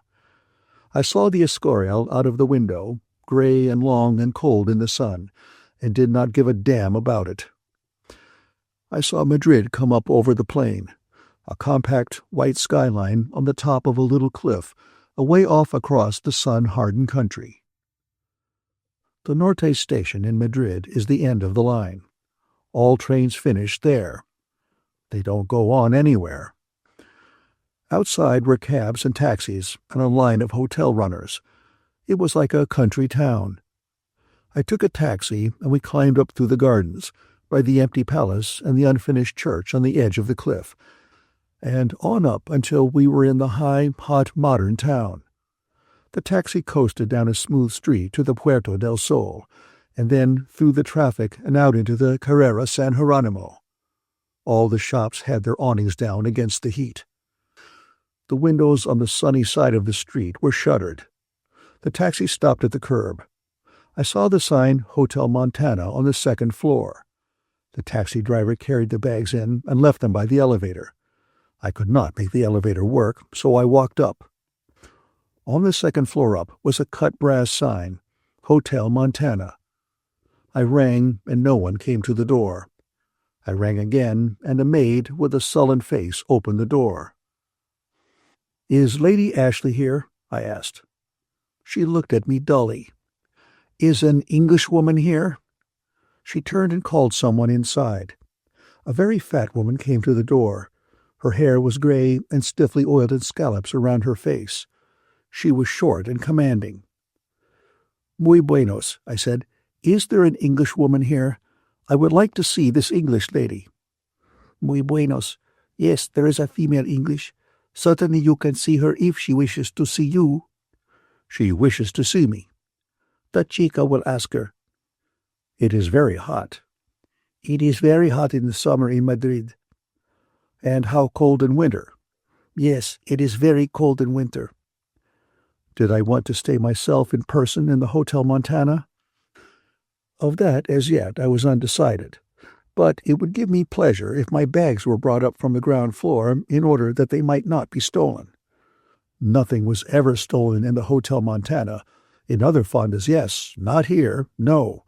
The personages of this establishment were rigidly selectioned. I was happy to hear it. Nevertheless, I would welcome the upbringal of my bags. The maid came in and said that the female English wanted to see the male English now at once. "Good," I said. "You see, it is as I said." "Clearly." I followed the maid's back down a long, dark corridor. At the end, she knocked on a door. "Hello," said Brett. "Is it you, Jake?" "It's me." "Come in, come in." I opened the door. The maid closed it after me. Brett was in bed. She had just been brushing her hair and held the brush in her hand. The room was in that disorder produced only by those who have always had servants. "Darling," Brett said. I went over to the bed and put my arms around her. She kissed me, and while she kissed me, I could feel she was thinking of someone else. She was trembling in my arms. She felt very small. "Darling, I've had such a hell of a time." "Tell me about it." "Nothing to tell. He only left yesterday. I made him go." "Why didn't you keep him?" "I don't know. It isn't the sort of thing one does. I don't think I hurt him any." "You were probably damn good for him." "He shouldn't be living with anyone. I realized that right away." "No." "Oh, hell," she said. "Let's not talk about it. Let's never talk about it." "All right." "It was rather a knock, his being ashamed of me. He was ashamed of me for a while, you know." "No." "Oh, yes. They ragged him about me at the café, I guess. He wanted me to grow my hair out. Me, with long hair. I'd look so like hell." "It's funny." "He said it would make me more womanly. I'd look a fright." "What happened?" "Oh, he got over that. He wasn't ashamed of me long." "What was it about being in trouble?" "I didn't know whether I could make him go, and I didn't have a sou to go away and leave him. He tried to give me a lot of money, you know. I told him I had scads of it. He knew that was a lie. I couldn't take his money, you know. No. Oh, let's not talk about it. There were some funny things, though. Do give me a cigarette. I lit the cigarette. He learned his English as a waiter in Jib. Yes. He wanted to marry me finally. Really? Of course. I can't even marry Mike. Maybe he thought that would make him Lord Ashley. No, it wasn't that. He really wanted to marry me. So I couldn't go away from him, he said. He wanted to make it sure I could never go away from him. After I'd gotten more womanly, of course. You ought to feel set up. I do. I'm all right again. He's wiped out that damned cone. Good. You know, I'd have lived with him if I hadn't seen it was bad for him. We got along damned well. Outside of your personal appearance. Oh, he'd have gotten used to that. She put out the cigarette. I'm 34, you know. I'm not going to be one of these bitches that ruins children. No. I'm not going to be that way. I feel rather good, you know. I feel rather set up. Good. She looked away. I thought she was looking for another cigarette. Then I saw she was crying. I could feel her crying, shaking and crying. She wouldn't look up. I put my arms around her. Don't let's ever talk about it. Please don't let's ever talk about it. Dear Brett. I'm going back to Mike. I could feel her crying as I held her close. He's so damned nice, and he's so awful. He's my sort of thing. She would not look up. I stroked her hair. I could feel her shaking. I won't be one of those bitches, she said.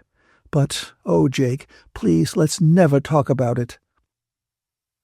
We left the Hotel Montana. The woman who ran the hotel would not let me pay the bill. The bill had been paid.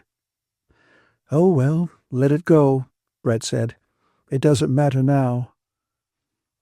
We rode in a taxi down to the Palace Hotel, left the bags, arranged for berths on the Sud Express for the night, and went into the bar of the hotel for a cocktail. We sat on high stools at the bar while the barman shook the martinis in a large nickeled shaker. It's funny what a wonderful gentility you get in the bar of a big hotel, I said. Barmen and jockeys are the only people who are polite anymore. No matter how vulgar a hotel is, the bar is always nice. It's odd. Bartenders have always been fine. You know, Brett said, it's quite true. He is only 19. Isn't it amazing? We touched the two glasses as they stood side by side on the bar. They were coldly beaded. Outside the curtained window was the summer heat of Madrid. I like an olive in a martini, I said to the barman. Right you are, sir. There you are. Thanks. I should have asked, you know. The barman went far enough up the bar so that he could not hear our conversation. Brett had sipped from the martini as it stood on the wood. Then she picked it up. Her hand was steady enough to lift it after that first sip. It's good. Isn't it a nice bar? They're all nice bars. You know, I didn't believe it at first. He was born in 1905. I was in school in Paris then. Think of that. Anything you want me to think about it? Don't be an ass. Will you buy a lady a drink? We'll have 2 more martinis. As they were before, sir? They were very good. Brett smiled at him. Thank you, ma'am. Well, bungo, Brett said. Bungo. You know, Brett said, he'd only been with 2 women before. He never cared about anything but bullfighting. He's got plenty of time. I don't know. He thinks it was me, not the show in general. Well, it was you. Yes, it was me. I thought you weren't going to ever talk about it. How can I help it? You'll lose it if you talk about it. I just talk around it. You know, I feel rather damned good, Jake. You should. You know, it makes one feel rather good deciding not to be a bitch. Yes. It's sort of what we have instead of God. Some people have God, I said. Quite a lot. He never worked very well with me. Should we have another martini? The barman shook up 2 more martinis and poured them out into fresh glasses. Where will we have lunch? I asked Brett. The bar was cool. You could feel the heat outside through the window. Here? Asked Brett. It's rotten here in the hotel. Do you know a place called Botine's? I asked the barman. Yes, sir. Would you like to have me write out the address? Thank you. We lunched upstairs at Botine's. It is one of the best restaurants in the world. We had roast young suckling pig and drank Rioja Halta. Brett did not eat much. She never ate much. I ate a very big meal and drank 3 bottles of Rioja Alta. How do you feel, Jake? Brett asked. My God, what a meal you've eaten. I feel fine. Do you want a dessert? Lord, no. Brett was smoking. You like to eat, don't you? She said. Yes, I said. I like to do a lot of things. What do you like to do? Oh, I said, I like to do a lot of things. Don't you want a dessert? You asked me that once, Brett said. Yes, I said, so I did. Let's have another bottle of Rio Alta. It's very good. You haven't drunk much of it, I said. I have. You haven't seen. Let's get 2 bottles, I said. The bottles came. I poured a little in my glass, then a glass for Brett, then filled my glass. We touched glasses. Bungo, Brett said. I drank my glass and poured out another. Brett put her hand on my arm. Don't get drunk, Jake, she said. You don't have to. How do you know? Don't, she said. You'll be all right. I'm not getting drunk, I said. I'm just drinking a little wine. I like to drink wine. Don't get drunk, she said. Jake, don't get drunk. Want to go for a ride? I said. Want to ride through the town? Right, Brett said. I haven't seen Madrid. I should see Madrid. I'll finish this, I said. Downstairs, we came out through the first-floor dining room to the street. A waiter went for a taxi. It was hot and bright. Up the street was a little square with trees and grass where there were taxis parked. A taxi came up the street, the waiter hanging out at the side. I tipped him and told the driver where to drive and got in beside Brett. The driver started up the street. I settled back. Brett moved close to me. We sat close against each other. I put my arm around her, and she rested against me comfortably.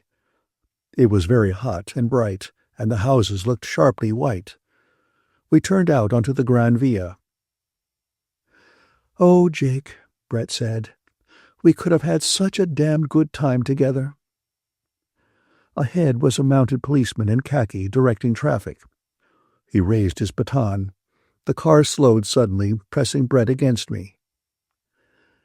Yes, I said. Isn't it pretty to think so?